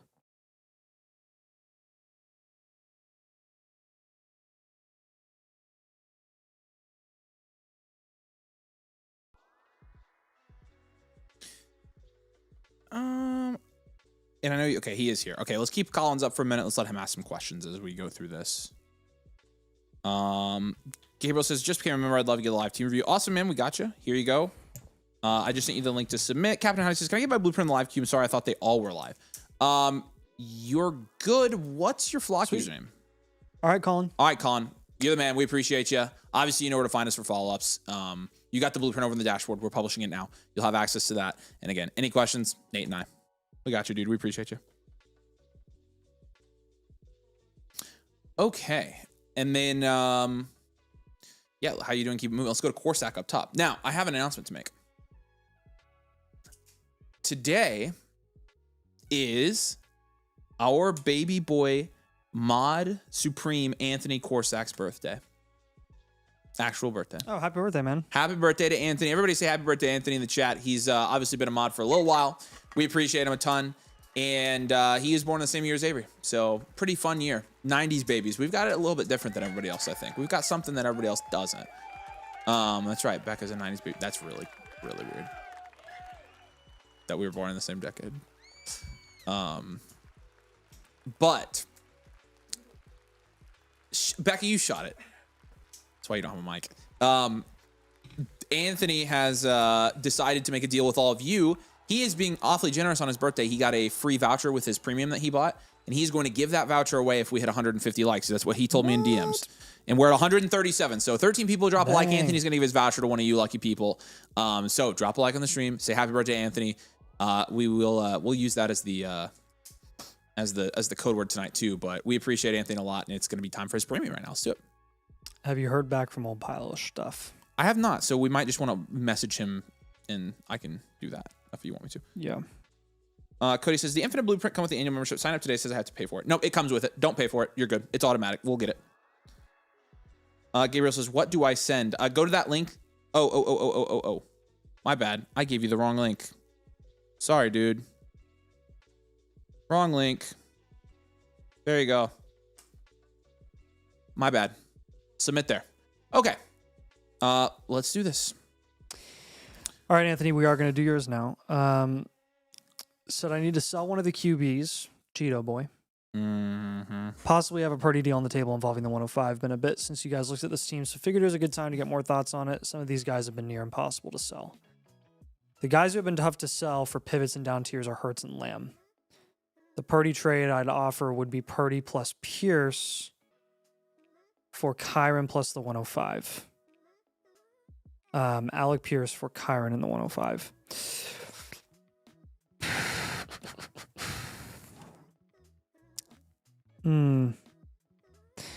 Where's the 105 going right now? 4-5 turn. That's about a round difference between Purdy and the 105. And then you're looking at probably a 2-round difference between Pierce and Kyron. They got to hold Kyron in the 105 there, if one of the wide receivers are available. Because Jadarian Price is probably there at the 105. Tough people to trade with are Laramil, Anaptics, and Sachi 31. First two just value guys horribly when buying them, and highly when they're selling on their own guys. Last one just rarely replies. Okay. Don't need Infinite since I already have it. Just bought that tier. All right, perfect. Oh, there is one without Infinite, by the way, for future reference. Yeah. But it's all good. We appreciate you, man. We'll see if we hit 150 real quick. 149, one more. And then we're going to give away a free team blueprint from Anthony. Anthony is the man. I don't know why he's giving away his free team blueprint, but we appreciate it. Okay. Grading this sucker out. 12.8% production shares first in this league. Created it again. Created what? He said he already had Infinite for this one. Oh, okay. So it shouldn't have let you. It did let me because I made it an a la carte. Okay, we can delete it. And a 13.2% value shares first in this league. Oh, here it is. It's over here. It was hidden. So you have Jalen Hurts and Brock Purdy's a 7. A Genty, Hampton, Chase Brown, Scatterby, that's a 10. That's crazy. Chase, Lamb, Wilson, that's a 9. And McBride's a 10. Good gravy, dude. Draft capital's a 0. Bench is a 3. Overall, here's a 7.2. It's the 87th percentile of teams we do. It's obviously a great team. We did this team a couple weeks ago, or some time ago. Cheeto Boy was this a flex night team? 9.5% is the build that we have here because this is an enhanced value, well-rounded contend. Do we have his last blueprint? Is it in the Domingo or is it in? Let me check. I'm gonna pull up your other blueprint real quick. I want to compare your value share and production share since you got your last. It would be the old way. Okay, cool. Let me do that real quick. For sec.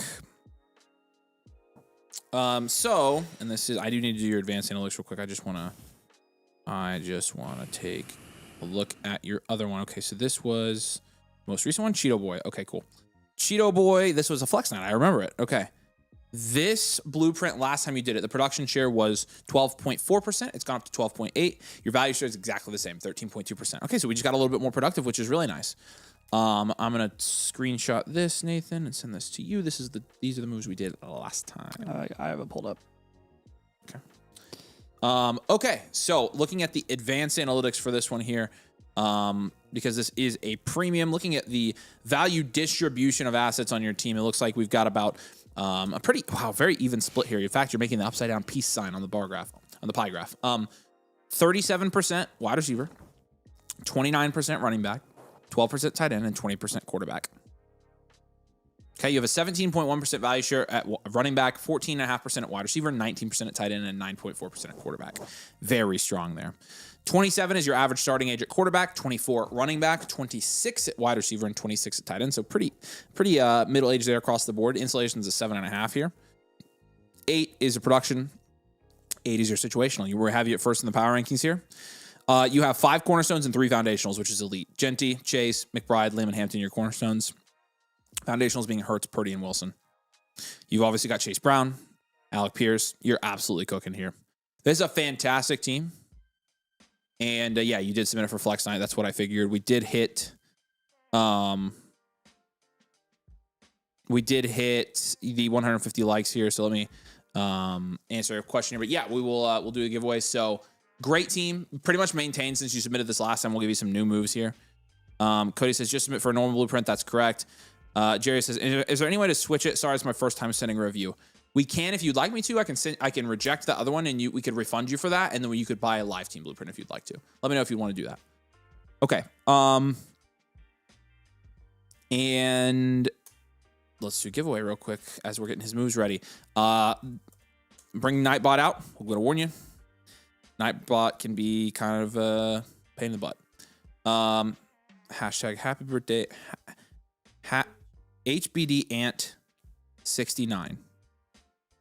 Okay, so that's the keyword for tonight to win the blueprint. HBD Ant 69. Happy birthday to Ant 69.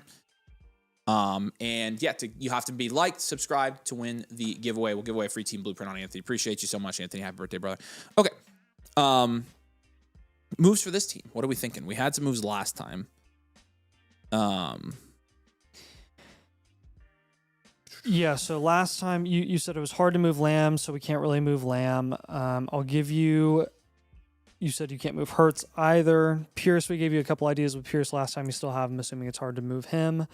I do have an idea to up tier from Chuba and Monty. I think what I would do is I would flip the value ranges of Garrett Wilson and Chase Brown and flip their positions. So Chase Brown's value range, get a wide receiver. Garrett Wilson's value range, get a running back. So Garrett Wilson's value range, you're in the James Cook JT value range, which is those are the guys that I want. Now, on the Chase Brown side, you're looking at like A.J. Brown and T. Higgins. Yep. So I think that would probably help get your production share up a little bit.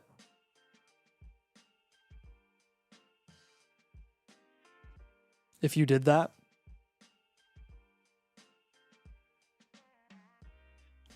Has Nico's value been plummeted to a point where it's value equivalent to Chase Brown in your league? That would be nice. I would look into Pierce, that. I haven't tried too much to move, so it could be possible. Okay, cool. Let's do...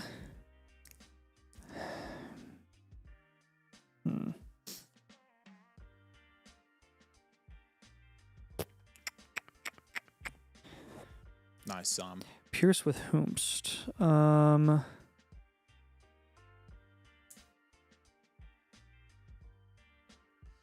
Is there any way that you could just like pivot from Hurts to a value equivalent QB? If you can't move him for another position, can you move him for another QB?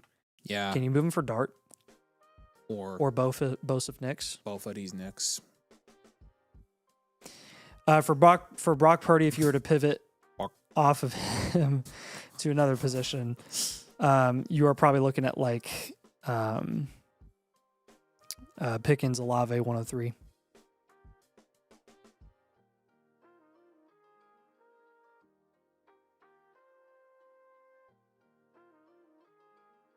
Well, it looks like your draft already happened, actually. So that would be like Tyson. With Chuba and Monty, I would try to get up to Adams or Henry mainly.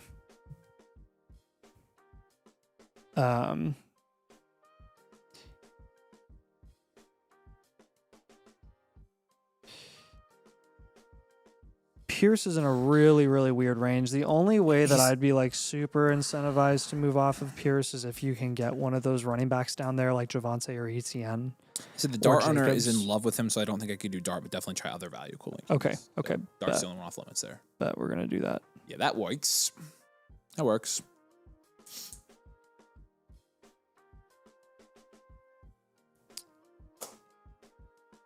Yeah, I love Knicks. Lubnik. Bach. Nice. Bach party. There you go. Mahomes is another guy that you could look for. See if you can like even pay a death piece to get that done. Yep. Yeah, holy quarterbacks. I honestly would rather have Lawrence than Hurts too. At least Lawrence can throw the ball. I probably would too. Lawrence is probably going to be a starting more. quarterback longer than Hurts will. Yep. And I love how then, we've gone full circle with him, man. Yeah, I know. You could try to like package Alec Pierce plus Chuba Hubbard, and try to get up to one of those productive vet running backs. in Etienne or Javonte. Yeah. Yeah, you could. I think you could do that. Jacob's very unpopular right now as well for whatever reason. All right, what do you think about those 6 moves, man? Do you have any questions on those? I think my biggest move here is the switcheroo from Garrett Wilson and Chase Brown. You're literally swapping value ranges for the other position. And that should help you upgrade your production upside.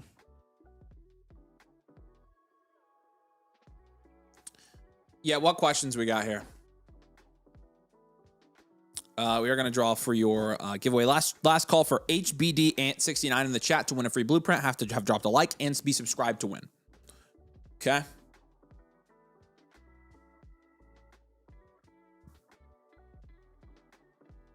Last call for that.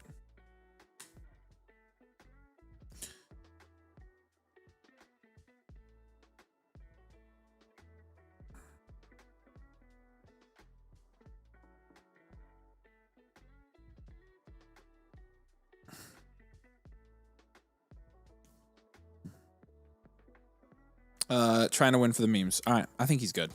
Appreciate it, brother.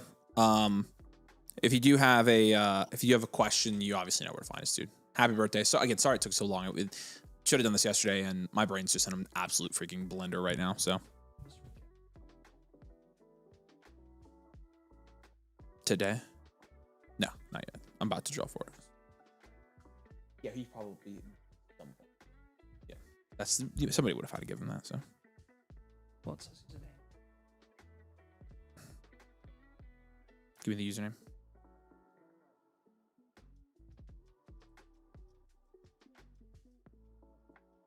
Thank you. We have an issue right now that needs to be fixed, and I think that's probably one of the issues. I've seen that multiple times. You need to write them all down because that's a bad thing. If you're seeing those, I'm gonna be up there butts about that. I've got this one. Thank you. Yep.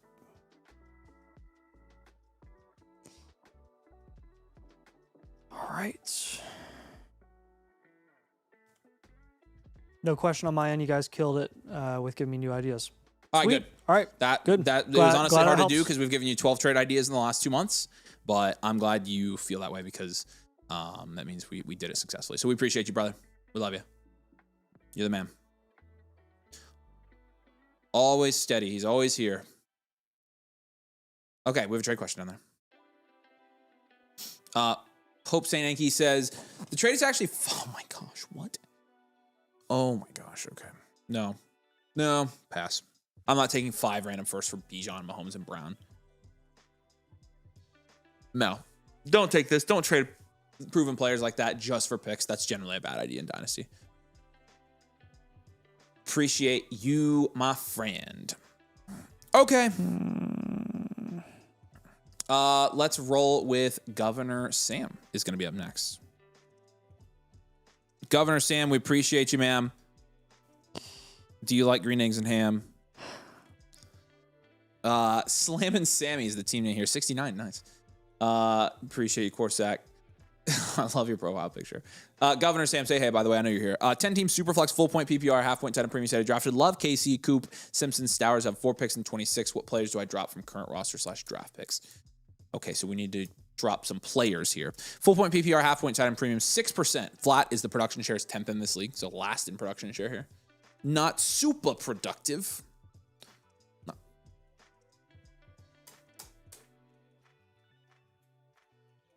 6%, 10th in this league.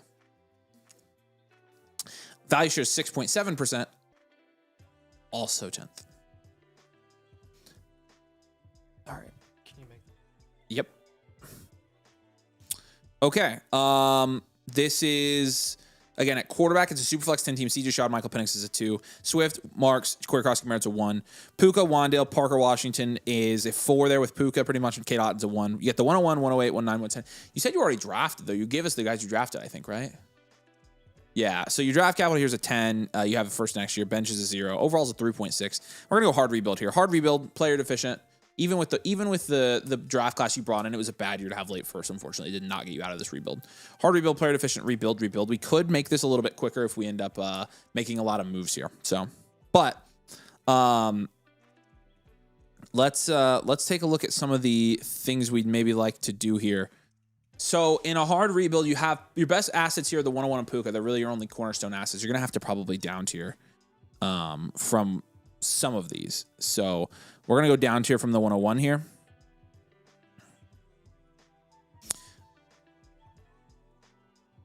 In the middle of the draft. Okay, that's fine. We're gonna grade it out like so. You have Love. We're gonna try to down tier from Love here.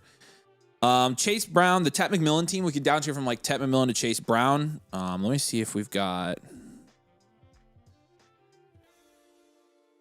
any other options on that team besides Chase Brown. I don't think we do. So if we wanted to go there, we'd have to go Chase Brown, AJ Brown.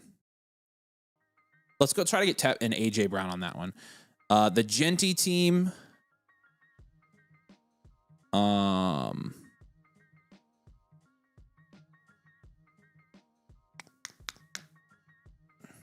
Let's see. Who does the Genty team have here that we could add if we're down here? I think that's the same team, right? I'm going to double check that. Becca, will you search Ashton Genty and pull it up for me? It might be the same exact team we're trying to deal with here. But if we are going to down tier from the 101, I'm actually going to give you somebody else. I'm going to give you Tate, which is basically just the 102.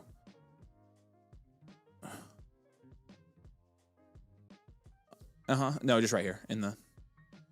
Just find the team with the Genty. Yeah, it says Tate is the. Okay. I thought I saw it there, but maybe not.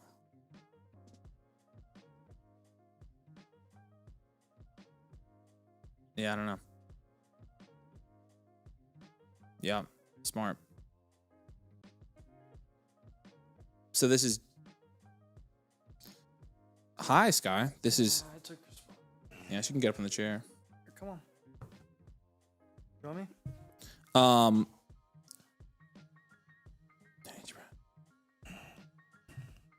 I'm massively confused here because the Tet McMillan team. This is not the Tet McMillan team. It's also not the AJ Brown team.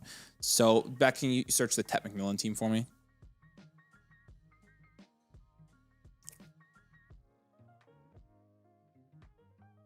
Okay, Tet does have the Chase Brown team. That's right.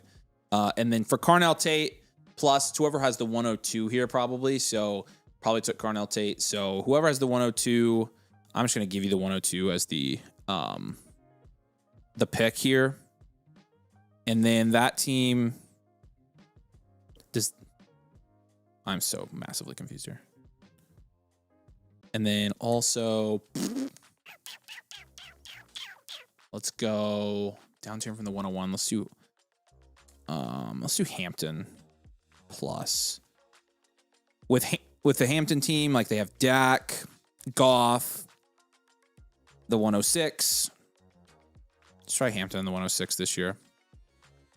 And for the 102, we're going to try to get like pretty much any return there. 102 team has BCJ, Burden. Thank you. Dart, Herbert. I'm going to try for Burden in that one as well. Okay, and then we will go. So we're down. We might have to down tier from both here.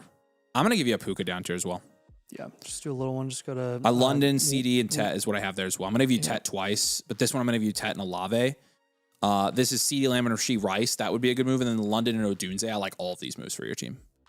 So again, that's like down to one of London, CD, or Tet and getting like a Rome Odunze, Rasheed Rice, Chris Olave type asset on top here. Because again, it is a hard rebuild for you. So, and then I would probably take on this team. I would probably take like Swift and Wandale and either up tier. What about Marks and Krosky?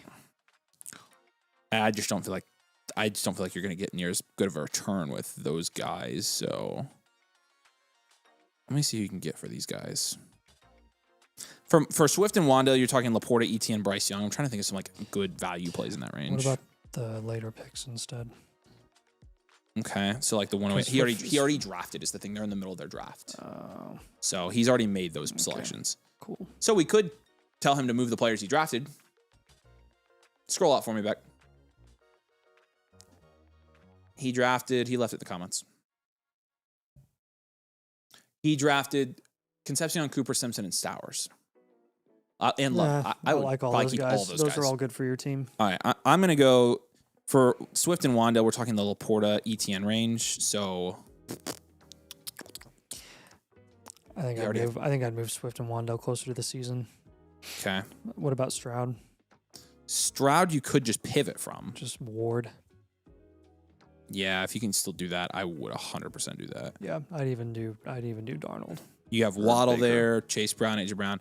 I would say, yeah, Darnold, Ward, and Shuck. Some guys with actual value upside. So, yep. Okay, so then those are your moves there. The 101 down tier, the Puka Nacua down tier, and then the CJ Stroud pivot. Yeah, for this one, I mean, take advantage of people's biases while you're trading and try to find small market value wins here. That's pretty much how you're going to get out of this rebuild, right? You're trying to down tier as much as possible to spread out your value, so you're going to have to make a lot of moves. And make sure when you're down tiering, you're trying to go for guys that have a really high value ceiling as well. That's pretty much the name of the game. So what questions do you have on that? We gave you a couple moves here. He says, who can I outright drop since I'll have 5 extra players in the draft is over? Great question. Yeah, honestly, a lot of your roster, to be just being straight. Trevor Etienne, Tank Bigsby, Evan Ingram, and then whoever you draft in the 4th round this year. Scroll down a little bit for me, Becca. Probably the next guys I would drop are your 402. Okay, whatever your last pick is here, it is 402. That's his last one. So probably the 402, and then the last guy I would drop is probably, man, in this one a 10 team, like, yeah, Trevor Etienne. I probably want to keep Cousins. Probably Henry would be the last guy I would drop. So again, if you make any up tiers here, you can try to package guys together, do 2-for-1s, like Nathan said, like Woody Marks and Ja'Cory Cross-Camara. You could try that to up tier as well. But that should be good for you. If you have questions, you can let us know. You can follow up with us. And we're publishing the blueprint to your dashboard, so you should be able to log in and see that here momentarily. But we appreciate you, man. Welcome. Sorry for your code troubles, but we got it sorted out. And yeah, if you have questions, you can let us know.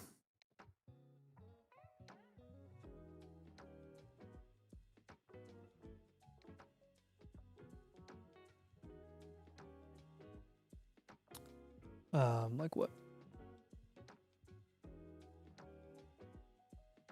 Oh, you have to pin.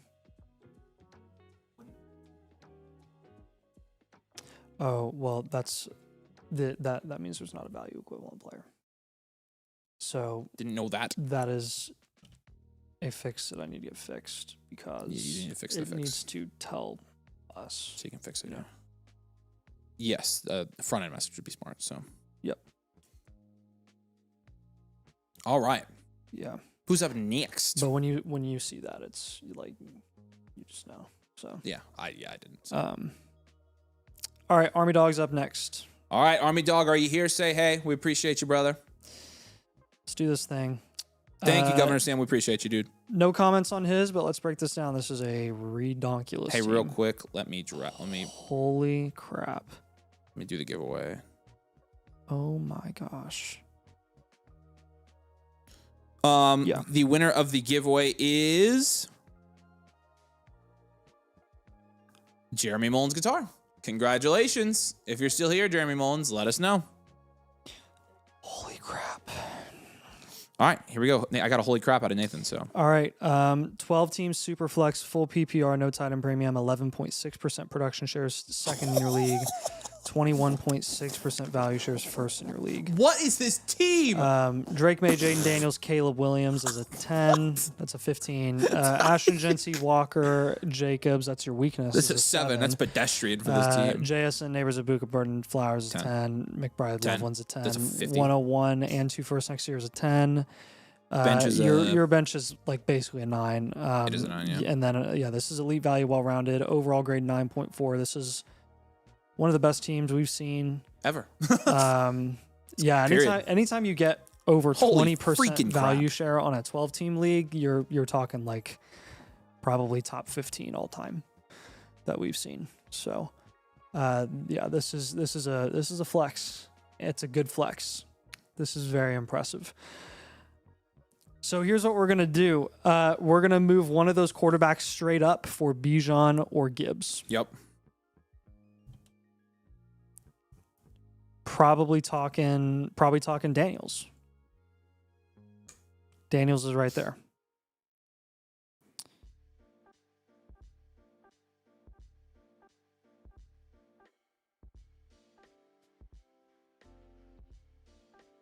If you can't get a running back, feel free to go for like Chase. Let's do an up tier here. You do have Jeremiah Love coming in as well. If you have Genty, Jeremiah Love, and then one of those top running backs, it's game over. Let's go ahead and take Burden and a Buka, and let's up tier there.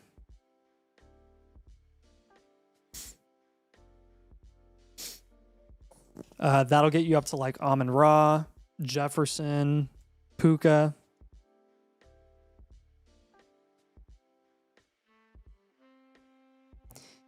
And then we will go ahead and take in a non-tight end premium. We'll take Colson Loveland, and we'll move him for James Cook or Jonathan Taylor.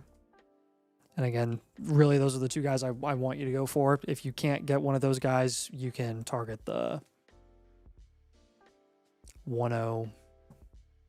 You can target Pickens. This, my friend, is called roster maxing. We're just sure is trying to get you the most ridiculous assets at every single position. Yeah.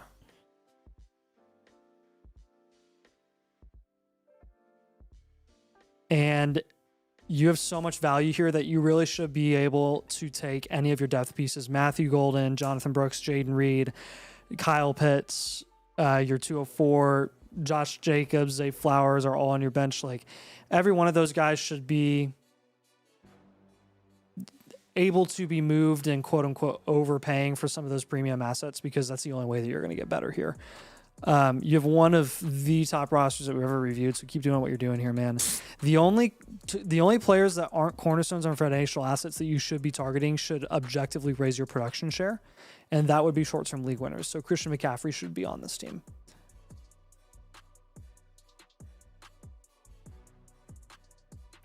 You've got, of the 1, 2, 3, 4, 5, 6 positional grades that we have here, or really the 5 positional grades we have here, you got 4 or 5 10s, and then you got a 7 at running back and a 9 at bench. I think we've only ever once done a team that's gotten 10s across the board. Yeah, I think we did only do it one time. And I think technically there was a 9 somewhere and we just upgraded it for fun. Yeah, I think you're right. I think it was a bench 9 or something like that. Yeah. But yeah, you're close. Yeah, this is crazy, man. I'm not sure if you're on the stream right now, but if you are and you have any questions, please let us know on this team. But again, I basically am just having you target every guy in the top 24 of ADP that you don't already have.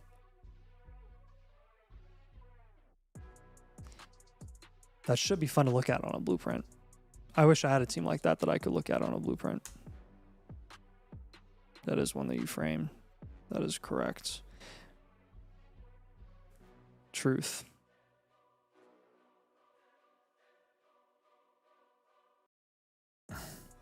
All right, what questions do we have here, Army Dog?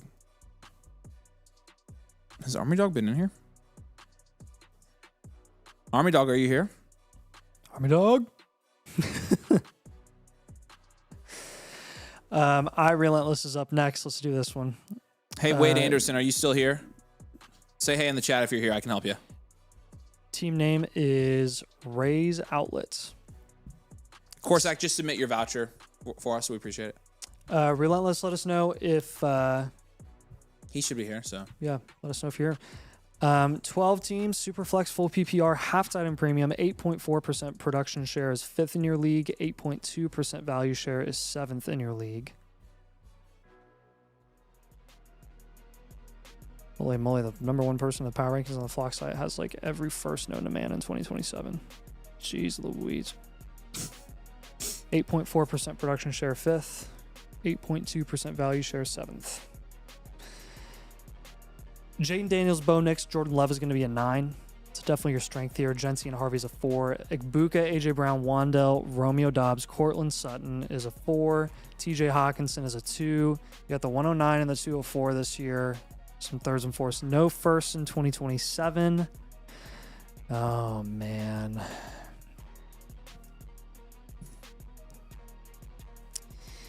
Draft capital grade's a 2. Bench is a 3. What do you think about this one? I don't know. This one he actually has 3 QBs to do a lot of stuff with. He does. He could down tier, pivot From and down both. tier and down tier. Yeah. And you've got AJ Brown, Igbuka, Wandale, Genty, which are starters. You got the 109 this year. That's hard. He doesn't have his first in just 2027. Well, then I don't know. What do you think? Reload still? Or just try or what? Yeah, this is so. Should we try on this one since he doesn't have his Sure, first? let's try. Or I think you're making the same what? move, so let's just try. If you had value your, all around and contend. if you had your first, we might tell you to just like, Or just punt it. yeah, But honestly, you don't have your first, you might as well. yeah, What's the overall on this one? 4.2. Hey Wade, what's your Discord username for me so I can message you back? Literally all of your moves here are going to be quarterback. We're going to do a big down tier from Jaden Daniels. We're probably going to move Love and hold on to next year. You don't even have the luxury of holding a backup QB. Like the most expensive backup QB that you should have on this team is Matt Stafford. Yeah. So we will likely be doing that.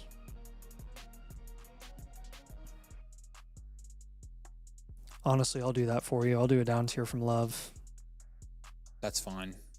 down to those guys like Stafford and Shuck and Kyler plus. And then I'm gonna hold Nix and then move Jayden Daniels for a wide receiver. I'm Perfect. actually going to do a down tier from Daniels for 2 non QBs. Cool. Yeah, I'm gonna do that. Or we could do actually either. Oh, duh. That's Wade from the meetup. I know who you are now. So if you go down to Tyler Shuck, that team has BTJ. If you go down to Kyler Murray, that team has CMC. If you go down to Matt Stafford, that team has T. Higgins. That's nice. I like that a lot. Igbuka and Brown you can hold. Honestly, I would explore offers for Igbuka if I were you. That's going to be my third move. We're going to do a pivot from Igbuka to a guy that we know is going to produce this year.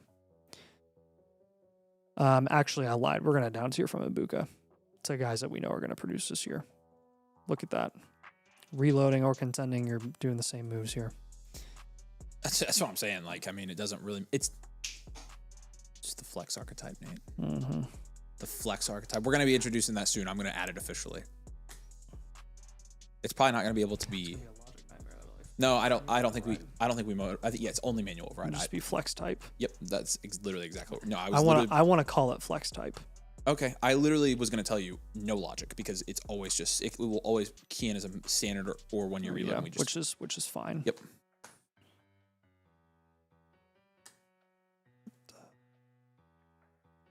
Oh, that's why.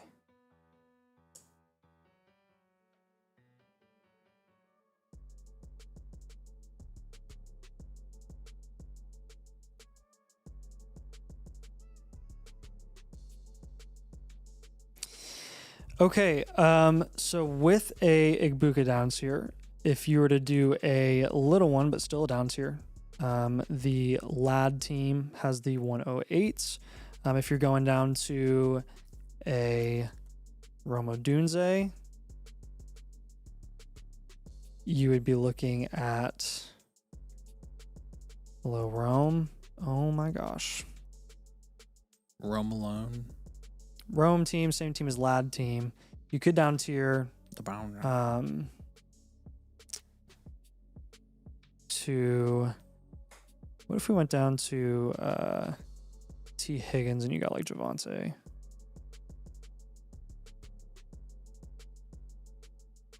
And then you could also look at Nico plus a piece. The Nico team has Travis Etienne. So that Jordan Love down tier, the down tier from Ibuka, and then we've got some down tier ideas from Jaden Higgins as well. You can go all the way down to Jalen Hurts and then get Olave on top. You could even take Jalen Hurts after that deal, flip him more down tier further. The Patrick Mahomes team, that would be a smaller down tier, does have Breece Hall. And then let's say that you decided to go down to Jackson Dart. You would be looking at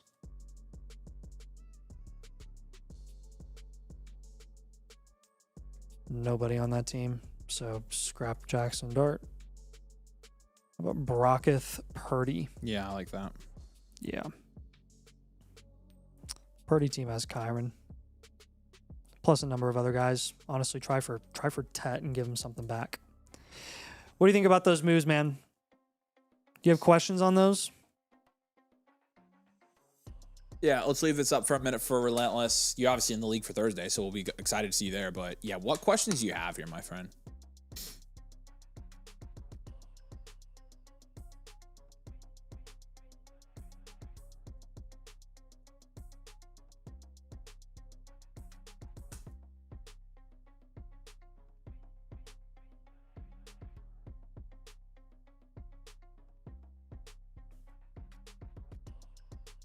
God, that's unacceptable right now.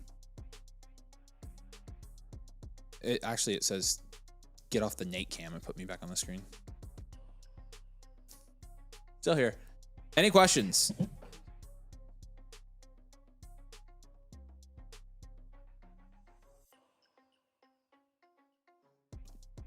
It's fine. Yeah. I mean, we do those. Oh. Yeah, sure. Hey, yeah, that's Kafir. Yeah, Kafir, are you here? Let us know. We're probably gonna, since your voucher's an old voucher, we're probably gonna schedule you out for another night this week. So let me know if you're here and we can schedule it with you for a night that you're available.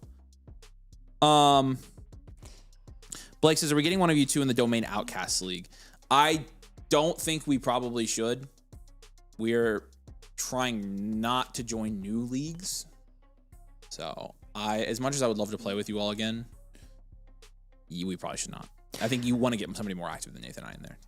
All right, Unbelievable's up next. Let's do this one. Hey, Kafir, are you around Thursday or Friday this week to do yours?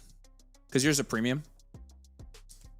With voucher upgrades, we typically just try to get flexible with those. So he says, the Relentless should say, I like him. Should I try to get a 27 first? You can try to get those in deals as well. Like, that's a perfectly acceptable strategy here. And he says, I have multiple options right now. Love Ibuka. Love Ibuka for Mahomes, Laporta in the 210. He has no, that's not good. Because you'd be giving away Love and Ibuka there. No. And I don't want to up tier to Mahomes. No. That's not even fair either. No. I have an offer of Wandale, the 204 for Kittle and Jalen Warren. No. I would take these are not, I would not take those. Those are not the deals I want. All right, would you be getting Kittle and Warren? He would. That one's not that bad because the 204 isn't anything. Yeah, Kittle's been going around that range, and Warren and Wandale are going in the same spot. Yeah. I'd be fine taking Kittle and Warren there if you want to do that. Oh, Kifir says, I'm on the clock. I just need draft advice. Okay, actually, hold on, brother. I think I have a message request from you that I saw. Kafir. What's your flock, or what's your Discord unit, brother? I got you. Boom. Okay, I've got you in Discord, dude. I got you. I'll take care of you. Actually, okay. Well, so we'll skip his for now. Okay. Yep, we'll do his. I'll schedule it with him here in DMs. So okay, I'm gonna help him with his draft too. All right, Unbelievable. You're up next, man. Let's do this. Oh, he did say. Let's see if he's here. He might want to. We might need to come back to his. He said he was leaving for 25 minutes. So. Okay, cool. Danny Phantom, you're up next. Phantom. Supreme D. Appreciate you relentless. Am I competing in this league? Not a super active league. All right, let's check it out. All right. Okay. Oh, I clicked the wrong one. We're on hang on a second. Danny Dantum. You said Danny Phantom's He's here. He's a new good, member. right? He's here. He's a new member. He's in the league, and he gets library. I must have missed. You're gonna have to give me a minute. You're good. You had moved him over, and I moved him back. He was supposed to be in the queue. Because he saw his disappeared, but I was like, no, he was a new member tonight on the stream, so that's why he was gone. If I got any more questions, I'll DM you, Avery. Awesome, man. I'll be looking for it. I'm a little behind on DMs, but I'm catching up. I'm getting caught up by tomorrow. Well, Sunraker, he'll probably still be up next, so I don't think he's here yet. Okay. All right, here we go. You ready, Fredley? Yeah. Here we go, Danny McPhantom. Supreme D, nice. 14 team. This is a 14 team Superflex full point PPR. I did say I'm competing in this league. Are you competing?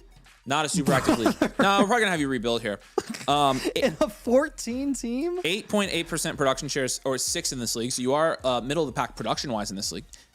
However, 11.2% value shares first in this league. So I would say you're pretty safely contending here, and we're 5% value share above expected.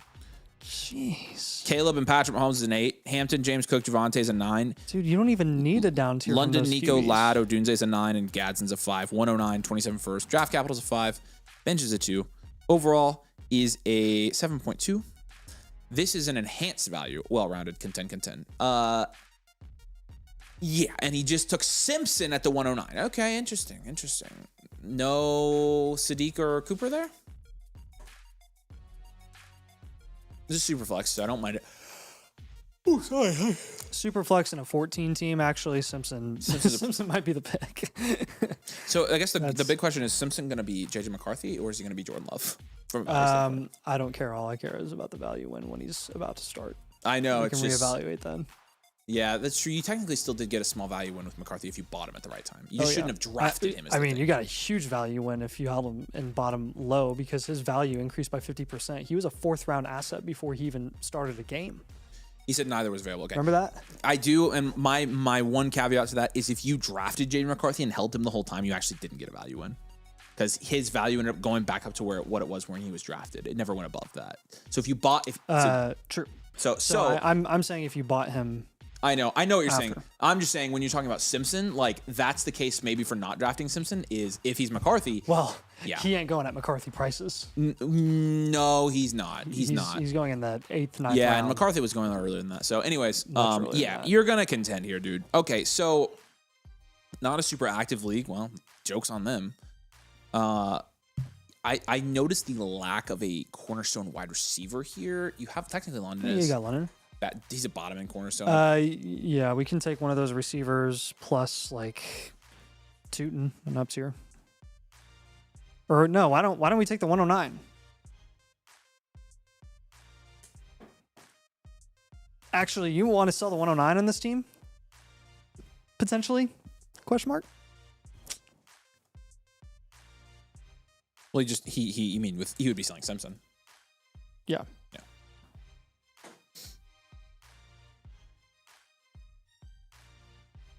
You don't have to, but I would be very interested to see how high you could get here.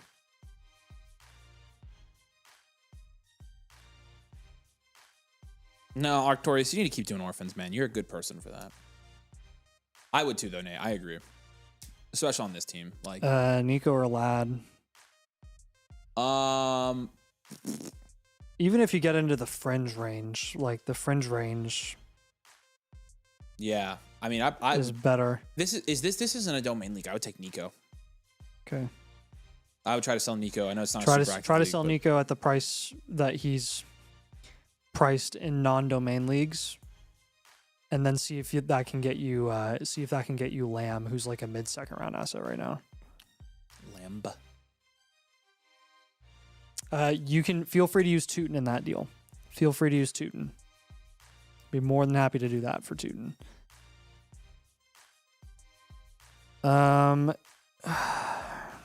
Speaking of Tootin, I'll give you a pivot move from him. It's a compliment, Arctorius. Take it. Orphans are good. You keep Dynasty leagues going, dude.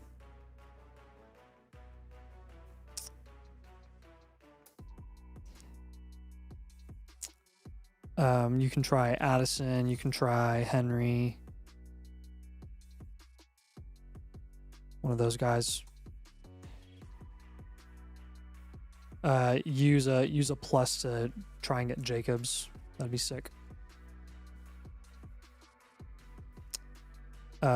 What about our third move? You have a Mahomes move in there? Nope. That's the one. 4.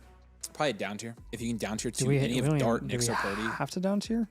You don't. It's less of a roster construction add flex spot and more of a get off Mahomes before his value goes down. Purdy has Saquon. And that would help. Dart has some lesser guys. Dart's going to be closer to Mahomes.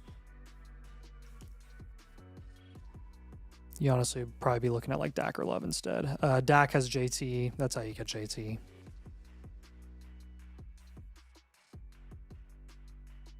Wow, this is perfect. And then Jordan Love is Chase Brown. So there you go. That gets you really high production upside running backs for that down tier. Do you have questions on these moves, man? This is an awesome team. 11.2% value share in a 14 team is crazy talk. That's like super crazy talk. Target CMC, man. Don't force any unnecessary moves on this team. I would only make moves if they objectively improve your production upside.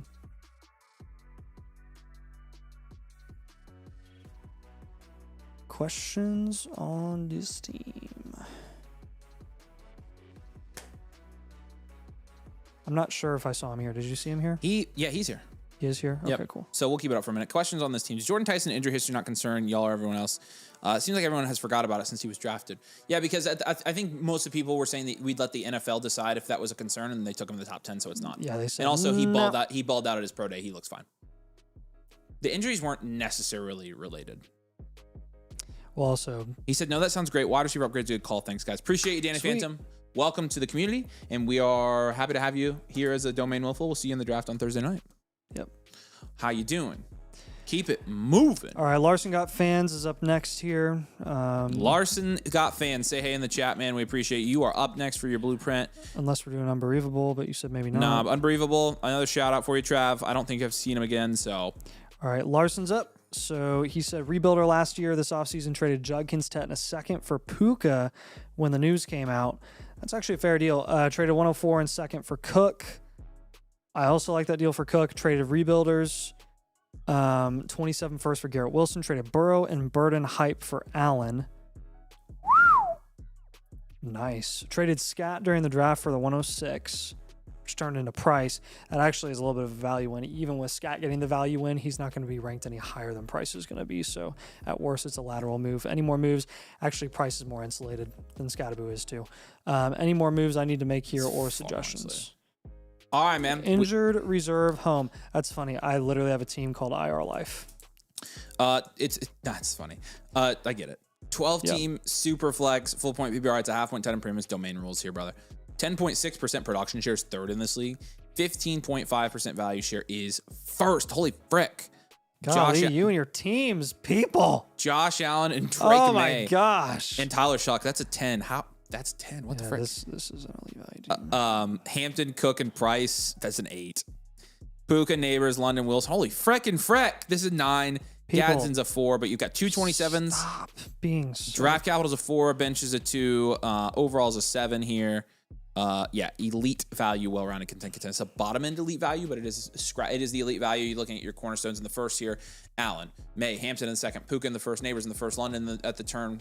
That's good enough. Need I say more? Not to mention the GOAT Max Claire.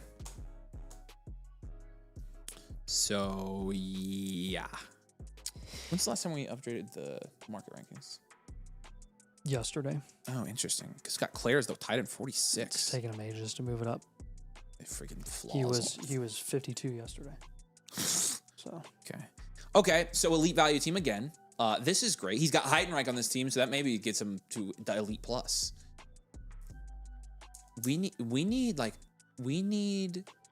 a something above elite value that we give to like 3 teams a year or something like that. Something stupid. Like, Well, that's what the value share is for. that's the Hall. It's like Hall of Fame. Yeah. Okay. But this one wouldn't qualify. No. So, Wow. I mean, This one you're just like flex as many running backs as you can. I think so too. Right? Yeah. So like Neighbors, I would pay Neighbors plus like Michael Wilson and just get you Bijan or Gibbs. Neighbors plus whatever to get Bijan or Gibbs.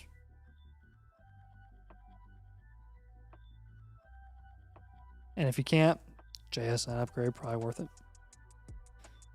See you, Jeremy. Good to see you. Garrett Wilson, you already have James Cook. Garrett Wilson's in the range of JT. What's up, FSE? Let's try. Is it Danny or Corey?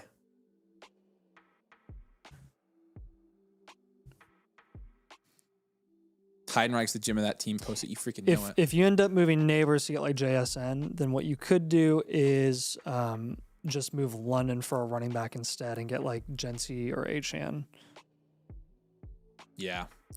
Honestly, I'd rather flex a running back there than or the 101. 100%. You're going to get a much higher floor on a week-to-week basis, I think. So. I think we're going to mainly give you like how to get running back ideas. Yeah, that's true, Danny. It is 10:44. I should have known. My bad. Context clues. He's been asleep for 2 hours. And then I think our last move here is going to be just a pivot off of Wilson for a guy that has a higher production outlook this season. So that would be Jonathan Taylor. That would help. George Pickens. Even Chris Olave this year has a higher production outlook. Yep, I agree with that.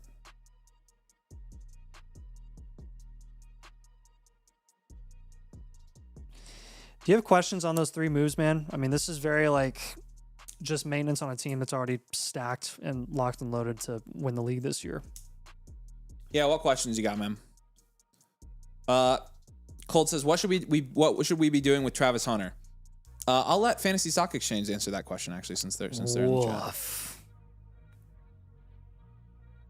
I know what we're doing. Avery, should I try Knicks for Baker or Rome? Is that too little?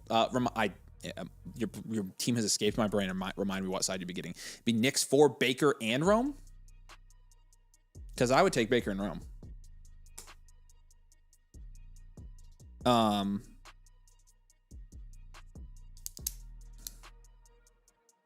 That a boy, Danny. Not only hold, buy where you can. People are dumb about Travis Hunter, dude. I can't believe we got roped into being Travis Hunter people. That's so funny. Although he was on our stream that one time. He was. I think that does count for something. Oh, yeah, the comment. Yeah, dude. Yeah, print it out. Let's put that up. That'd be so cool. All right, Larson. Just feel free to drop your follow-up questions in here if you have any. And obviously reach out to us as well if you have any more after this review. So we'll, if you go log in with your dashboard, you should see your blueprint. Appreciate you, dude. Reese is up next. He's a new member. Nice. Reese, say hey, man, if you're still here. Bought Hunter for a mid 26 seconds and it worked. Thanks to you all. That's GOAT moved right there, Artorias. Bought Hunter from Michael Wilson. Nice. I like that too. Yeah, that's right, David. That is right. Wow. Okay, how you doing? Keeping it moving here. Jelly has a trade question here for us. David Montgomery, Lad McConkey for DJ Moore at 27 first. I probably, unless this projects to be an early first, I probably hold Lad DD. I like getting DJ Moore on a contending team, but I mean, honestly, Lad is, foundational piece. So, yep. All right, Reese. Let's check this out. Name is Gridiron Gangsters. Second in the Flock League power rankings. Not so on our power rankings. No, not so. 10.5% production share, which is first in your league, and another 14.1% value share, which is also first in your league. That's very good. Very nice. Caleb Williams and Lamar Jackson and Brock Purdy is an auto 10.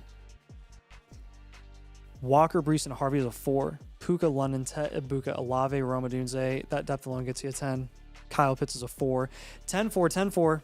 Yes, yes. Copy, copy. Draft capital grade is going to be like a 1. You be a cop, Nate. And then your depth is going to be an 8. This is an enhanced value, well-rounded team. This is amazing. Jelly says probably an early first. I would take the early first then. So again, this is another one that's like, okay, what is the biggest weakness on this team? It's your lack of having an elite running back. So why don't we just take advantage of the ridiculous, absolutely ridiculous depth that you have at wide receiver and just move one of those guys for an elite running back?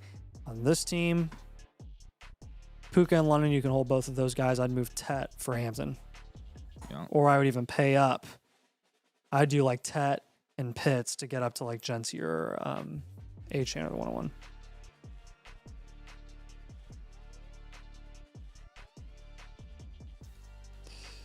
That's like really cool and sick and stuff. Yeah. Finley says, y'all coping so hard with Travis Hunter. He's always been a better cornerback and y'all missed. I mean, the dude had 100 receiving yards and double-digit receptions in his last game before he got hurt. And that's the last we've seen. He's played 8 games his entire career, and you're telling us to take an L on it. Like, can we at least wait until he plays cornerback full-time before we take an L? Like, can we at least wait and see? I mean, we've already taken the L on the short-term value projection. Yeah, 100%. We were wrong like, about that. drafting him last year where we were drafting him was not the correct move at the moment. We've got to hope he goes back up in value. But saying that he's, like, done as a fantasy asset, like, what I want to know is, like... Watch the game, like, his last game he played, his last couple. Like, what would a person say to us in person if they wanted us to take an L? Like, take your L. Yeah. What if you guys were here, would you... Or is it like a scold? Like, you are guys you scolding were us? wrong. Like, what are you wrong? Like, yeah, we know we know. get stuff wrong. Thank you. Like, we ain't gonna bat 1,000. Nobody's gonna bat 1,000. I just think it's so funny. It's like we're not coping. We genuinely it's think he such could. He's gonna still play wide receiver, and he's a good wide receiver. So let's wait before we take the L. We'll happily take it when it's time. Yeah, and yeah, with our third move here, let's. Oh shush. Let's take Walker plus a depth piece and just get up to Jonathan Taylor or James Cook. I do the same thing with Ibuka. Actually, I do an up tier. Never mind, I lied. I'm going to do an up tier. Let's take Ibuka and I will up tier from London. Yeah, we're gonna take Ibuka in London. He said, should I move Purdy or try to sit on him? I wouldn't sit on him. We'll go for Bijan, JSN, or Gibbs. Yeah, sit next to him, or just hold. I would say hold instead of sitting on him. Purdy, he asked about. Yeah, Purdy. I mean, he's your QB3. If you want to move Purdy for James Cook or Jonathan Taylor, be my guest. You're more than welcome to do that. And then what you do after that is just get a cheap QB3 like Matt Stafford, which you have the value to do that. Andrew says, okay, yeah, duh. Okay. So those are going to be your 3 moves, man. Do you have any questions on those moves? I don't freaking know all your YouTube usernames. Okay, here. You have 2 spots here, man. I'm going to drop them both for you. Here's the draft bundle. Sorry. You all have different freaking usernames on every platform. I can't. There you go. BOGO Blueprint. So if you buy a premium, you get one free. And then there's the draft night bundle. So there you go. Those are the 2 links. Take advantage before they're gone. This team is sick, man. I really I'm also noting tight end. Not really worried about tight end. No. I would prioritize getting an elite running back or 2 before I even touch tight end. You could fade tight end and literally just win your championship with quarterback, running back, and wide receiver. No problem. No, you're good, Andrew. I'm not melting down, Chris Fricker. I said, no, I'm going to start working on trades before I draft this Saturday so use winning to trade. Yeah, I was definitely going to say start making moves around the draft for sure. Your league's going to be pretty active here, so. Reese, please send me a DM on Discord as a follow-up. We'll be happy to help you with any follow-up questions that you have as well. And I know you're a new member too, so I want to connect afterwards. Andrew, don't. I feel bad. No, you don't feel bad. I feel bad. You don't feel bad. I feel bad. It's okay. I should have known. I should have your YouTube usernames memorized, and I just Sometimes I don't. A lot of times I do. I remember pretty. Gabriel says, I'm not seeing my name on the list. Do you think I'm getting my review tonight? Gabriel, what was remind me your Flock username again. I'll double check it for you. Yeah, also calling out, what? Calling out who? Guess who? Guess who? Who? Guess who? Who? GU355 who? Let us know if you're on the stream. No, who? That's his username. Guess who? I don't know. I'm done. I don't have a guess. I know. Oh, I appreciate you, Reese. Yeah, refresh, Becca.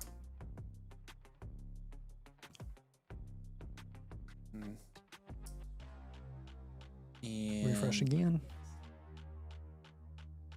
Guess who is here?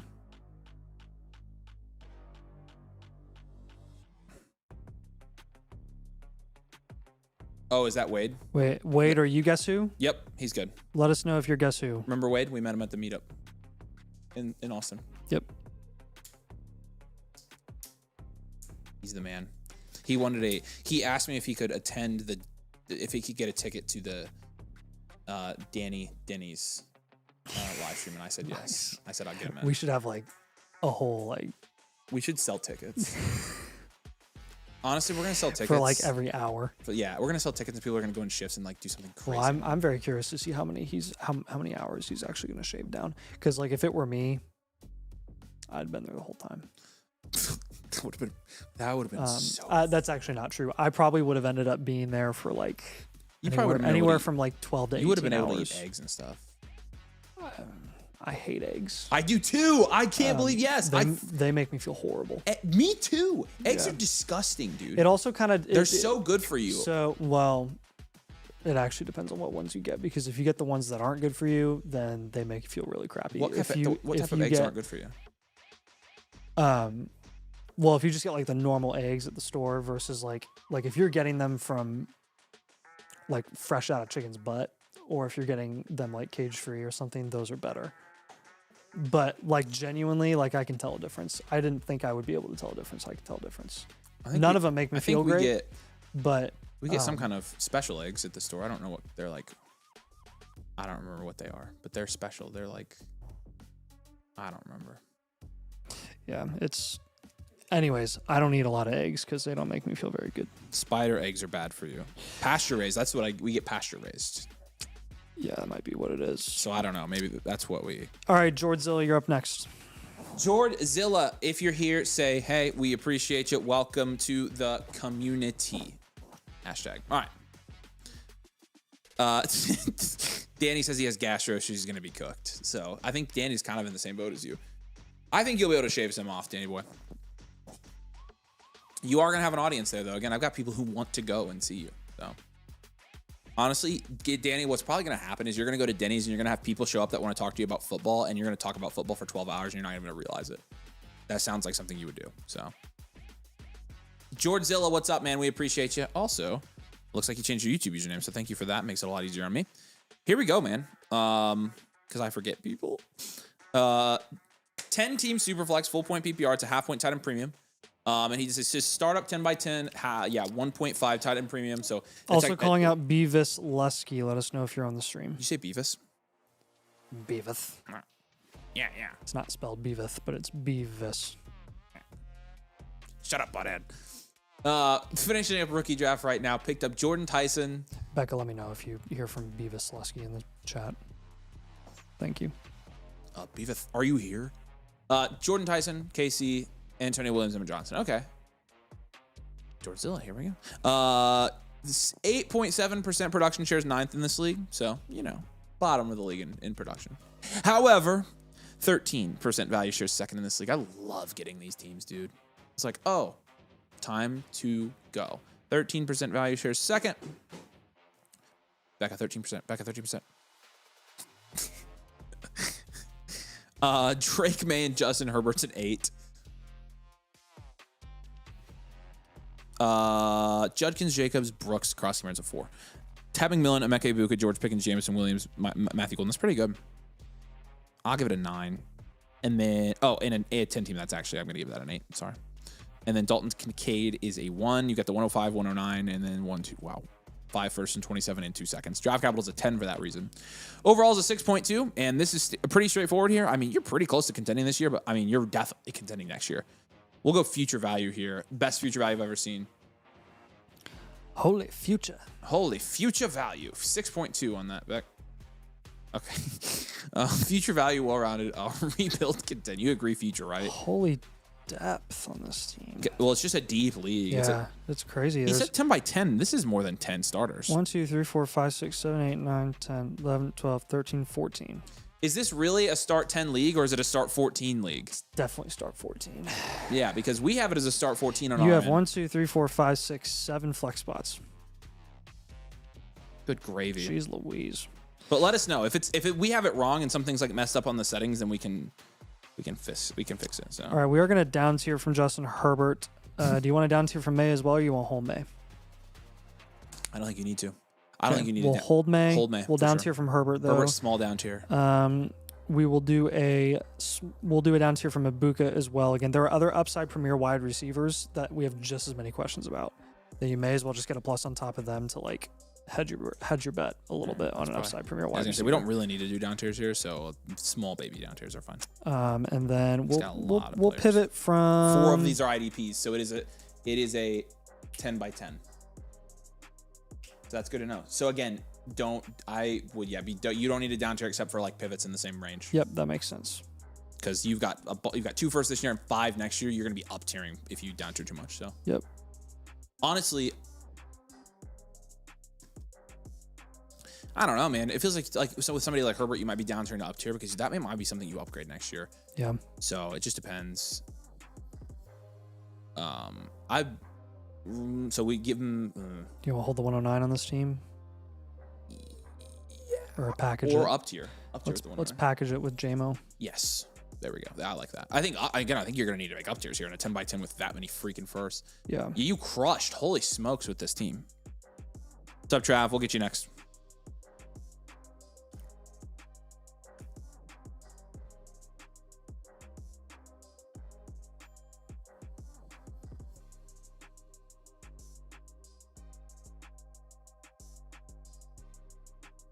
Trav is unbelievable. Mm-hmm. Okay. He's an unbelievable person. Have we heard from Bivslavskis? Yeah, Bivslavskis, let us know if you're here. What's the actual name?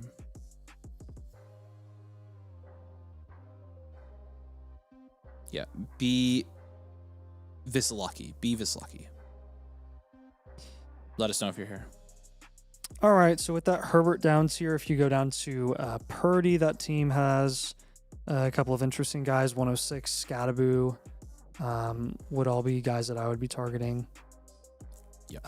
Jordan Love, the Jordan Love team has BCJ. The Dak team has... Oh, that's a little rich. But worth looking into. What about Cam Ward?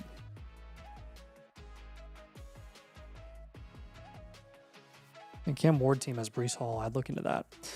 With JMO and the 109, if you package those, try to get up to Marv, Rice, Odunze. When you're down tiering from Ibuka, small down tier, we see Garrett Wilson go after him often. Try to get like Shuck. Same with Ladd, about a half round value gap. Yep. 108. And then if you went down to, let's say, Marv Plus, you'd be looking at, let me take a look here.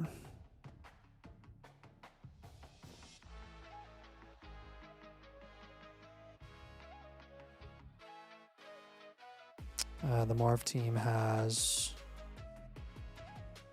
Goff. You could just take the extra value and then like flip one of those QBs afterwards. So the up tier from JMO on the 109, the down tier from Justin Herbert, the down tier from Ibuka.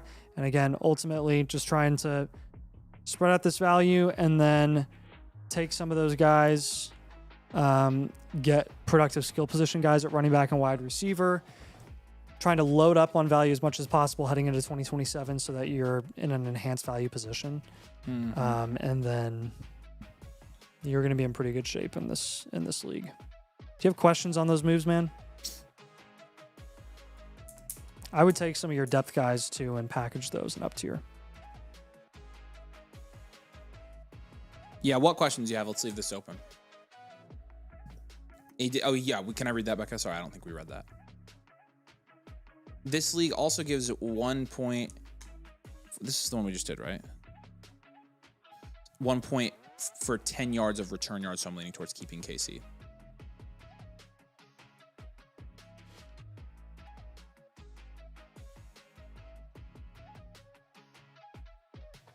Keeping KC. Concepcion?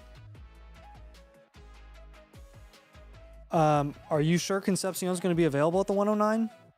If it's a 1 point for 10 yards of... Also, I don't think he'll be returning punts or kicks. Yeah. Highly, highly doubt it. He is a stud first round. I would be really surprised if Concepcion makes it to you at the 109. I would too.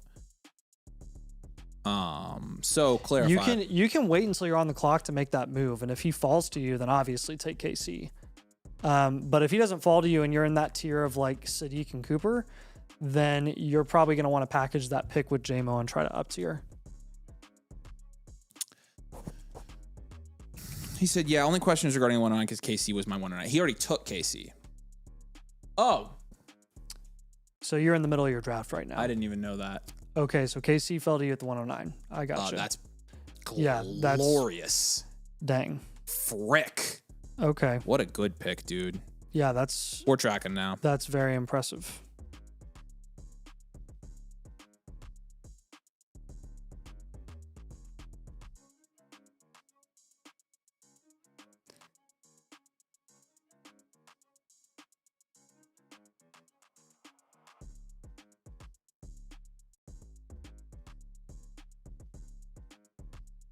Well, with that in mind, then I would just package another depth piece with JMO instead. You can take like Golden, and you'll just get a little bit of a lesser guy. You'll get more in like the BTJ, T. Higgins range.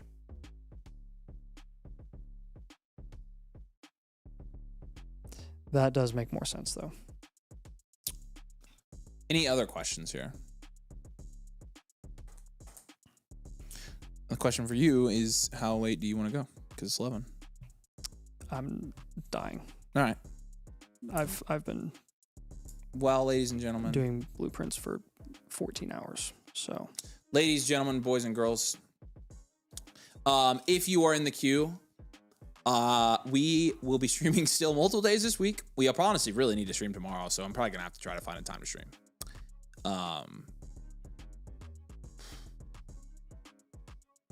So we might stream tomorrow. You want to just do during the day? We might just do during the day, yeah. Which again, if you can't, so if you're in the queue, Nathan is about to fall asleep. Becca is running everything for us, and she's about to fall asleep. It's 11 p.m. Eastern here, so we are gonna go to bed. Sorry, because I could keep going, but I'm standing up. I'm not blaming you. I'm saying it's a totally valid reason for us to be done for tonight. So, Becca, gosh. So, appreciate you understanding. We have a lot of blueprints right now, and this over here. Hello, hi. Yes. So, if you're in the queue, we'll get you done this week. If you have a certain day or preference that you can't be around, just let us know in the chat, and we'll try to work around you as best we can. We've got a couple hundred in the queue, so it's that time of the year, and we're happy to do all yours live. And we'll probably be live Thursday and Friday for sure. Probably tomorrow as well. We're gonna have to try to find a time to be live because there's way too many of you guys with reviews that we need to get done. So if you would like to let us know if you have a preference or can't be here a certain night, feel free to message us or leave the comments. Leave your comment in the comments of your blueprint review, so that way when we pull it up, we can do it whatever day you'd like. So, but yeah, the team needs some rest, so we're gonna call it here. Appreciate you guys for understanding. We love you guys. We appreciate you. Gabriel says, can I be in queue for live tomorrow during the day, please? Yeah, you would be good. As long as you guys don't say anything, we'll leave you in the queue for our next available. So if you guys can't be there around tomorrow or Thursday or Friday, please let us know, and we'll be sure to work around you guys. We love you guys. We appreciate you. You're the best. You guys seriously are the best. Your support is overwhelming. We'll continue to put out videos every day, live streams every day. Keep getting your blueprints done and working hard to make sure you guys have everything you need to win your rookie drafts this year. Okay? Love you guys. We'll see you here tomorrow. Peace out.